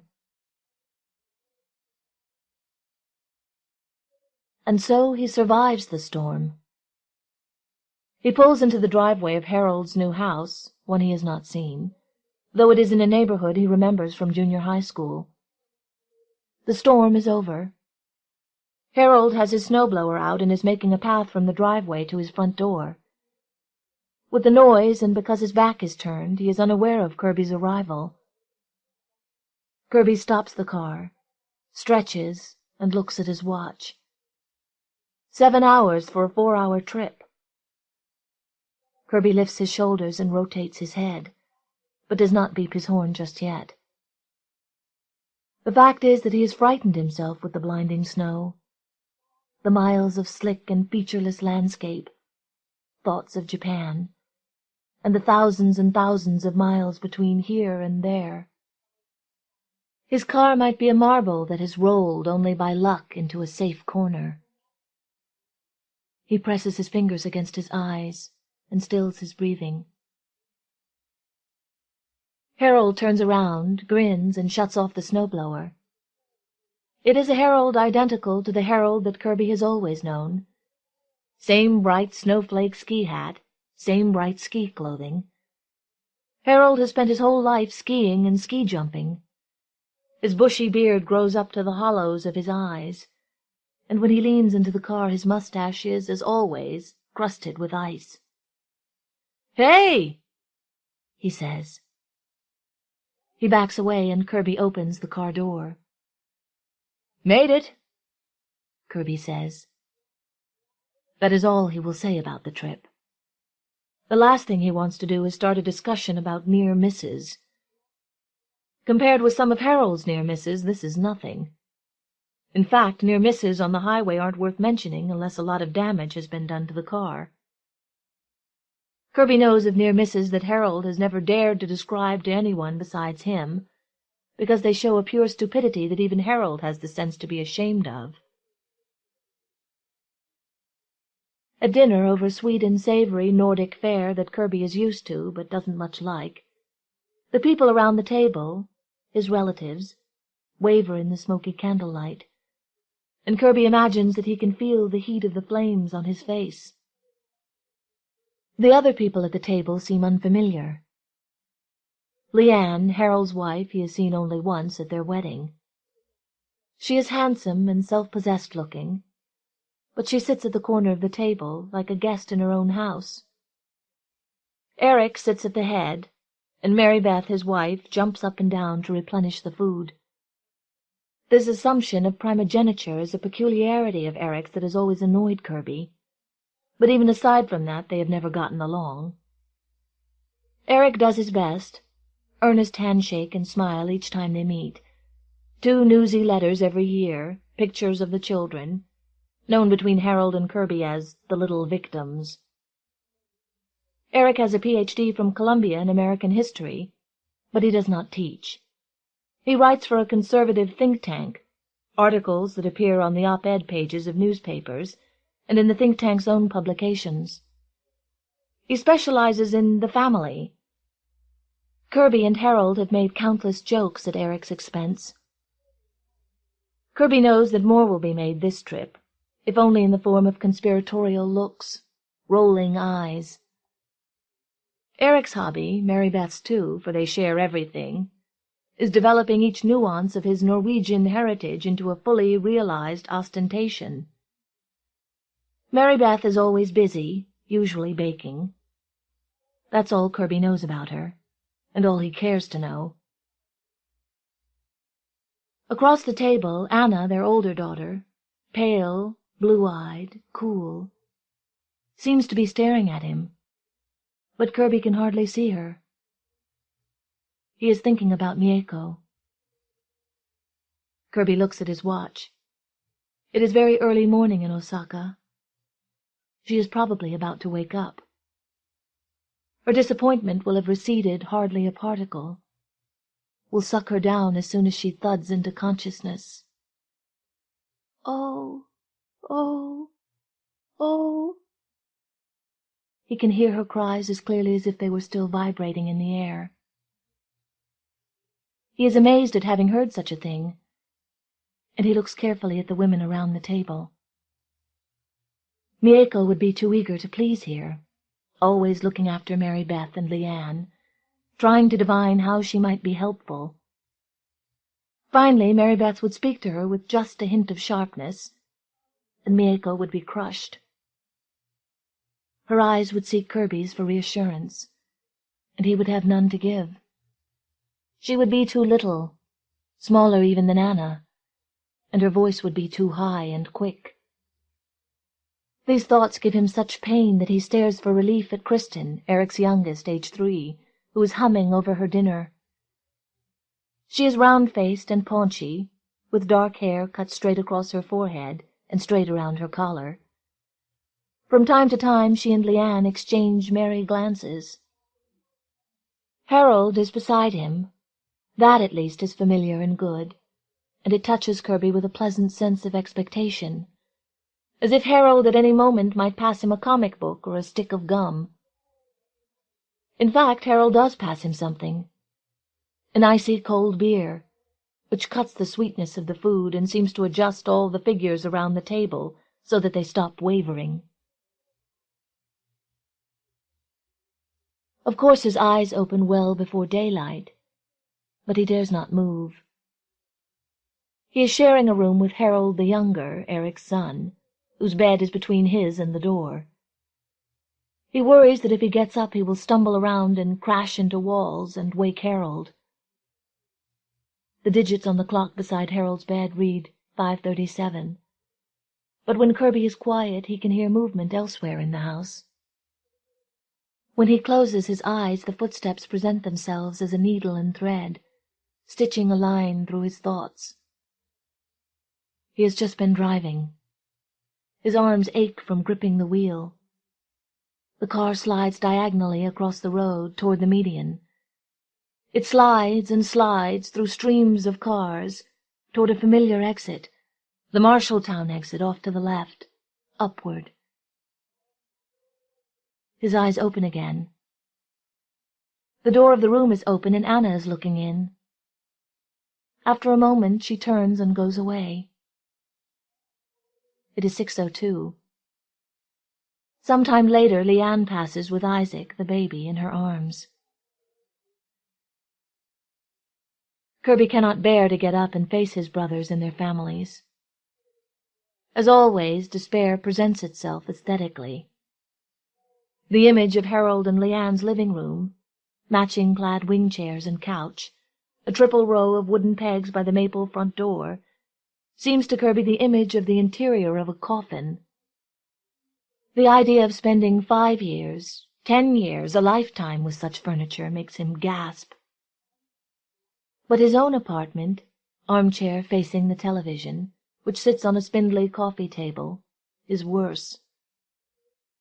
Mary Beth and Eric's place, where he has been twice, is the worst because it's pretentious.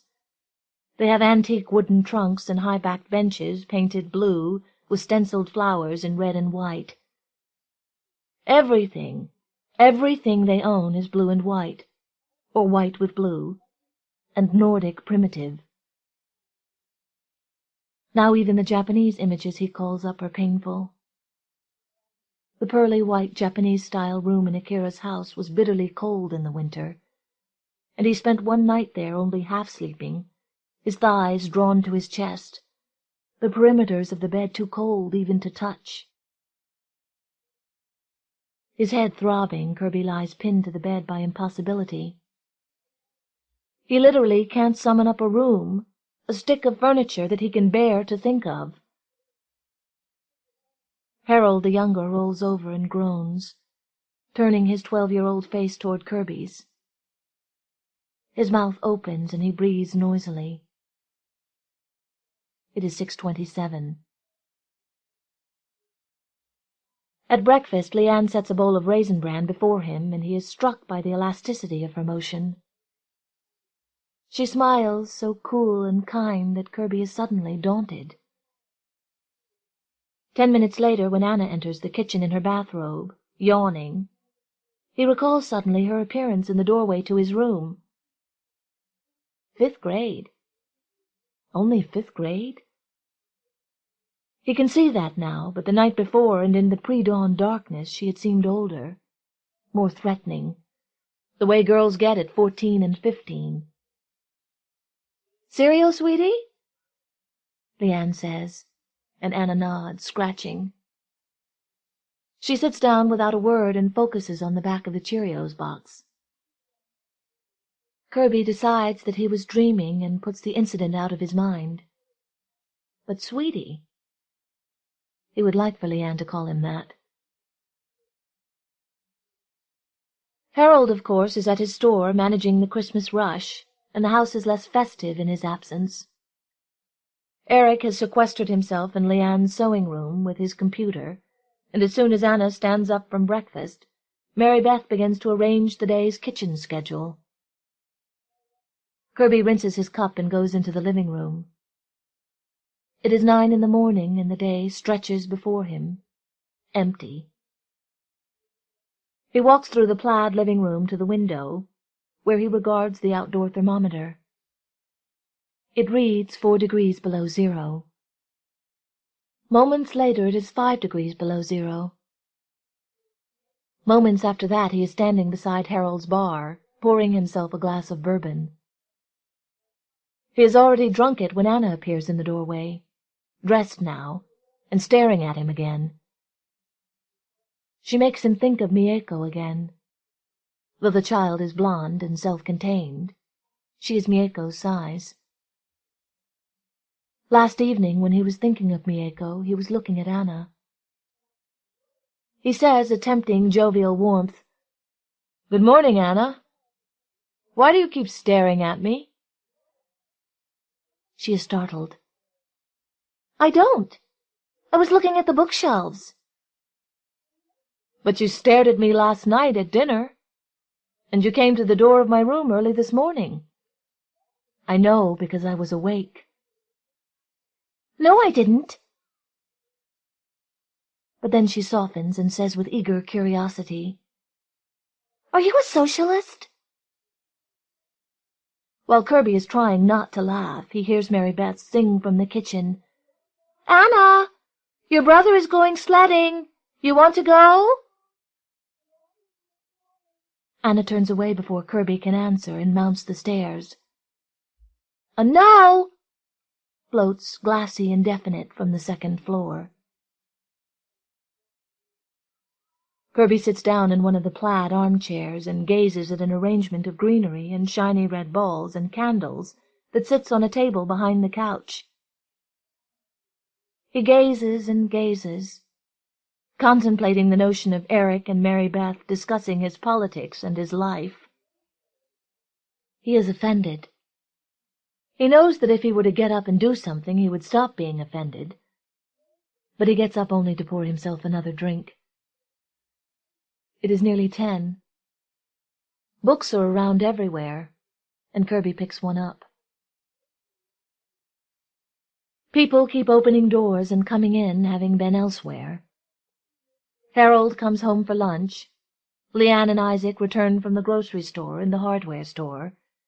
Harold the younger stomps in, covered with snow from sledding, eats a sandwich and stomps out again.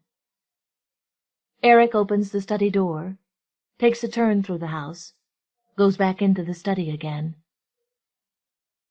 He does this 3 times, each time failing to speak to Kirby, who is sitting quietly.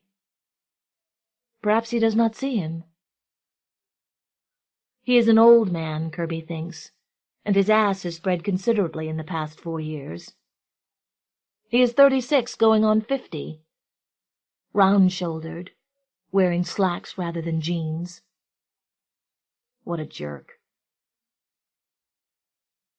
But then Kirby's bad mood twists into him and he lets his head drop on the back of his chair. What is a man? Kirby thinks. What is a man? What is a man? It is someone, Eric would say, who votes, owns property, has a wife, worries. It is someone, Harold would say, who can chop wood all day and fuck all night, who can lift his 25-pound son above his head on the palm of his hand. After lunch the men have all vanished again, even Isaac, who is taking a nap.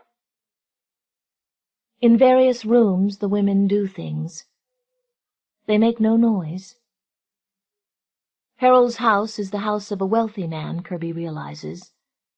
It is large enough to be silent and neat most of the time, the sort of house Kirby will never own. It is Harold and Eric who are alike now. Only Kirby's being does not extend past his fingertips and toes to family, real estate, reputation. Sometime in the afternoon, when Kirby is still sitting quietly, and his part of the room is shadowed by the movement of the sun to the other side of the house, Kristen comes in from the kitchen, goes straight to the sofa, pulls off one of the cushions and begins to jump repeatedly from the cushion to the floor. When he says, "Kristen, what are you doing?"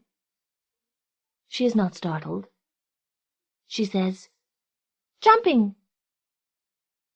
"Do you like to jump?" She says, "It's a beautiful thing to do," in her matter-of-fact, deep 3-year-old voice. Kirby can't believe she knows what she is saying. She jumps 3 or 4 more times and then runs out again. At dinner she is tired and tiresome. When Eric tells her to eat a bite of her meat, ham cooked with apricots, she looks him right in the face and says, "No." "1 bite," he says. "I mean it." "No, I mean it." She looks up at him. He puts his napkin on the table and pushes back his chair. In a moment he has swept her through the doorway and up the stairs. She is screaming. A door slams and the screaming is muffled. When he comes down and seats himself, carefully laying his napkin over his slacks, Anna says, "It's her body." The table quiets. Eric says, "What?" "It's her body." "What does that mean?" "She should have control over her own body. Food, other stuff. I don't know." She has started strong, but weakens in the face of her father's glare. Eric inhales sharply, and Kirby cannot restrain himself. He says, "How can you disagree with that? It sounds self-evident to me." "Does it? The child is 3 years old. How can she have control over her own body when she doesn't know anything about it? Does she go out without a coat if it's 20 below zero? Does she eat only cookies for 3 days? Does she wear a diaper until she's 5? This is one of those phrases they are using these days. They all mean the same thing." "What do they mean?" As Kirby speaks, Leanne and Mary Beth look up, no doubt wishing that he had a wife or a girlfriend here to restrain him. Harold looks up too. He is grinning. Eric shifts in his chair, uncomfortable, Kirby suddenly realizes, at being predictably stuffy once again. Eric says, "It's Christmas. Let's enjoy it." Harold says. Principles are principles any day of the year.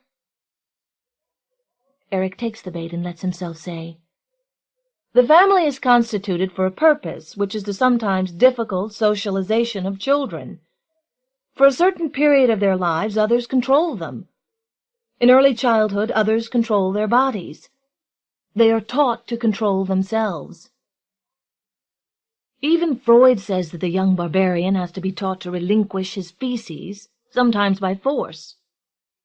Good Lord, Eric, Leanne says. Eric is red in the face. Authority is a principle I believe in. He looks around the table and then at Anna, openly angry that she has gotten him into this. Across Anna's face flits a look that Kirby has seen before, has seen on Mieko's face. A combination of self-doubt and resentment molded into composure. Patriarchy is what you mean, Kirby says, realizing from the tone of his own voice that rage has replaced sympathy, and moreover is about to get the better of him. Why not? It works. For some people at a great cost. Why should daughters be sacrificed to the whims of the father? He should stop now. He doesn't. Just because he put his dick somewhere once or twice. The result of too many bourbons too early in the day. In my opinion, Eric seems not to notice the vulgarity, but Harold beside Kirby snorts with pleasure. I don't want to talk about this, Leanne says. Kirby blushes and falls silent, knowing that he has offended her. It is one of those long holiday meals, and by the time they get up from the table, Kirby feels as if he has been sitting in a dim, candlelit corner most of his life. There is another ritual, the Christmas Eve unwrapping of presents, and by that time Kirby realizes that he is actively intoxicated and had better watch his tone of voice and his movements.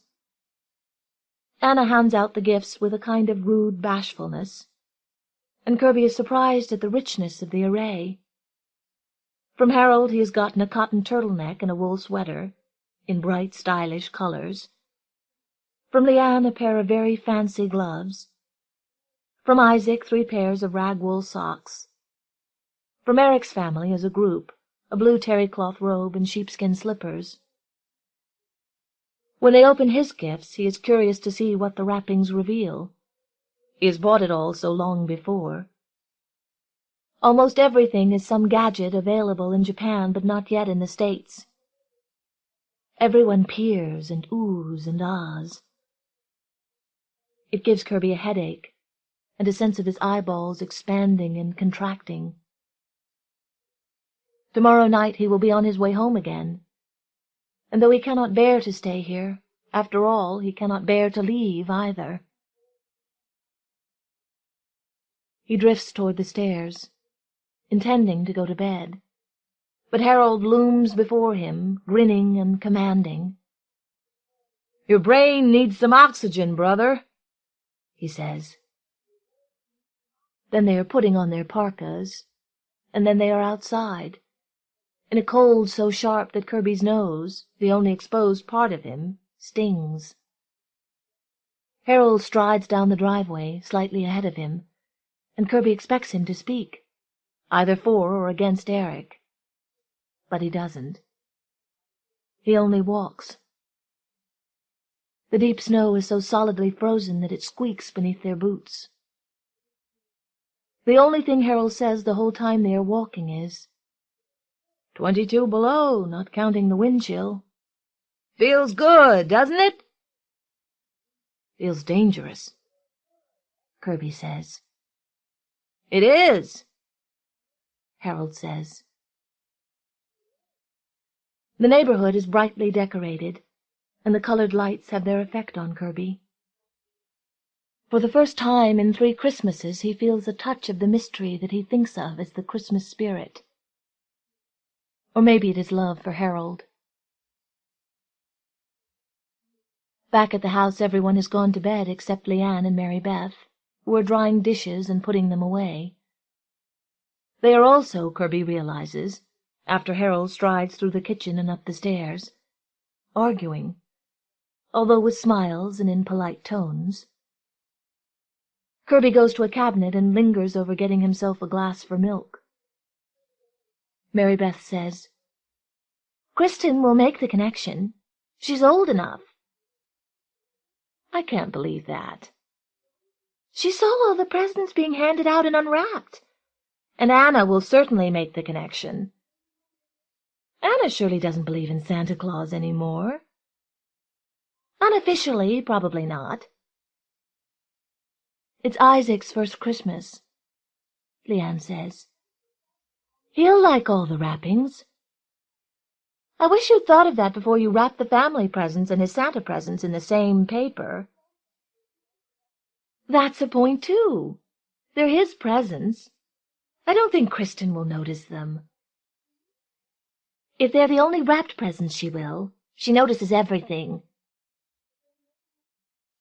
Now Leanne turns and gazes at Mary Beth, her hands on her hips. A long silence follows. Leanne flicks a glance at Kirby, who pretends not to notice. Finally, she says, "All right, Mary Beth. I'll unwrap them." "Thank you," Mary Beth says. "I'll finish this if you want." Kirby goes out of the kitchen and up to his bedroom. The light is already off, and Harold the younger is on his back, snoring. When he gets up an hour later, too drunk to sleep, Kirby sees Leanne arranging the last of Santa's gifts under the tree.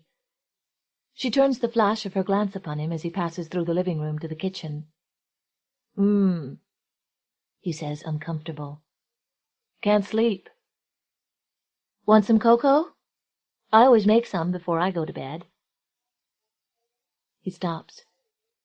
"Yeah, why not? Am I mistaken, or have you been up since about 6 a.m.? "About that. But I'm always wired at midnight, no matter what."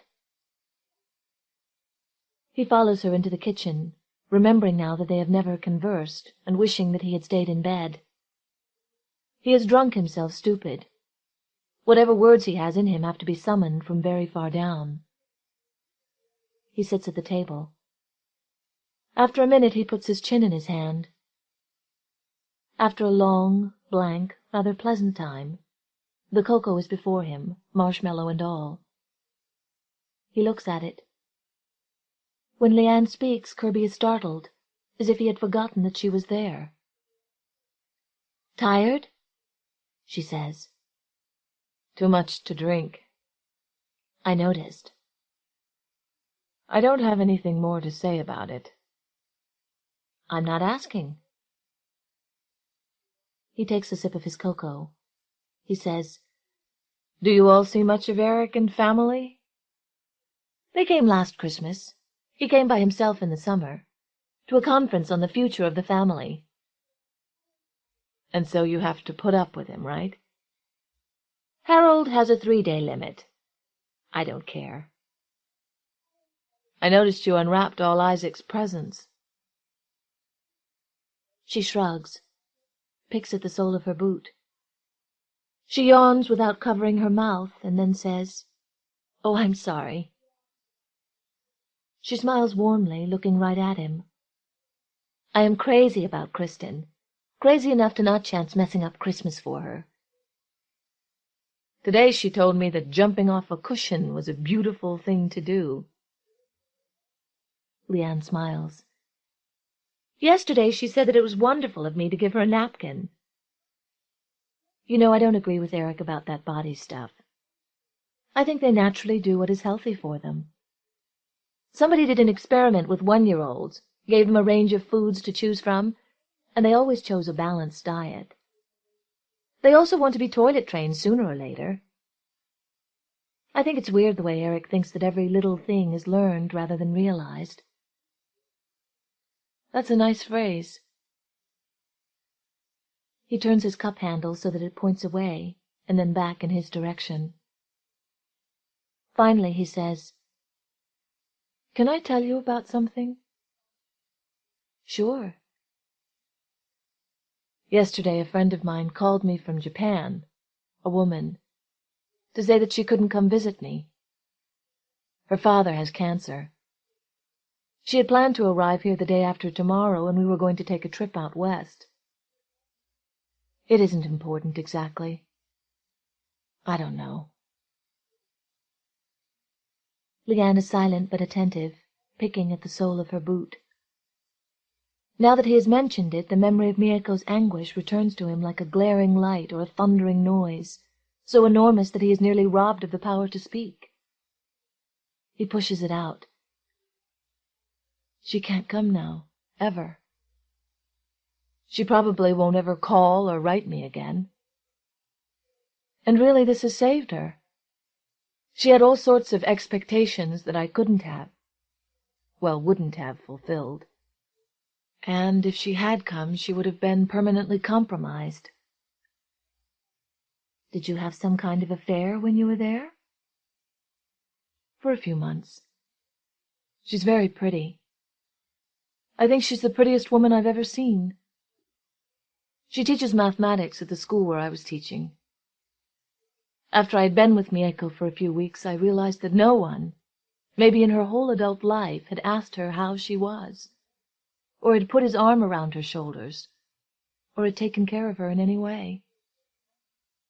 The slightest affection was like a drug she couldn't get enough of." "What did you feel?" "I liked her.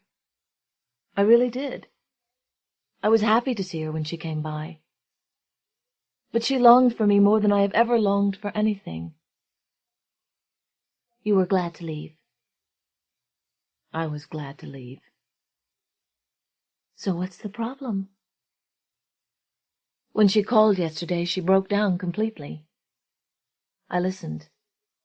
I thought it was the least I could do. But now I think that she is compromised. Japanese people are very private. It scares me how much I must have embarrassed her. I look back on the spring and the summer and yesterday's call, and I see that one by one I broke down every single one of her strengths, everything she'd equipped herself with to live in a Japanese way. I was so careful for a year and a half. I didn't date Japanese women, and I was very distant. But then I was so lonely, and she was so pretty. And I thought, well, she's 27, and she lives in the sophisticated city, Osaka. But mostly I was lonely." Leanne gazes across the table in that way of hers, calm and considering. Finally she says, "Eric comes in for a lot of criticism around here. His style's all wrong, for one thing, and he drives Harold the younger and Anna crazy. But I've noticed something about him. He never tries to get something for nothing. I admire that."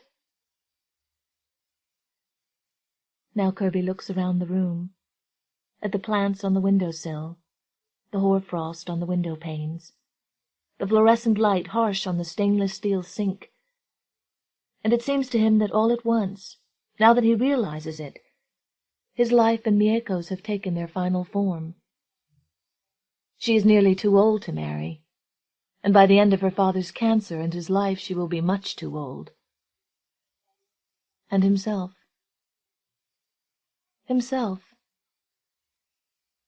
Leanne's cool remark has revealed his permanent smallness.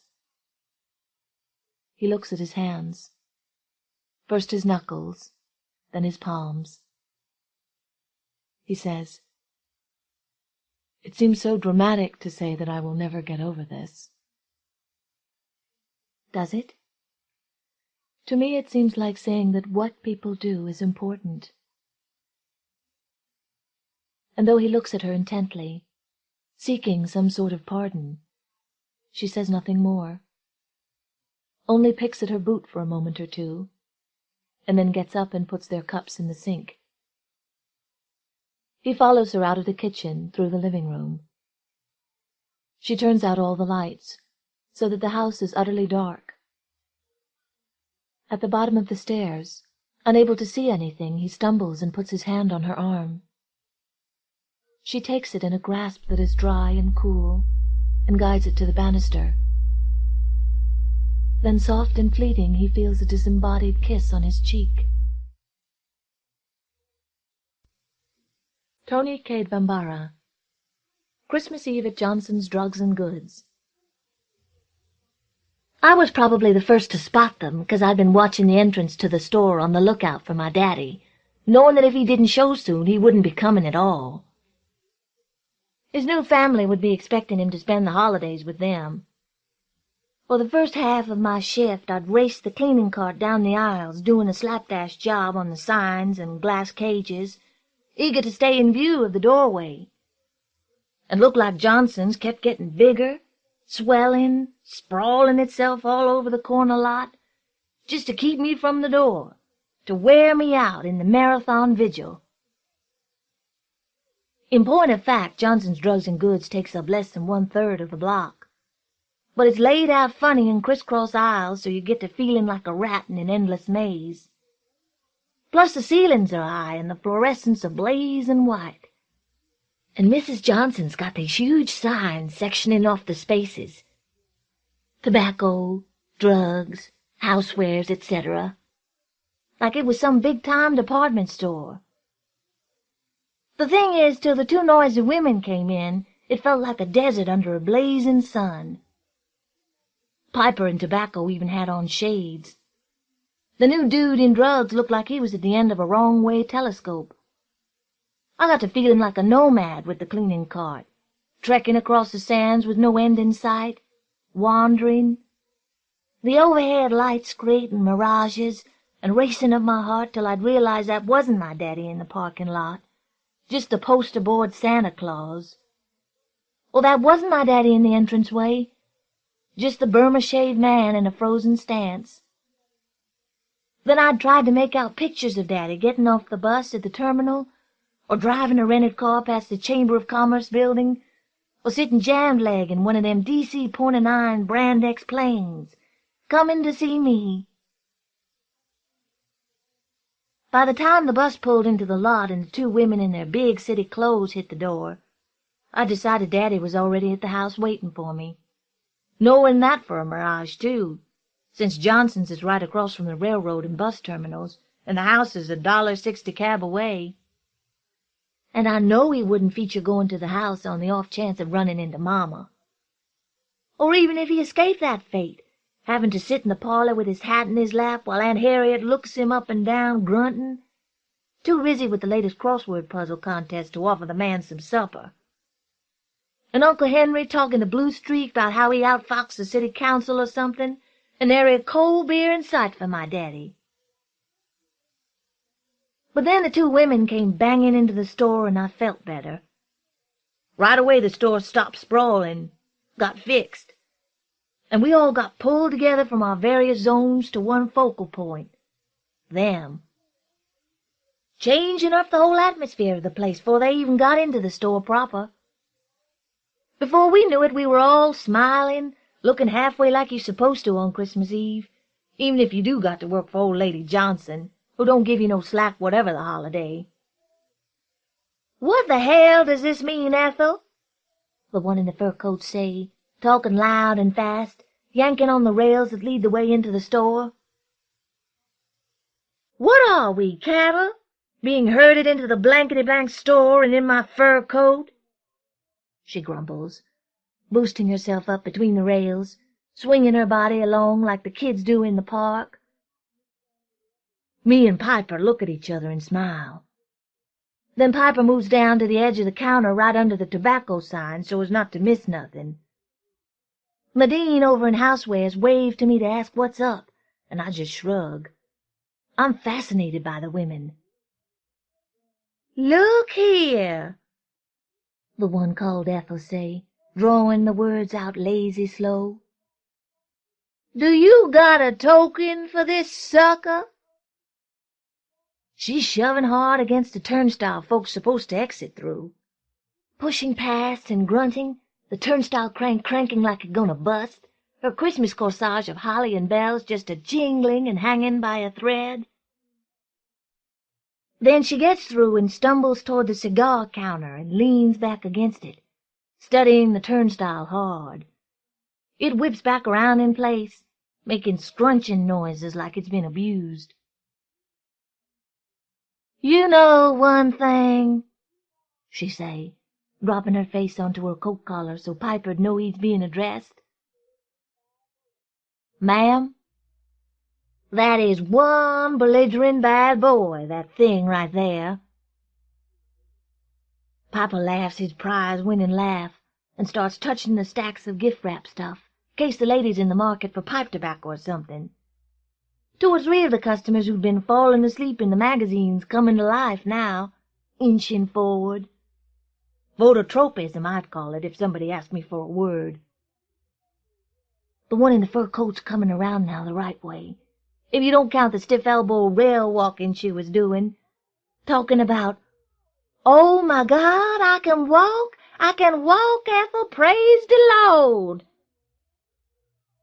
The two women watching Piper touch the cigars, the humidors, the gift-wrap boxes.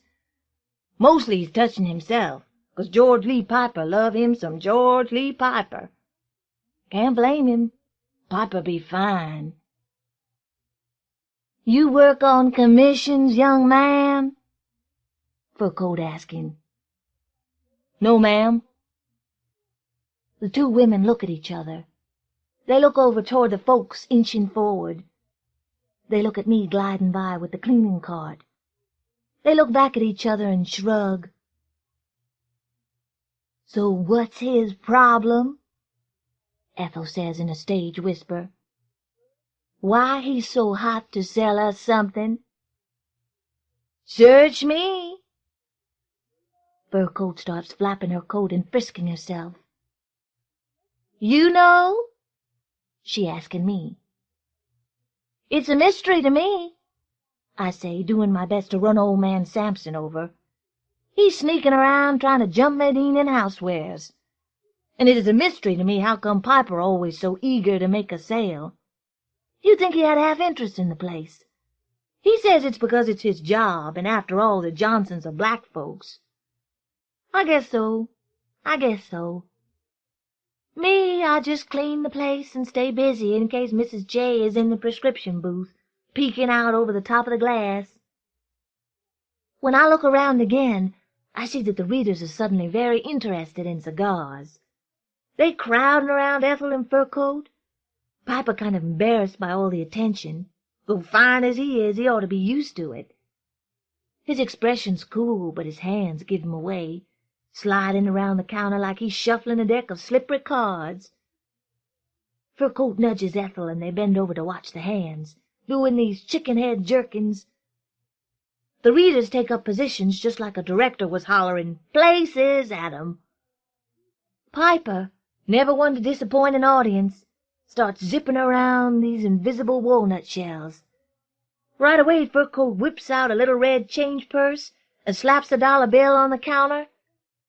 Ethel dips deep into her coat pocket, bending her knees and being real comic, then plunks down some change. Old man Sampson tries to boost up on my cleaning cart to see the shells that ain't there. "'Scuse me, Mr. Sampson," I say, speeding the cart up sudden so that quite naturally he falls off, the dirty dog. Piper is snapping them imaginary shells around like nobody's business. One of the readers leaning over another's shoulder, staring pop-eyed. "All right now, everybody step back," Ethel announces. She waves the crowd back and pushes up one coat sleeve, lifts her fist into the air and jerks out one stiff finger from the bunch. And damn if the readers don't lift their heads to behold in amazement this wondrous finger. "That, folks," Fur Coat explains, "is what is known as the indicator finger. The indicator is about to indicate the indicatee." "Say what?" Dirty old man Sampson decides he'd rather sneak up on Medine than watch the show. "What's going on over there?" Miss Della asks me. I spray the watch case and make a big thing of wiping it and ignoring her. But then the new dude in drugs hollers over the same thing. "Christmas cheer gone to the head. A couple of vaudevillians," I say. He smiles, and Miss Della says, "Oh," like I was talking to her. "This one," Ethel says, planting a finger exactly 1/4 of an inch from the countertop. Piper dumb shows a lift of the shell, turning his face away as though he can't bear to look and find the elusive P ain't there, and he's going to have to take the lady's money. Then his eyes swivel around and sneak a peek and widen, lighting up his old face in a prize-winning grin. "You got it!" he shouts. The women grab each other by the coat shoulders and jump each other up and down, and I look toward the back, 'cause I know Mrs. J got to be hearing all this carrying on, and on payday if Mr. J ain't handing out the checks, she's going to give us some long lecture about decorum and what it means to be on board at Johnson's Drugs and Goods. I wheel over to the glass jars and punch bowls, wanting alibi distance just in case, and also to warn Medine about Samson gaining on her. He's ducking down behind the coffee pots, walking squat and shameless. "Pay us our money, young man," Fur Coat is demanding, rapping her knuckles on the counter. "Yeah, what kind of crooked shell game is you running here in this joint?" say Ethel, finding a good foil character to play. "We should hate to have to turn the place out, young man." "It out," echoes Ethel. The women nod to the crowd and a couple of folks giggle. And Piper tap-taps on the cash register like he's sure enough going to give 'em their money. I'd rather they turn the place out myself. I want to call my daddy. Only way any of us are going to get home in time to dress for the Christmas dance at the center is for the women to turn it out. Like I say, Piper ain't too clear about the workers' interest versus management's, as the dude in drugs would say it. So he's light-tapping, and quite naturally the cash drawer does not come out. He's yanking some unseen dollar from the not-there drawer and handing it over. Damn if Fur Coat don't snatch it, deal out the bills to herself and her friend, and then make a big production out of folding the money flat and jamming it in that little red change purse. "I want to thank you," Ethel says, strolling off, swinging her pocketbook so that the crowd got to back up and disperse. Fur Coat spreads her coat and curtsies. "A pleasure to do business with you, ladies," Piper says, tipping his hat, looking kind of disappointed that he didn't sell him something. Tipping his hat the way he tipped the shells, 'cause you know Mrs. J don't allow no hats indoors. I came to work in slacks one time, and she sent me home to change, and docked me, too. I wear a gaily sometimes just to mess her around, and you can tell she's trying to figure out if she'll go for it or not. The woman is crazy. Not Uncle Henry type crazy, but black property owner type crazy. She thinks this is a museum, which is why folks don't hardly come in here to shop. That's okay, 'cause we all get to know each other well. It's not okay, 'cause it's a drag to look busy. If you look like you ain't buckling under a weight of work, Mrs. J will have you count the Band-Aids in the boxes to make sure the company ain't pulling a fast one. The woman crazy. Now Uncle Henry type crazy is my kind of crazy. The type crazy to get you a job. He marched into the saloon, as he calls it, and tells Leon D. that he is not an equal opportunity employer, and that he, Alderman Henry Peoples, is going to put some fire to his ass. So soon summer comes, me and Medine got us a job at Leon D.'s salon.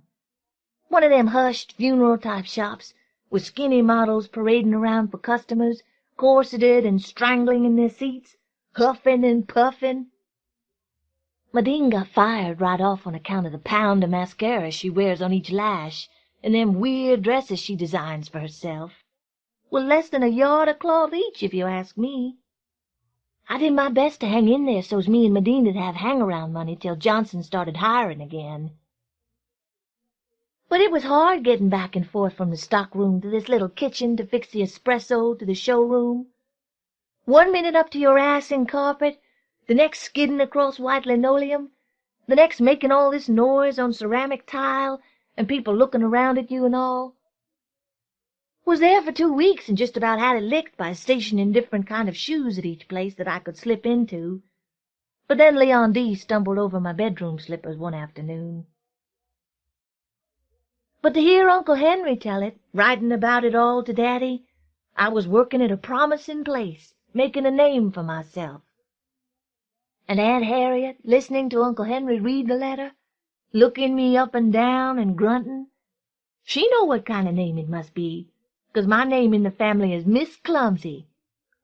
Like if you've got a glass-top coffee table with doodads on 'em, or a hurricane lamp sitting on a mantel anywhere near a door I got to come through, or an antique jar you brought all the way from Venice the time you won the crossword puzzle contest, you can rest assured I'll demolish them by and by. I ain't vicious, I'm just clumsy. It's my gawky stage, Mama says. Aunt Harriet cuts her eye at Mama and grunts. My daddy advised me on the phone not to mention anything to the Johnsons about this gift of mine for disaster, or the fact that I worked at Leon D.'s salon. No sense of Johnson's calling up there to check on me and come to find I knocked over a perfume display 2 times in the same day. Like I say, it's a gift. So when I got to clean the glass jars and punch bowls at Johnson's, I take it slow and pay attention. Then I take up my station relaxed in fabrics, where the worst that can happen is I upset a box of pins. Mrs. J is in the prescription booth, and she clears her throat real loud. We all look to the back to read the smoke signals. She ain't paying fur coat and Ethel no attention. They over in cosmetics messing with Miss Dalla's mind and her customers. Mrs. J got her eye on some young teenagers browsing around jewelry. The other eye on Piper. But this does not mean Piper is supposed to check the kids out. It means Medine is. You got to know how to read, Mrs. J, to get along. She always got one eye on Piper. Tries to make it seem like she don't trust him at the cash register. That may be part of the reason now that she's worked up this cover story so in her mind. But we all know why she watches Piper, same reason we all do. 'Cause Piper is so fine you just can't help yourself. Tall and built up, blue-black and smooth, got the nerve to have dimples, and wears this played-out push-broom mustache he's always raking in with 3 fingers. Got a big butt, too, that makes you want to hug the customer that asks for the cartoons Piper keeps behind him, 2 shelves down. Mercy! And when it's slow, or when Mrs. J comes bustling over for the count, Piper steps from behind the counter and shows hisself. You get to see the whole Piper from the shiny boots to the glistening fro, and every inch of him fine. Enough to make you holler. Miss Della in cosmetics, a sister who's been passing for years but fooling nobody but herself. She always lollygagging over to tobacco, talking about are there any new samples of those silver-tipped cigars for women. Papa don't even squander energy to bump her off any more. She mostly just ain't even there. At first he would get mad when she used to act hinky and had these white men picking her up at the store. Then he got sorrowful about it all, saying she was a pitiful person. Now that she's going out with the blonde chemist back there, he just wiped her off the map. She tries to mess with him, but Piper ain't heard the news she's been born. Sometimes his act slips, though, 'cause he does take a lot of unnecessary energy to play up to Medine whenever Miss Della's hanging around. He's not consistent in his attentions, and that spurs Medine. Toni, Cade, Bambara. Christmas Eve at Johnson's Drugs and Goods. I was probably the first to spot them, 'cause I'd been watching the entrance to the store on the lookout for my daddy, knowing that if he didn't show soon he wouldn't be coming at all. His new family would be expecting him to spend the holidays with them.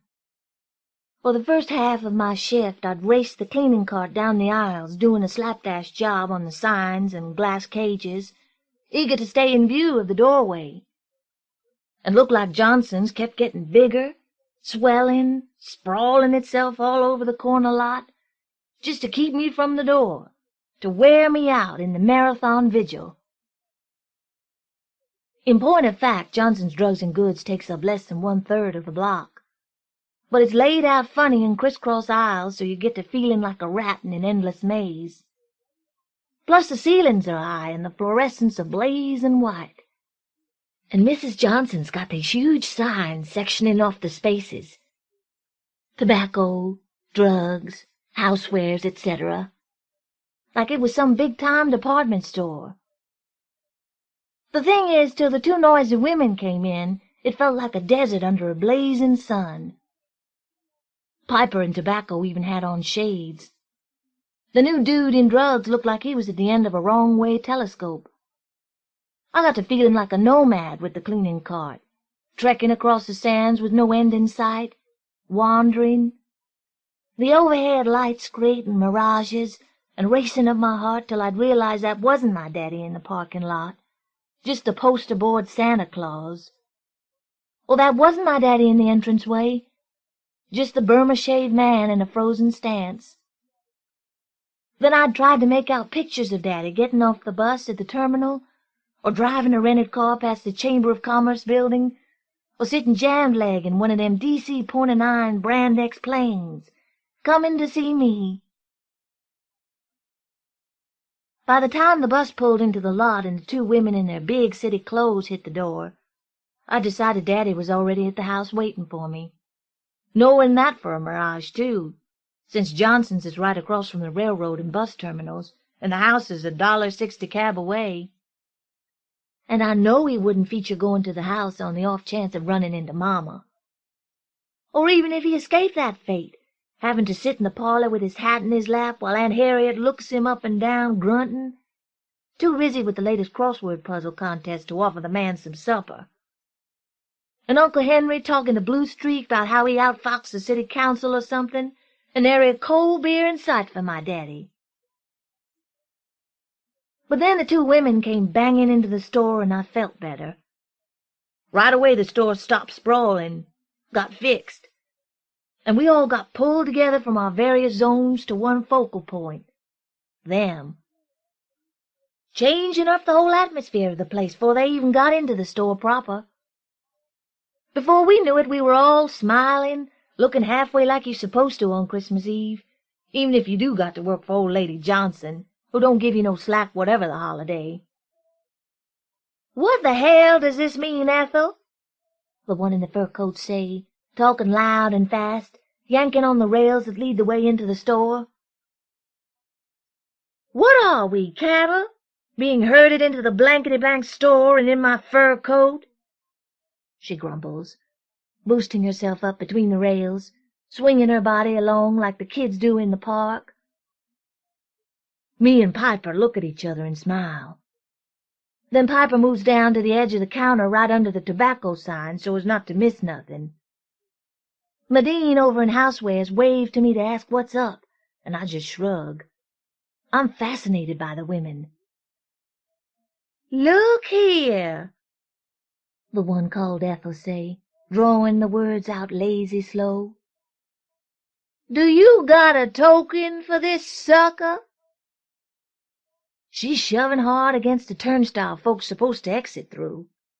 Pushing past and grunting, the turnstile cranking like it's gonna bust, her Christmas corsage of holly and bells just a-jingling and hanging by a thread. Then she gets through and stumbles toward the cigar counter and leans back against it, studying the turnstile hard. It whips back around in place, making scrunching noises like it's been abused. "You know one thing," she say, dropping her face onto her coat collar so Piper'd know he's being addressed. "Ma'am, that is one belligerent bad boy, that thing right there." Piper laughs his prize-winning laugh and starts touching the stacks of gift-wrap stuff, in case the lady's in the market for pipe tobacco or something. Two or three of the customers who'd been falling asleep in the magazines coming to life now, inching forward. Phototropism, I'd call it, if somebody asked me for a word. The one in the fur coat's coming around now the right way, if you don't count the stiff-elbow rail-walking she was doing, talking about, "Oh, my God, I can walk, Ethel, praise the Lord." The two women watching Piper touch the cigars, the humidors, the gift-wrap boxes. Mostly he's touching himself, 'cause George Lee Piper love him some George Lee Piper. Can't blame him. Piper be fine. "You work on commissions, young man?" Fur coat asking. "No, ma'am." The two women look at each other. They look over toward the folks inching forward. They look at me gliding by with the cleaning cart. They look back at each other and shrug.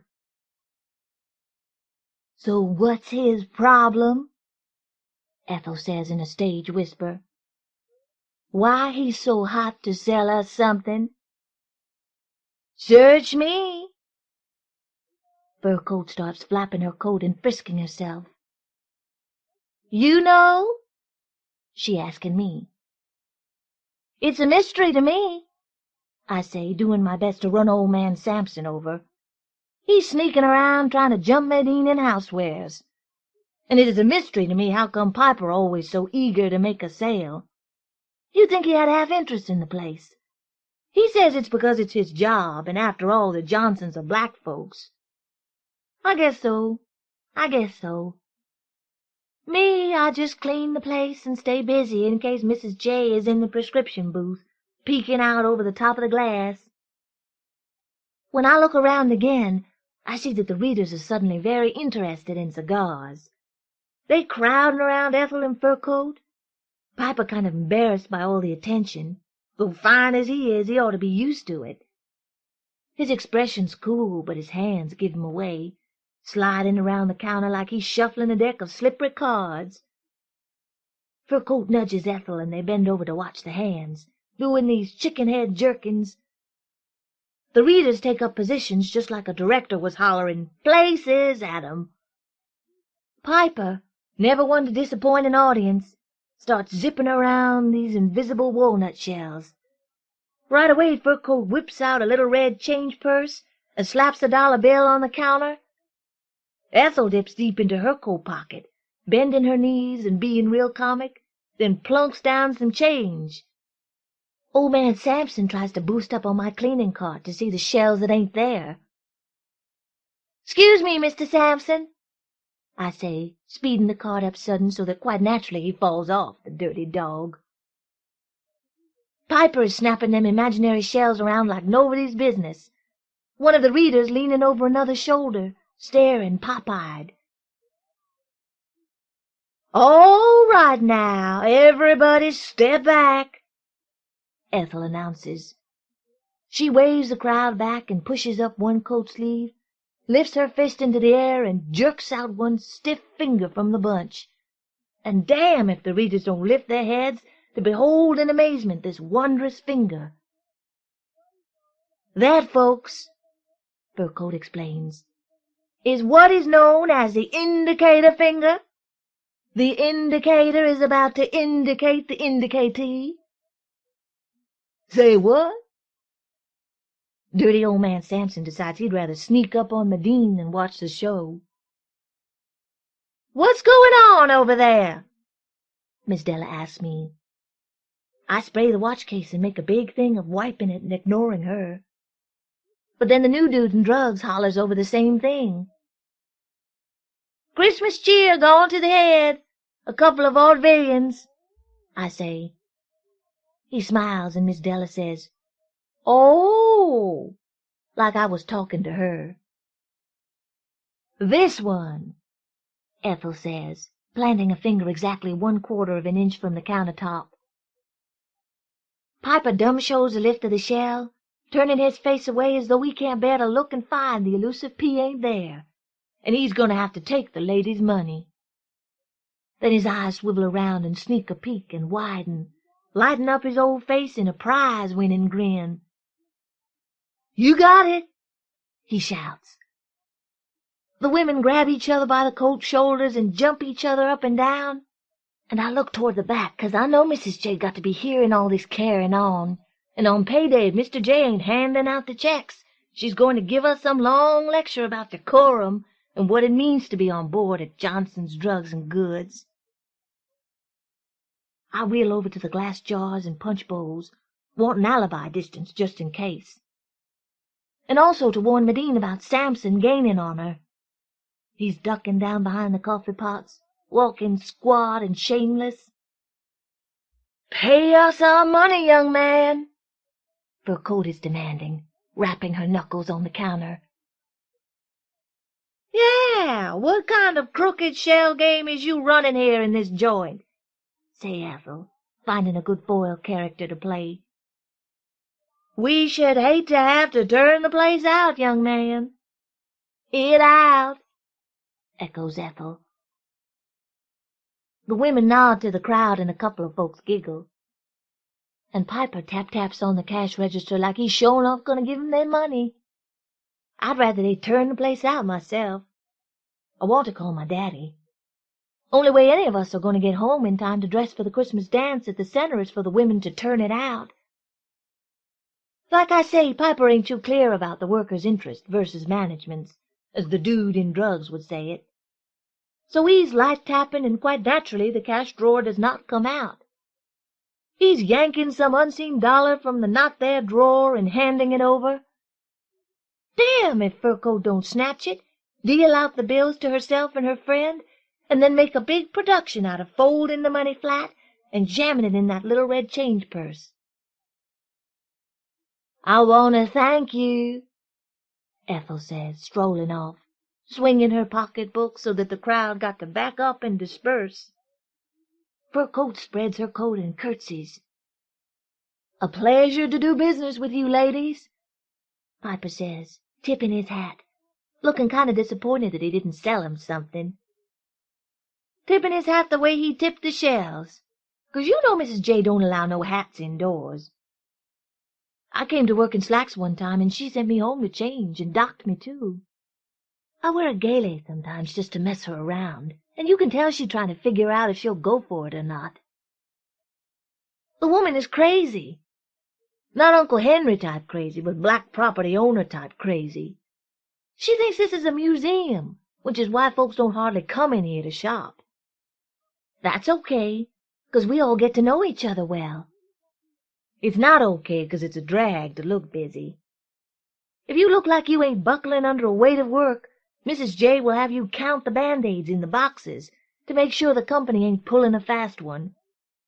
The woman crazy. Now Uncle Henry type crazy is my kind of crazy. The type crazy to get you a job. He marched into the saloon, as he calls it, and tells Leon D. that he is not an equal opportunity employer, and that he, Alderman Henry Peoples, is going to put some fire to his ass. So soon summer comes, me and Medine got us a job at Leon D. Salon.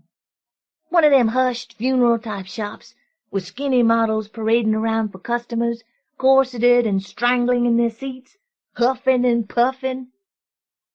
Medine got fired right off on account of the pound of mascara she wears on each lash, and them weird dresses she designs for herself. With less than a yard of cloth each, if you ask me. I did my best to hang in there so's me and Medine would have hang-around money till Johnson started hiring again. But it was hard getting back and forth from the stockroom to this little kitchen to fix the espresso to the showroom. 1 minute up to your ass in carpet, the next skidding across white linoleum, the next making all this noise on ceramic tile, and people looking around at you and all. Was there for 2 weeks and just about had it licked by stationing different kind of shoes at each place that I could slip into. But then Leon D. stumbled over my bedroom slippers one afternoon. But to hear Uncle Henry tell it, writing about it all to Daddy, I was working at a promising place, making a name for myself. And Aunt Harriet, listening to Uncle Henry read the letter, looking me up and down and grunting, she know what kind of name it must be, 'cause my name in the family is Miss Clumsy. Like if you got a glass-top coffee table with doodads on 'em, or a hurricane lamp sitting on a mantel anywhere near a door I got to come through, or an antique jar you brought all the way from Venice the time you won the crossword puzzle contest, you can rest assured I'll demolish them by and by. I ain't vicious, I'm just clumsy. It's my gawky stage, Mama says. Aunt Harriet cuts her eye at Mama and grunts. My daddy advised me on the phone not to mention anything to the Johnsons about this gift of mine for disaster, or the fact that I worked at Leon D. Salon. No sense of Johnson's calling up there to check on me and come to find I knocked over a perfume display 2 times in the same day. Like I say, it's a gift. So when I got to clean the glass jars and punch bowls at Johnson's, I take it slow and pay attention. Then I take up my station relaxed in fabrics, where the worst that can happen is I upset a box of pins. Mrs. J is in the prescription booth, and she clears her throat real loud. We all look to the back to read the smoke signals. She ain't paying fur coat and Ethel no attention. They over in cosmetics messing with Miss Della's mind and her customers. Mrs. J got her eye on some young teenagers browsing around jewelry. The other eye on Piper. But this does not mean Piper is supposed to check the kids out. It means Medine is. You got to know how to read Mrs. J to get along. She always got one eye on Piper. Tries to make it seem like she don't trust him at the cash register. That may be part of the reason now that she's worked up this cover story so in her mind. But we all know why she watches Piper, same reason we all do. 'Cause Piper is so fine you just can't help yourself. Tall and built up, blue-black and smooth, got the nerve to have dimples, and wears this played-out push-broom mustache she's always raking in with 3 fingers. Got a big butt, too, that makes you want to hug the customer that asks for the cartoons Piper keeps behind him, 2 shelves down. Mercy! And when it's slow, or when Mrs. J comes bustling over for the count, Piper steps from behind the counter and shows hisself. You get to see the whole Piper, from the shiny boots to the glistening fro, and every inch of him fine. Enough to make you holler. Miss Della in cosmetics, a sister who's been passing for years but fooling nobody but herself. She always lollygagging over to tobacco, talking about are there any new samples of those silver-tipped cigars for women. Piper don't even squander energy to bump her off any more. She mostly just ain't even there. At first he would get mad when she used to act hinky and had these white men picking her up at the store. Then he got sorrowful about it all, saying she was a pitiful person. Now that she's going out with the blonde chemist back there, he just wiped her off the map. She tries to mess with him, but Piper ain't heard the news she's been born. Sometimes his act slips, though, 'cause he does take a lot of unnecessary energy to play up to Medine whenever Miss Della's hanging around. He's not consistent in his attentions, and that spurs Medine the dress designer to madness. And Piper really ought to put brakes on that, 'cause Medine's subject to walk in one day in a fishnet dress and no underwear, and then what he gonna do about that? Last year on my birthday my daddy got on us about dressing like hussies to attract the boys. Medine shrugged it off and went about her business. It hurt my feelings. The onliest reason I was wearing that tight sweater and that skimpy skirt was 'cause I'd been to the roller rink, and that's how we dress. But my daddy didn't even listen, and I was really hurt. But then, later that night, I come through the living room to make some cocoa, and he apologized. He lifted up from the couch where he always sleeps when he comes to visit. Lifted up and whispered it. Sorry. I could just make him out by the light from the refrigerator. Candy? He calls to make sure I heard him. And I don't want to close the fridge door 'cause I know I want to remember the scene, figuring it's going to be the last birthday visit 'cause he's fixing to get married and move out of state. Sir? He pat the couch and I come on over and just leave the fridge door open so we can see each other. I forgot to put the milk down, so I got this cold milk bottle in my lap, feeling stupid. I was a little rough on you earlier, he say, picking something I can't see from my bathrobe. But you're getting to be a woman now, and certain things have to be said. Certain things have to be understood so you can decide what kind of woman you're going to be, you know? Sir? I nod. I'm thinking Aunt Harriet ought to tell me, but then Aunt Harriet prefers to grunt at folks, reserving words for the damn crossword puzzles. And my mama stay on the road so much with the band. When she do come home for a hot minute, all she has to tell me is, "My slippers are in the back closet," or "Your poor tired Ma'd like some coffee." He takes my hand and don't even kid me about the milk bottle. Just holds my hand for a long time, saying nothing. Just squeezes it. And I know he feeling bad about moving away and all. But what can he do? He got a life to lead. Just like Mama got her life to lead. Just like I got my life to lead. And will probably leave here myself one day and become an actress or a director. And I know I should tell him it's all right. Sitting there with that milk bottle chilling me through my bathrobe, the light from the refrigerator throwing funny shadows on the wall. I know that years later, when I'm in trouble or something, or hear that my daddy died or something like that, I'm going to feel real bad that I didn't tell him. It's all right, Daddy. I understand. It ain't like he'd made any promises about making a home for me with him. So it ain't like he's gone back on his word. And if the new wife can't see taking in no half-grown new daughter, hell, I understand that. I can't get the words together, neither can he. So we just squeeze each other's hands. And that'll have to do. When I was a young man, he says after a while, there were girls who ran around all made up in sassy clothes, and they were okay to party with, but not the kind you cared for, you know.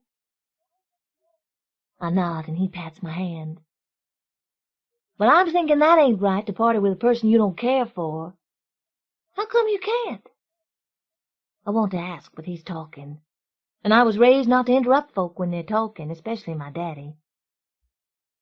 You and Madine caused quite a stir down at the barber shop. He tries to laugh it, but it comes out scary. Got to make up your mind now what kind of woman you're going to be. You know what I'm saying?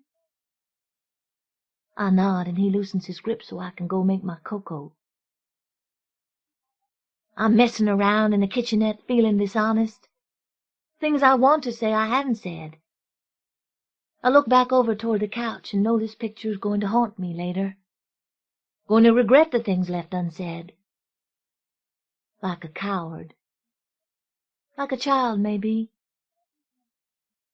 I fix my cocoa and keep my silence, but I do remember to put the milk back and close the refrigerator door. Candy? Sir? I'm standing there in the dark, the fridge door closed now, and we can't even see each other. It's not about looks, anyway, he says, and I hear him settling deep into the couch and pulling up the bedclothes. And it ain't always about attracting some man, either. Not necessarily. I'm waiting to hear what it is about. The cup shaking in the saucer and me wanting to ask him all over again how it was when he and Mama first met in Central Park, and how it used to be when they lived in Philly and had me, and how it was when the two of them were no longer making any sense together, but moved down here anyway and then split up. But I could hear that breathing he does just before the snoring starts. So I hustle on down the hall so I won't be listening for it and can't get to sleep. All night I'm thinking about this woman I'm going to be. I look like Mama, but don't want to be no singer. Was named after Grandma Clandestine, but don't want to be no fussy old woman with a bunch of kids.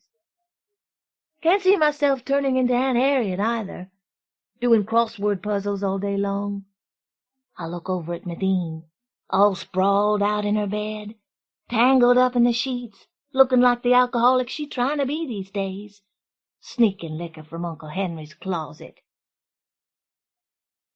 And I know I don't want to be stumbling down the street with my boobs out and my dress up, and my heels cracking off and all. I write for a whole hour in my diary, trying to connect with the future me, and trying not to hear my daddy snoring. Fur coat and Ethel and housewares talking with Medine. I know they must be cracking on Miss Della, 'cause I hear Medine saying something about equal opportunity. We used to say that Mrs. J was an equal opportunity employer for hiring Miss Della. But then she went and hired real white folks, a blonde, crew-cut chemist and a pimply-faced kid for the stockroom. If you ask me, that's running equal opportunity in the ground. And running the business underground, 'cause don't nobody round here deal with no white chemist. They used to wrinkly old folks, grinding up the herbs and bark, and telling them very particular things to do and not to do, working the roots. So they keep on going to Mama Dreer down past the pond, or Doc Jessup in back of the barber shop. Don't do a doctor one bit of good to write out a prescription talking about Phillida Johnson's, 'cause unless it's an emergency, folks stay strictly away from a white root worker, especially if he don't tell you what he doing. Aunt Harriet in here one day when Mama Dreer was too sick to counsel, and quite naturally she asked the chemist to explain what all he doing back there with the mortar and pestle and the scooper and the scales. And he said something about rules and regulations, the gist of which was mind your business, lady. Aunt Harriet dug down deep into her crossword puzzle words and pitched a natural bitch. Called that man a bunch of choicest names. But the line that got me was, medication without explanation is obscene. And what'd she say that for? We ran that in the ground for days. Infatuation without fraternization is obscene. Insemination without obligation is tyranny. Fornication without contraception is obtuse, and so forth and so on. Medine's best line came out the night we were watching a TV special about welfare. Sterilization without strangulation and hell's damnation is I owe you one, crackers. Looked like every situation called for a line like that, and even if it didn't, we made it fit. Then one Saturday morning we were locked out and we standing around shivering in our sweaters, and this old white dude jumps out a pickup truck hysterical, his truck still in gear and backing out the lot. His wife had given their child an overdose of medicine, and the kid was out cold. Looked like everything he said was grist for the mill. She just administered the medicine without even reading the label, he told the chemist, yanking on his jacket so the man couldn't even get out his keys. She never even considered the fact it might be dangerous, the medicine's so old and all. We followed the two down the aisle to the prescription booth, the old white dude talking a mile a minute, saying they tried to keep the kid awake, tried to walk him, but he wouldn't walk, tried to give him an enema, but he wouldn't stay propped up. Could the chemist suggest something to empty his stomach out and soothe his inflamed ass and what all? And besides, he was breathing funny, and should he administer mouth-to-mouth resuscitation? The minute he tore out of there and ran down the street to catch up with his truck, we started in. Administration without consideration is illiterate. Irrigation without resuscitation is evacuation without ambulation, is inflammation without information, is execution without restitution is. We got downright silly about the whole thing till Mrs. J threatened to fire us all. But we kept it up for a week. Then the new dude in drugs, who don't never say much, stopped to show one afternoon, when we were trying to figure out what to call the street riots in the 60s and so forth. He said revolution without transformation is half-assed. Took me a while to ponder that one. A whole day, in fact, just to work up to it. After a while I would listen real hard whenever he opened his mouth, which wasn't often, and I jotted down the titles of the books I'd see him with. And soon's I finish up the stack that's by my bed, I'm hitting the library. He started giving me some of the newspapers he keeps stashed in that blue bag of his we all at first thought was full of funky jockstraps and sneakers. Come to find it's full of carrots and oranges and books and stuff. Medine say he got a gun in there, too. But then Medine all the time saying something. Like she's saying here lately that the chemist's jerking off there behind the poisons and the goof of dust. The chemist's name is Hubert Tarley. Medine tagged him Herbert Territon. But the name that stuck was Nazi Youth. Every time I look at him, I hear Hitler barking out over the loudspeaker, urging the youth to measure up and take over the world. And I can see these stark-eyed Greek kids in short pants and suspenders, doing jump-ups and scissor kicks, and turning their mamas into the Gestapo for listening to the radio. Chemist looks like he grew up like that, eating knockwurst and beating on Jews, rounding up gypsies, saying Zig Heil and shit. Mrs. J said something to him one morning, and damn if he didn't click his heels. I like to die. She blushing all over her simple self, talking about that Southern Cavalier style. I could smell the gas. I could see the flaming cross, too. Nazi Youth and then some. The dude in drugs started calling him that, too. The dude whose name I never can remember. I always want to say Ali Baba when I talk about him with my girlfriends down at the skating rink, or with the older sisters at the art center. But that ain't right. Either you call a person a name that says what they about, or you call them what they call themselves. One or the other. Now take Fur Coat, for instance. She is clearly about the fur coat. She moving up and down the aisles, talking, while Ethel in the cloth coat is doing all the work, picking up teapots, checking the price on the dust mops, clicking a bracelet against the punch bowl to see if it ring crystal, hollering to somebody about whether the floor wax need buffing or not. And it's all on account of the fur coat. Her work is something other than that. Like when they were in cosmetics messing with Miss Della. Some white ladies come up talking about what's the latest in face masks. And every time Miss Della pulls something out the box, Ethel shake her head and say that brand is crap. Then Fur Coat trots out the surefire recipe for the face mask. What she tells the old white ladies is to whip up some egg white to peaks, pour in some honey, some oil of wintergreen, some oil of eucalyptus, the juice of a lemon, and a half a teaspoon of arsenic. Now any fool can figure out what lemon juice do to arsenic, or how honey going to make the concoction stick, and what all else the oil of this and that'll do to your face. But Fur Coat and her fur coat make you stand still and listen to this madness. Fur Coat and authority in her fur coat. The fur coat is an act of alchemy in itself, as Aunt Harriet would put it. Just like my mama and her fur coat. Same kind, too. Persian lamb, bought hot in some ride or other. Mama's coat was part of the turn the school out outfit. Hardly ever came out of the quilted bag except for that. Wasn't for window shopping, wasn't for going to rehearsal, wasn't for church teas, was for working her show. She'd flip a flap of that coat back over her hip when she strolled into the classroom to get on the teacher's case about saying something out of the way about black folks.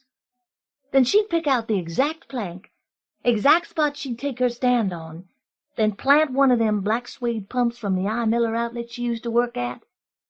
Then she'd lift her chin, arrogant proud, to start the rap, and all us kids would lean forward and stare at the cameo brooch, visible now on the wide whale wine plush corduroy dress. Then she'd work her show in her outfit. Bam, bam, that black suede pocketbook punctuating the points as Mama ticked off the teacher's offenses.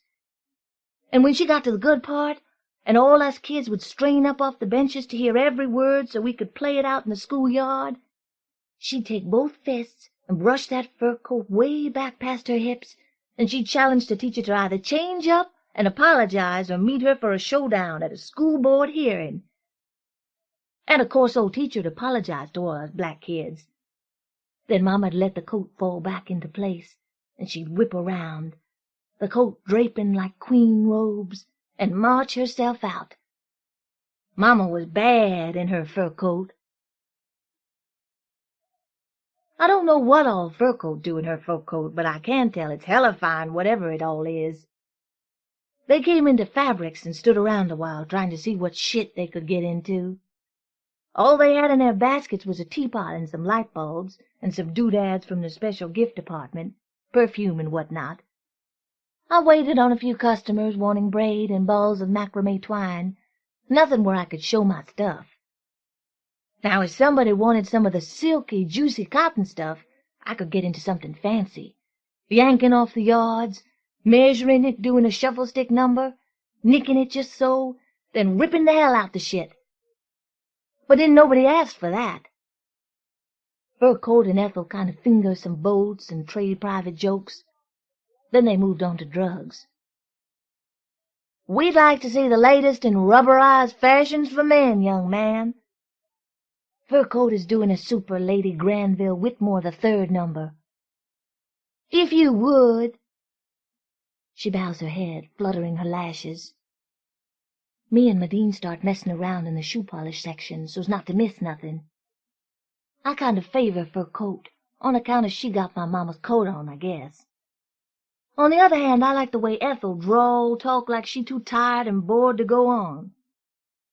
I guess I like 'em both 'cause they shopping the right way, having fun and all. And they got plenty of style. I wouldn't mind being like that when I'm full grown. The dude in drugs thinks on the request a while, sucking in his lips like he want to talk to himself on the inside. He's looking up and down the counter, pauses at the plastic rain hats, rejects them, then squints hard at Ethel and Fur Coat. Fur Coat plants a well-heeled foot on the shelf with the tampons and pads and sighs. Something about that sigh I don't like. It's real rather than play snooty. The dude in drugs always looks a little crumbled, a little rough-dry, like he jumped straight out the hamper, but not quite straight. But he got stuff to him if you listen rather than look. Seems to me old Fur Coat is looking. She keeps looking while the dude moves down the aisle behind the counter, ducks down out of sight, reappears and comes back, dumping an armful of boxes on the counter. "1 box of Trojans and 1 box of Ramseys," Ethel announces. "We want to do the comparison test." "On the premises?" Lady G-Fur says, planting a dignified hand on her collarbone. "Exactly." "In your opinion, young man," Lady G-Fur says, staying the arm of the brand tester, "which of the two is the best?" The better of the two, that is. In your vast experience as lady killer and cockhound, which passes the X test?" It's said kind of snotty. Me and Medine exchange a look and dust around the cans of shoe polish. "Well," the dude says, picking up a box in each hand, "in my opinion, Trojans have a snappier ring to 'em." He rattles the box against his ear, then lets Ethel listen. She nods approval. Fur Coat will not be swayed. On the other hand, Ramsey's is a smoother smoke, cooler on the throat. What do you say in your vast experience as,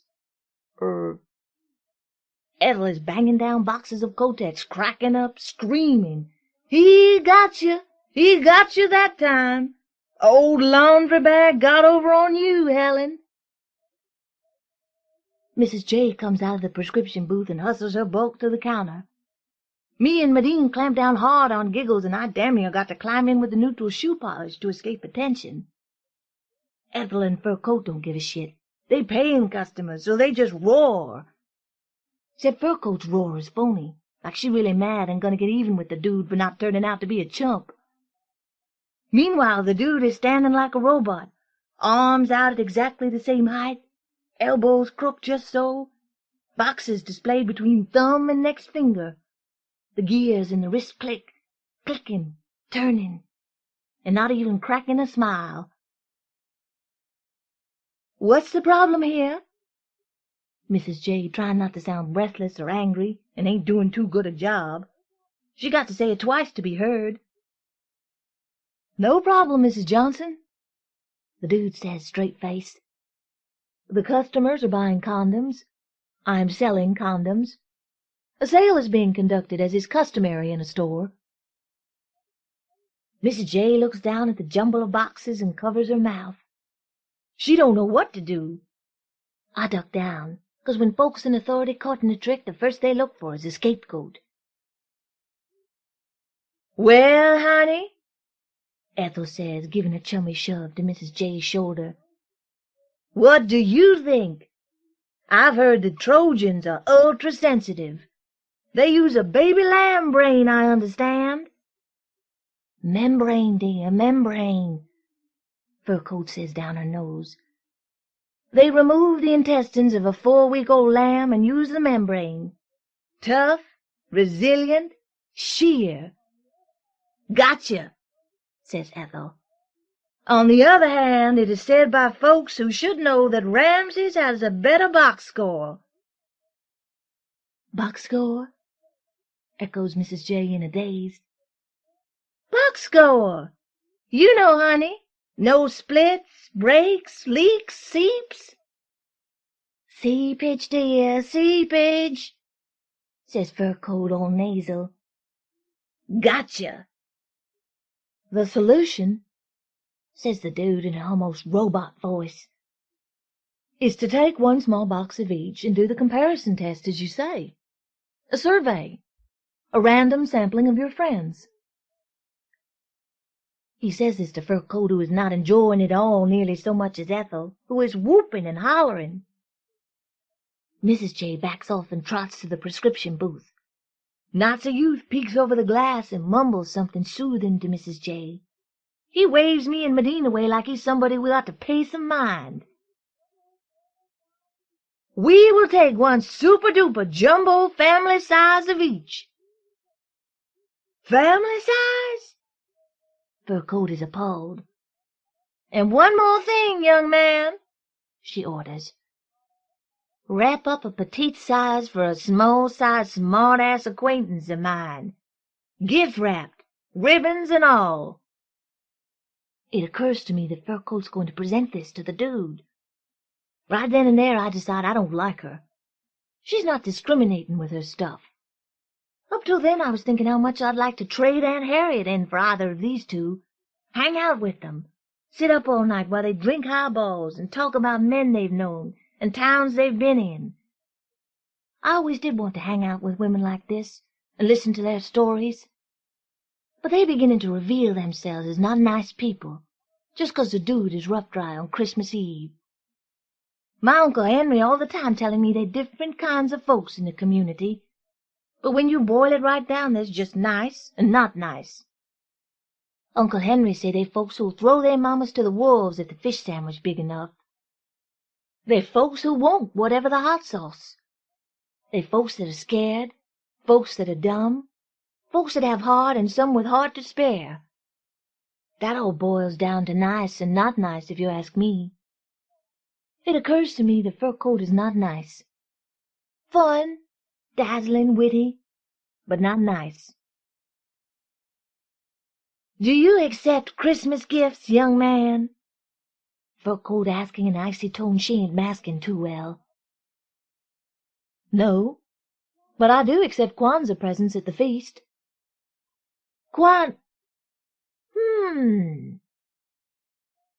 Fur Coat and Ethel go into a huddle with the stage whispers. I bet he thinks we don't know beans about Kwanzas. Don't he know we are the ebony jet set? We never travel to Kangaroo Land except by... Fur Coat straightens up and stares at the dude. "Will you accept a whatchamacallit gift from me, even though we are not feasting, as it were?" "If it is given with love and respect, my sister, of course." He was sounding so sincere it kind of got to Fur Coat. "In that case..." She scoops up her bundle and sweeps out the place. Ethel trotting behind, hollering, "He got you, Helen. Give the boy credit. Maybe we should hire him and do a threesome act." She spun the turnstile round 3 times before she got into the spin and spun out the store. "Characters," says Piper on tiptoe so we all can hear him. He laughs and checks his watch. Medine slinks over to Tobacco to be in asking distance in case he don't already have a date to the dance. Miss Della's patting some powder on. I'm staring at the door after fur coat and Ethel, coming to terms with the fact that my daddy ain't coming. It's going to be just Uncle Henry and Aunt Harriet this year, with maybe Mama calling on the phone between sets to holler in my ear, asking have I been a good girl. It's been that long since she's taken a good look at me. You want to go to the Kwanzaa celebrations with me sometime this week or next week, Candy? I turn and look at the dude. I can tell my face is falling, and right now I don't feel up to doing anything about it. Holidays are depressing. Maybe there's something joyous about this celebration he's talking about, 'cause Lord knows Christmas is a drag. The sister who taught me how to rap a gayle asked me was I coming to the celebration down at the Black Arts Center, but I didn't know nothing about it. Look here, I finally say. Would you please get a pencil and paper and write your name down for me? And write that other word down, too, so I can look it up. He writes his name down and spins the paper around for me to read. Obatali. Right, he says, spinning it back. But you can call me Ali Baba if you want to. He was leaning over too far, writing out Kwanzaa for me to see if that was a smile on his face or a smirk. I figure a smile, 'cause Obatali nice people. Ray Bradbury. Bless me, Father, for I have sinned. It was just before midnight on Christmas Eve when Father Mellon woke, having slept for only a few minutes. He had a most peculiar urge to rise, go and swing wide the front door of his church to let the snow in, and then go sit in the confessional to wait. Wait for what? Who could say? Who might tell? But the urge was so incredibly strong it was not to be denied. "What's going on here?" he muttered quietly to himself as he dressed. "I am going mad, am I not? At this hour who could possibly want or need, and why in blazes should I—" But dress he did, and down he went, and opened wide the front door of the church, and stood in awe of the great artwork beyond, better than any painting in history, a tapestry of snow weaving in laces and gentling to roofs, and shadowing the lamps, and putting shawls on the huddled masses of cars, waiting to be blessed at the curb. The snow touched the sidewalks, and then his eyelids, and then his heart. He found himself holding his breath with the fickle beauties, and then turning, the snow following at his back, he went to hide in the confessional. "Damn fool," he thought. "Stupid old man. Out of here! Back to your bed!" But then he heard it, a sound at the door, and footsteps scraping on the pavestones of the church, and at last the damp rustle of some invader fresh to the other side of the confessional. Father Mellon waited. "Bless me," a man's voice whispered, "for I have sinned." Stunned at the quickness of this asking, Father Mellon could only retort, "How could you know the church would be open and I here?" "I prayed, Father," was the quiet reply. "God made you come open up." There seemed no answer to this, so the old priest, and what sounded like a hoarse old sinner, sat for a long cold moment as the clock itched on toward midnight, and at last the refugee from darkness repeated, "Bless the sinner, Father." But in place of the usual unguents and ointments of words, with Christmas hurrying fast through the snow, Father Mellon leaned toward the lattice window, and could not help saying, "It must be a terrible load of sin you carry to have driven you out on such a night, on an impossible mission that turned possible only because God heard and pushed me out of bed." "It is a terrible list, Father, as you will find." "Then speak, son," said the priest, "before we both freeze." "Well, it was this way," whispered the wintry voice behind the thin paneling. 60 years back. "Speak up! 60?" the priest gasped. "That long past?" 60. and there was a tormented silence. "Go on," said the priest, ashamed of interrupting. 60 years this week, when I was 12, said the grey voice. I Christmas shopped with my grandmother in a small town back east. We walked both ways. In those days, who had a car? We walked, and coming home with the wrapped gifts, my grandma said something, I've long since forgotten what, and I got mad and ran ahead, away from her. Far off I could hear her call, and then cry terribly for me to come back. Come back! But I wouldn't. She wailed so I knew I had hurt her, which made me feel strong and good, so I ran even more, laughing, and beat her to the house, and when she came in she was gasping and weeping as if never to stop. I felt ashamed and ran to hide. There was a long silence. The priest prompted, "Is that it?" "The list is long," mourned the voice beyond the thin panel. "Continue," said the priest, eyes shut. "I did much the same to my mother before New Year's. She angered me. I ran. I heard her cry out behind me. I smiled and ran faster. Why? Why, oh God, why?" The priest had no answer. "Is that it, then?" he murmured at last, feeling strangely moved toward the old man beyond. "One summer day," said the voice, "some bullies beat me. When they were gone, on a bush I saw 2 butterflies, embraced, lovely. I hated their happiness. I grabbed them in my fist and pulverized them to dust. Oh, Father, the shame!" The wind blew in the church door at that moment, and both of them glanced up to see a Christmas ghost of snow, turned about in the door, and falling away in drifts of whiteness to scatter on the pavings. "There's one last terrible thing," said the old man, hidden away with his grief. And then he said, "When I was 13, again in Christmas week, my dog Böll ran away and was lost 3 days and nights. I loved him more than life itself. He was special and loving and fine. And all of a sudden the beast was gone, and all his beauty with him. I waited. I cried. I waited, I prayed. I shouted under my breath. I knew he would never, never come back. And then, oh then, that Christmas Eve at 2 a.m, with sleet on the sidewalks and icicles on roofs and snow falling, I heard a sound in my sleep, and woke to hear him scratching the door. I bounded from bed so fast I almost killed myself. I yanked the door open, and there was my miserable dog, shivering, excited, covered with dirty slush.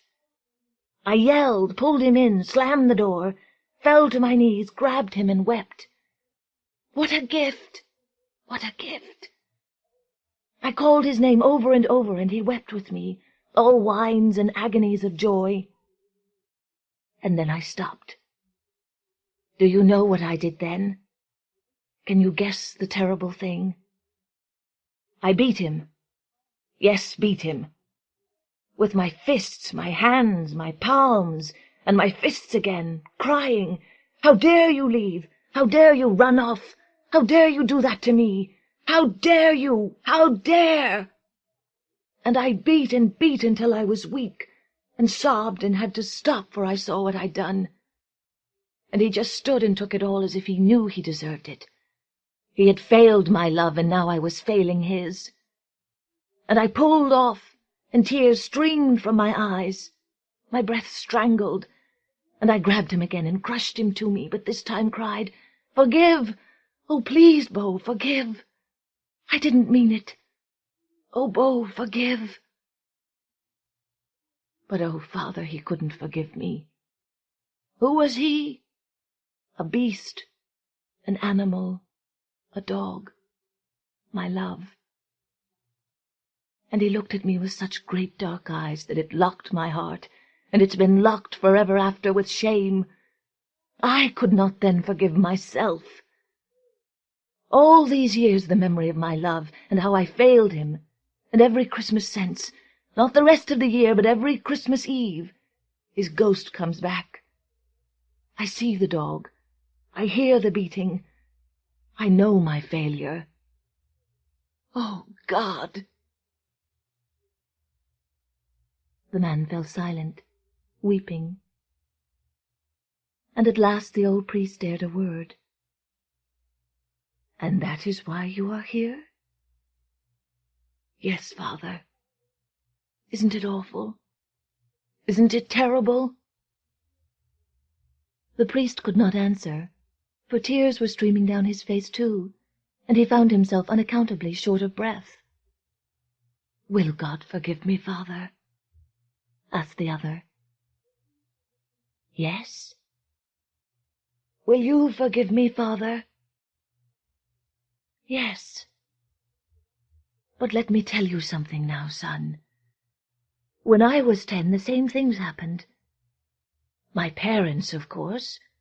But then my dog, the love of my life, who ran off, and I hated him for leaving me.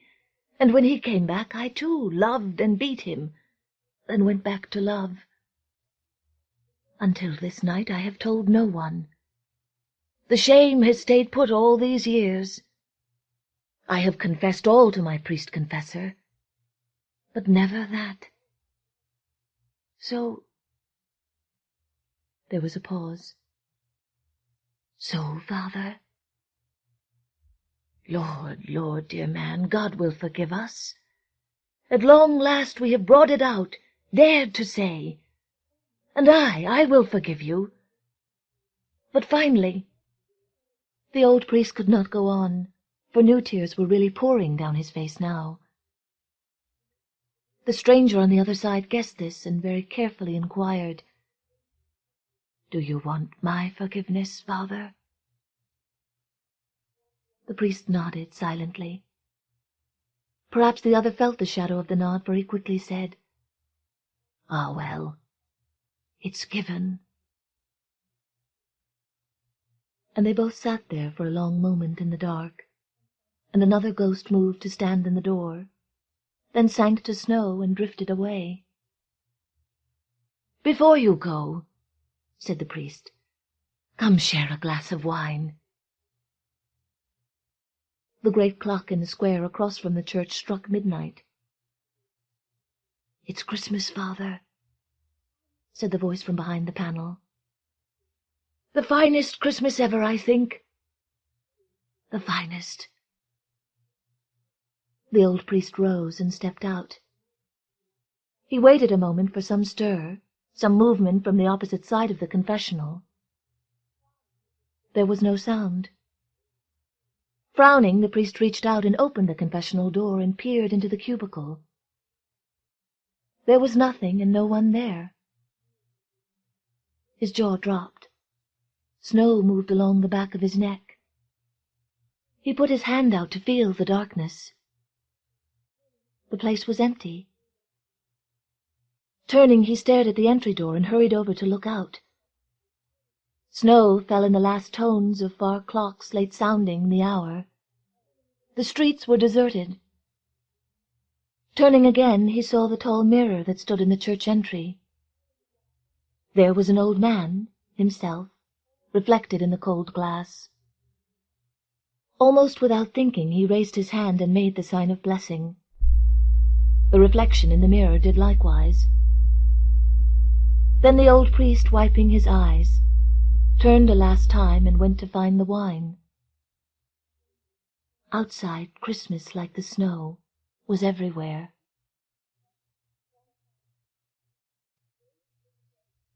Ron Carlson, The H Street Sledding Record. The last thing I do every Christmas Eve is go out in the yard and throw the horse manure onto the roof. It is a ritual. After we return from making our attempt at the H Street Sledding Record, and we sit in the kitchen sipping eggnog and listening to Elise recount the sled ride, and Elise then finally goes to bed happily, reluctantly, and we finish placing Elise's presents under the tree, and we pin her stocking to the mantel, with care.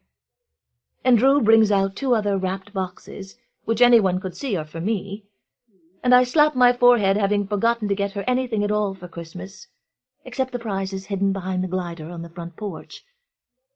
I go into the garage and put on the gloves, and then into the yard, where I throw the horse manure on the roof. Drew always uses this occasion to call my mother. They exchange all the Christmas news, but the main purpose of the calls the last few years has been for Drew to stand in the window, where she can see me out there lobbing the great turds up into the snow on the roof, and describe what I am doing to my mother. The 2 women take amusement from this. They say things like, "You married him, and he's your son." I take their responses to my rituals as a kind of fond, subtle support, which it is. Drew had said when she first discovered me throwing the manure on the roof, the Christmas that Elise was 4, "You're the only man I've ever known who did that." See? A compliment. But now that Elise is 8, Drew has become cautious. "You're fostering her fantasies," I answer. Kids grow up too soon these days. And then Drew has this. "What do you want her to do, come home from school in tears when she's 15? Some kid in her class will have said, 'Oh, sure, Santa's reindeer shit on your roof, eh?' All I can say to Drew then is, 'Some kid in her class. Fine, I don't care what he says. I'm her father.'" I have thrown horse manure on our roof for 4 years now, and I plan to do it every Christmas Eve until my arm gives out. It satisfies me as a homeowner to do so, for the wonderful amber stain that is developing between the swamp cooler and the chimney, and is visible all spring, summer, fall as you drive down the hill by our house, and for the way the 2 rose bushes by the gutter spout have raged into new and profound growth during the milder months. And as a father, it satisfies me as a ritual that keeps my family together. Drew has said, "You want to create evidence? Let's put out milk in a cookie, and then drink the milk and eat a bite out of the cookie." I looked at her.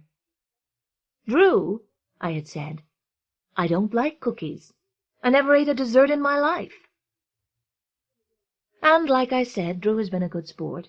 Even the year I threw one gob short and ran a hideous smear down the kitchen window screen that hovered over all of us until March, when I was able to take it down and go to the car wash.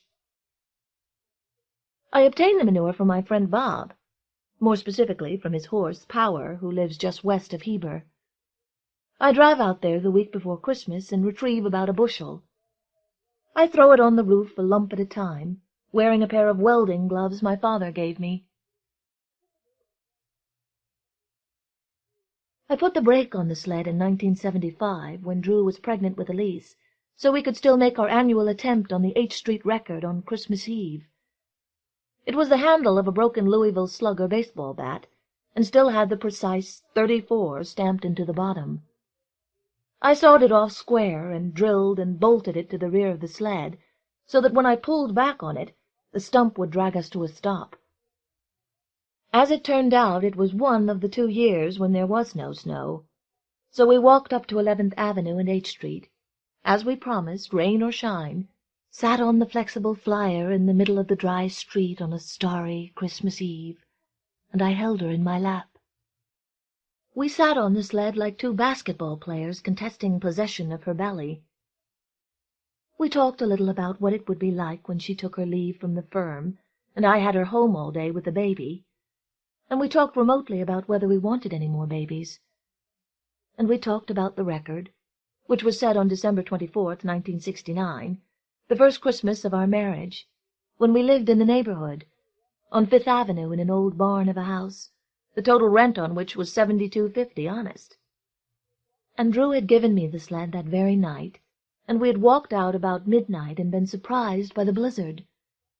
No wonder we took the sled and walked around the corner up H Street. Up, up, up to 11th Avenue, and without speaking or knowing what we were doing, opening the door on the second ritual of our marriage, the annual sled ride. The first ritual was the word condition and the activities it engendered in our droopy old bed. At the top we scanned the city blurred in snow, sat on my brand-new Christmas sled, and set off. The sled rode high and effortlessly through the deep snow, and suddenly, as our hearts started and our eyes began to burn against the snowy air, we were going faster than we'd planned. We crossed 10th Avenue, nearly taking flight in a dip, and then descended in a dark rush.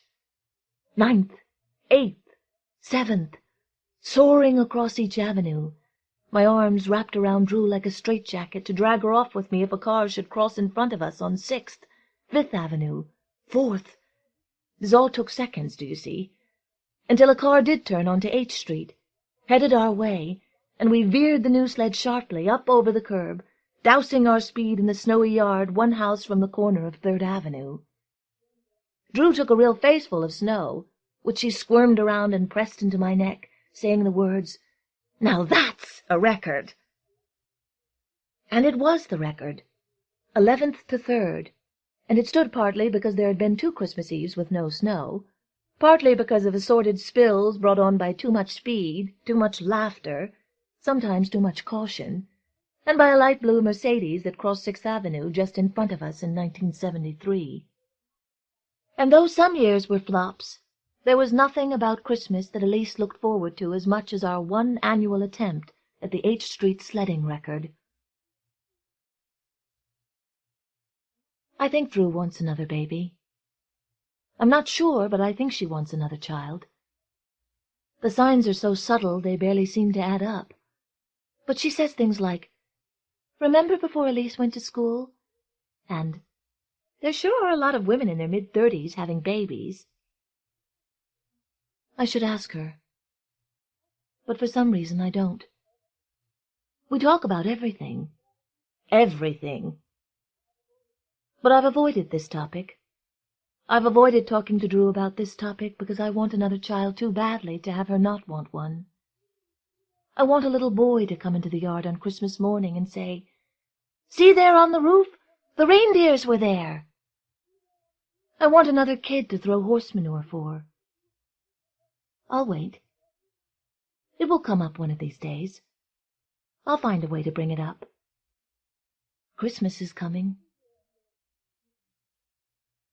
Every year on the day after Halloween, I tip the sled out of the rafters in the garage, and Elise and I sponge it off, clean the beautiful dark blonde wood with furniture polish, enamel the nick spots on the runner supports with black engine paint, and rub the runners themselves with waxed paper.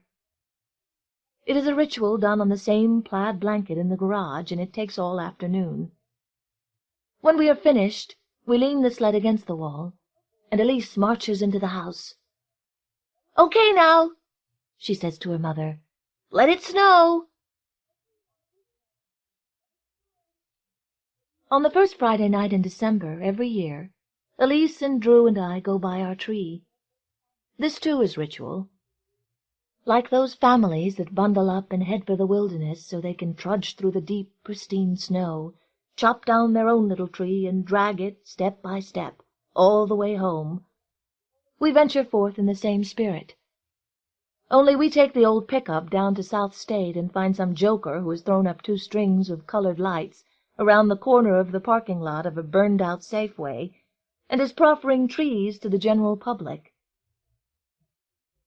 There is something magical and sad about this little forest just sprung up across from city tacos, and Drew and Elise and I wander the wooded paths, waiting for some lopsided pinion to leap into our hearts.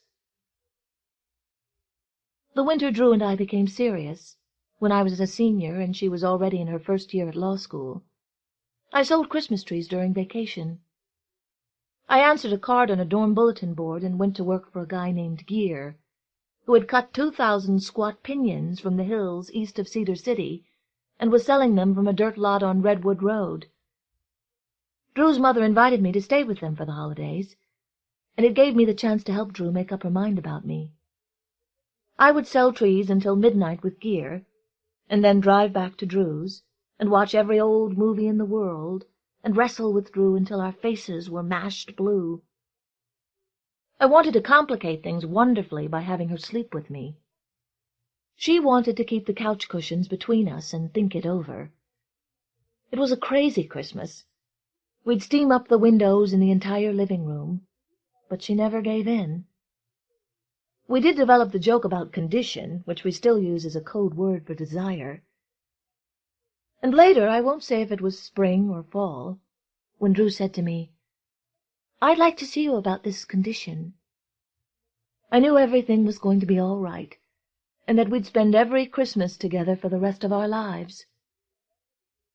One night during that period, I delivered a tree to University Village, the married students' housing off Sunnyside. The woman was waiting for me with the door open as I dragged the pine up the steps to the second floor. She was a girl, really, about 20, and her son, about 3, watched the arrival from behind her. When I had the tree squeezed into the apartment, she asked if I could just hold it for a minute while she found her tree stand. "If you ever need to stall for a couple of hours, just say you're looking for your tree stand." I mean, the girl was gone for about 20 minutes. I stood and exchanged stares with the kid, who was scared. He didn't understand why some strange man had brought a tree into his home. "Christmas," I told him. "Christmas. Can you say Merry Christmas?" I was an idiot. When the girl returned with her tree stand, she didn't seem in any hurry to set it up. She came over to me and showed me the tree stand, holding it up for an explanation as to how it worked. Close up, the girl's large eyes had an odd look in them, and then I understood it when she leaned through the boughs and kissed me. It was a great move. I had to hand it to her. There I was holding the tree. I couldn't make a move either way. It has never been among my policies to kiss strangers, but I held the kiss and the tree. Something about her eyes. She stepped back with the sweetest look of embarrassment and hope on her pretty face that I'd ever seen. "Just loosen the turn screws in the side of that stand," I said finally, "and we can put this tree up." By the time I had the tree secured, she had returned again with a box of ornaments, lights, junk like that, and I headed for the door. "Thanks," I said. "Merry Christmas." Her son had caught on by now and was fully involved in unloading the ornaments. The girl looked up at me, and this time I saw it all. Her husband coming home in his cap and gown last June saying, "Thanks for law school, honey, but I met Doris at the jurisprudence ball, and I gotta be me. Keep the kid." The girl said to me, "You could stay and help." It seemed like 2 statements to me, and so I answered them separately. "Thank you, but I can't stay. That's the best help. Have a good Christmas." And I left them there together, decorating that tree. A ritual against the cold. "How do you like it?" Elise says to me. She has selected a short, broad bush, which seems to have grown in 2 directions at once, and then given up.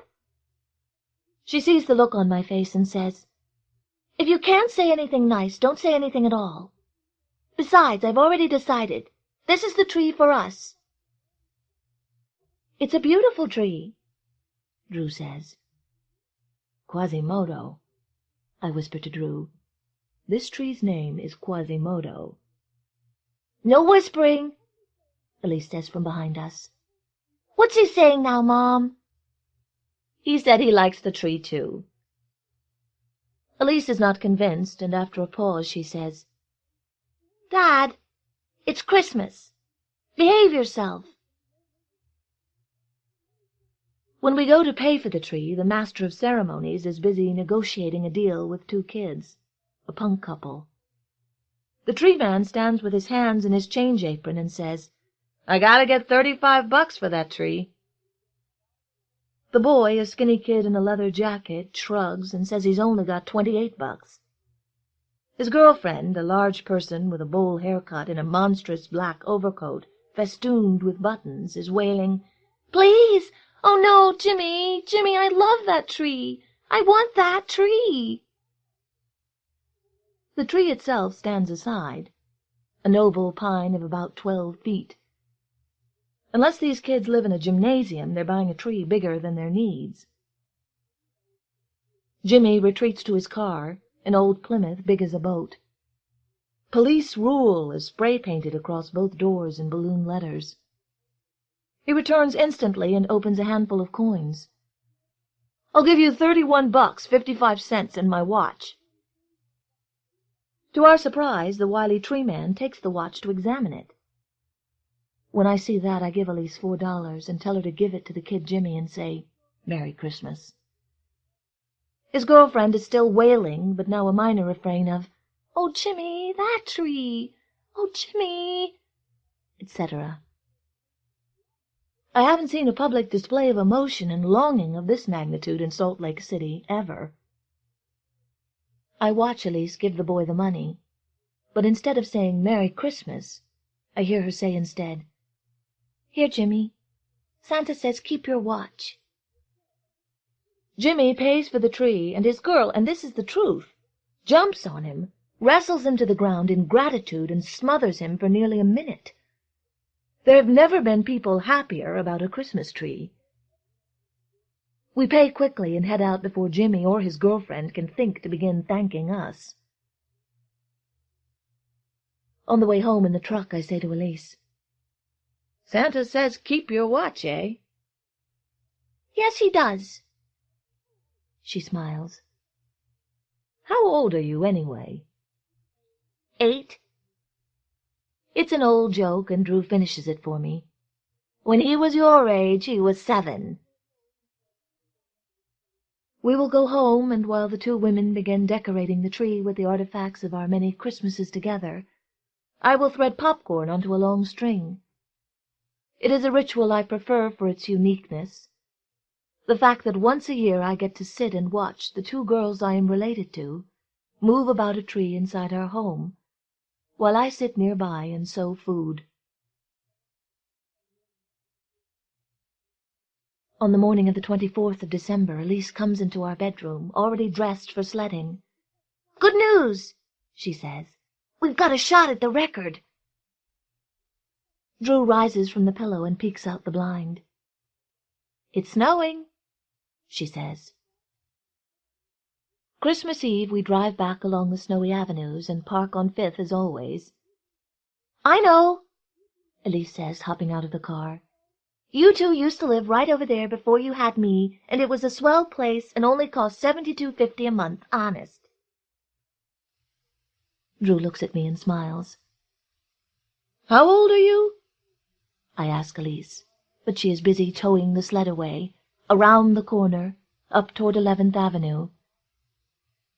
It is still snowing, petal flakes, teeming by the street lamps, trying to carry the world away. I take Drew's hand and we walk up the middle of 8th Street behind our daughter. There is no traffic, but the few cars have packed the tender snow perfectly. It could be a record. On 9th Avenue, Drew stops me in the intersection, the world still as snow, and kisses me. "I love you," she says. "What a planet," I whisper, "to allow such a thing." By the time we climb to 11th Avenue, Elise is seated on the sled, ready to go. "What are you guys waiting for? Christmas?" she says, and then laughs at her own joke. Then she becomes all business. "Listen, Dad, I figure if you stay just a little to the left of the tire tracks, we could go all the way. And no wobbling." She's referring to last year's record attempt, which was extinguished in the 8th Avenue block when we laughed ourselves into a fatal wobble and ended in a slush heap. We arrange ourselves on the sled, as we have each Christmas Eve for 8 years. As I reach my long legs around these two women, I sense their excitement. "It's going to be a record," Elise whispers into the whispering snow. "Do you think so?" Drew asks. She also feels this could be the night. "Oh, yeah," Elise says. "The conditions are perfect." "What do you think?" Drew turns to me. Well, the conditions are perfect. When I say conditions, Drew leans back and kisses me. So I press. There's still room on the sled, I say, pointing to the inflexible flyer that is visible between Elise's legs. There's still room for another person. Who? Elise asks. Your little brother, Drew says, squeezing my knees. And that's about all that was said, sitting up there on 11th Avenue on Christmas Eve, on a sled which is as old as my marriage, with a brake that is as old as my daughter. Later tonight I will stand in my yard and throw this year's reindeer droppings on my very own home. I love Christmas. Now the snow spirals around us softly. I put my arms around my family and lift my feet onto the steering bar. We begin to slip down H Street. We are trying for the record. The conditions, as you know by now, are perfect. Acknowledgments. Augie Wren's Christmas Story by Paul Auster. Copyright 1990 by Paul Auster. First published in the New York Times. Reprinted by permission of the Carol Mann Agency as agent for the author. Christmas Eve at Johnson's Drugs and Goods. From the Seabirds Are Still Alive by Toni Cade Bambara. Copyright 1974, 1976, 1977 by Toni Cade Bambara. Reprinted by permission of Random House Incorporated. Where You'll Find Me by Ann Beattie, from Where You'll Find Me. Copyright 1986 by Ivory and Pity Incorporated. Reprinted by permission of Linden, a division of Simon & Schuster Incorporated. And There Was the Evening and the Morning. From the Stories of Heinrich Böll by Heinrich Böll. Translator Lilly Wenowitz. Translation copyright 1986 by Lilly Wenowitz and the estate of Heinrich Böll. Reprinted by permission of Alfred A. Knopf Incorporated. The Frozen Fields by Paul Bowles. Copyright 1959 by Paul Bowles. Reprinted from Collected Stories of Paul Bowles with the permission of Black Sparrow Press. Bless Me, Father, for I have sinned. From the Toynbee Convector by Ray Bradbury. Copyright 1988 by Ray Bradbury is reprinted by permission of Don Congdon Associates Incorporated. A Christmas Carillon by Hortense Calisher, from the Collected Stories of Hortense Calisher. Reprinted by permission of Donadio and Ashworth.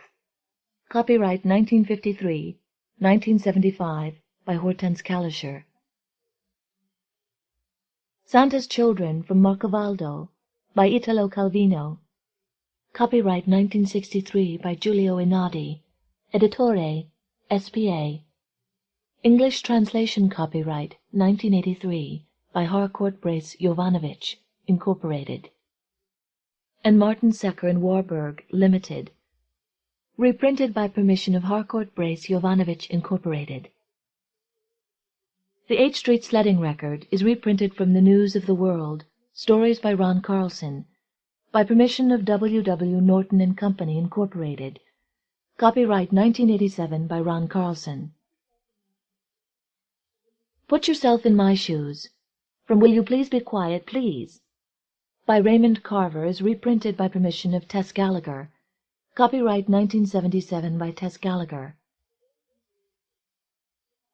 The World in a Bowl of Soup, A Christmas Story by Annie Dillard. Copyright 1976 by Annie Dillard. Reprinted by permission of Russell and Vulcaning as agents for the author. Story first appeared in Harper's Magazine. Xmas by Thomas M. Dish is reprinted from Shenandoah. The Washington and Lee University Review with the permission of the editor. A Clock Ticks at Christmas by Patricia Highsmith. Copyright 1985 by Patricia Highsmith is from her story collection Mermaids on the Golf Course, published by William Heinemann Limited, London, and Penzler Books, New York, and reprinted by permission of Diogenes Verlag AG, Switzerland. A Christmas Conspiracy Tale by Ivan Klima. English translation copyright 1985, Readers International Incorporated. Reprinted by permission of Readers International Incorporated. Christmas is an excerpt from To Kill a Mockingbird by Harper Lee. Copyright 1960 by Harper Lee. Reprinted by permission of HarperCollins Publishers. Drawing Names from Shiloh and Other Stories by Bobbie Ann Mason. Copyright 1982 by Bobbie Ann Mason. Reprinted by permission of HarperCollins Publishers. The Centerpiece from On the River Styx by Peter Matheson.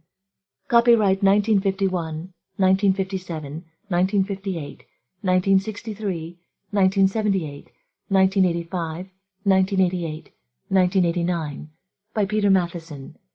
Reprinted by permission of Random House Incorporated. The Doll from the Fanatic Heart by Edna O'Brien. Copyright 1984 by Edna O'Brien. Reprinted by permission of Farrar Straus Giroux Incorporated. Christmas Morning from Collected Stories by Frank O'Connor. Copyright 1946 by Frank O'Connor. Reprinted by permission of Alfred A. Knopf Incorporated. Originally appeared in The New Yorker. Two of a Kind from the Collected Stories of Sean O'Whalen. Copyright 1959, 1961 by Sean O'Whalen.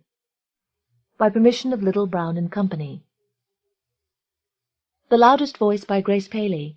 Copyright 1985 by Grace Paley. Reprinted by permission of Grace Paley Penguin. The Birds for Christmas by Mark Richard is reprinted by permission of George Borchardt Incorporated for the author. Copyright 1990 by Mark Richard. First appeared in The New Yorker. The Night of the Magi by Leo Rosten, from O Kaplan, My Kaplan. Reprinted by permission of the William Morris Agency Incorporated, on behalf of the author. Copyright 1976 by Leo Rosten. Christmas for Sassafras, Cypress, and Indigo by Entozaki Shange. Copyright 1982 by Entozaki Shange. From the book Sassafras, Cypress, and Indigo, and reprinted with permission from St. Martin's Press Incorporated, New York, New York. Long Distance from the Age of Grief by Jane Smiley. Copyright 1987 by Jane Smiley. Reprinted by permission of Alfred A. Knopf Incorporated. Jesu, Joy of Man's Desiring from The Fetishist by Michel Tournier. Copyright 1983 by Doubleday, a division of Bantam, Doubleday, Dell Publishing Group Incorporated, and William Cullen, Sons and Company Limited. Used by permission of Doubleday, a division of Bantam, Doubleday, Dell Publishing Group Incorporated. Champagne is an excerpt from This Boy's Life by Tobias Wolff, copyright 1989. Reprinted by permission of Atlantic Monthly Press. End of a Literary Christmas, Great Contemporary Christmas Stories, edited by Lily Golden. Read by Michele Schaeffer in the studios of Potomac Talking Book Services Incorporated for the Library of Congress, October 1994. For special distribution as authorized by Act of Congress under Public Law 89-522, with the permission of the copyright holder and the publisher.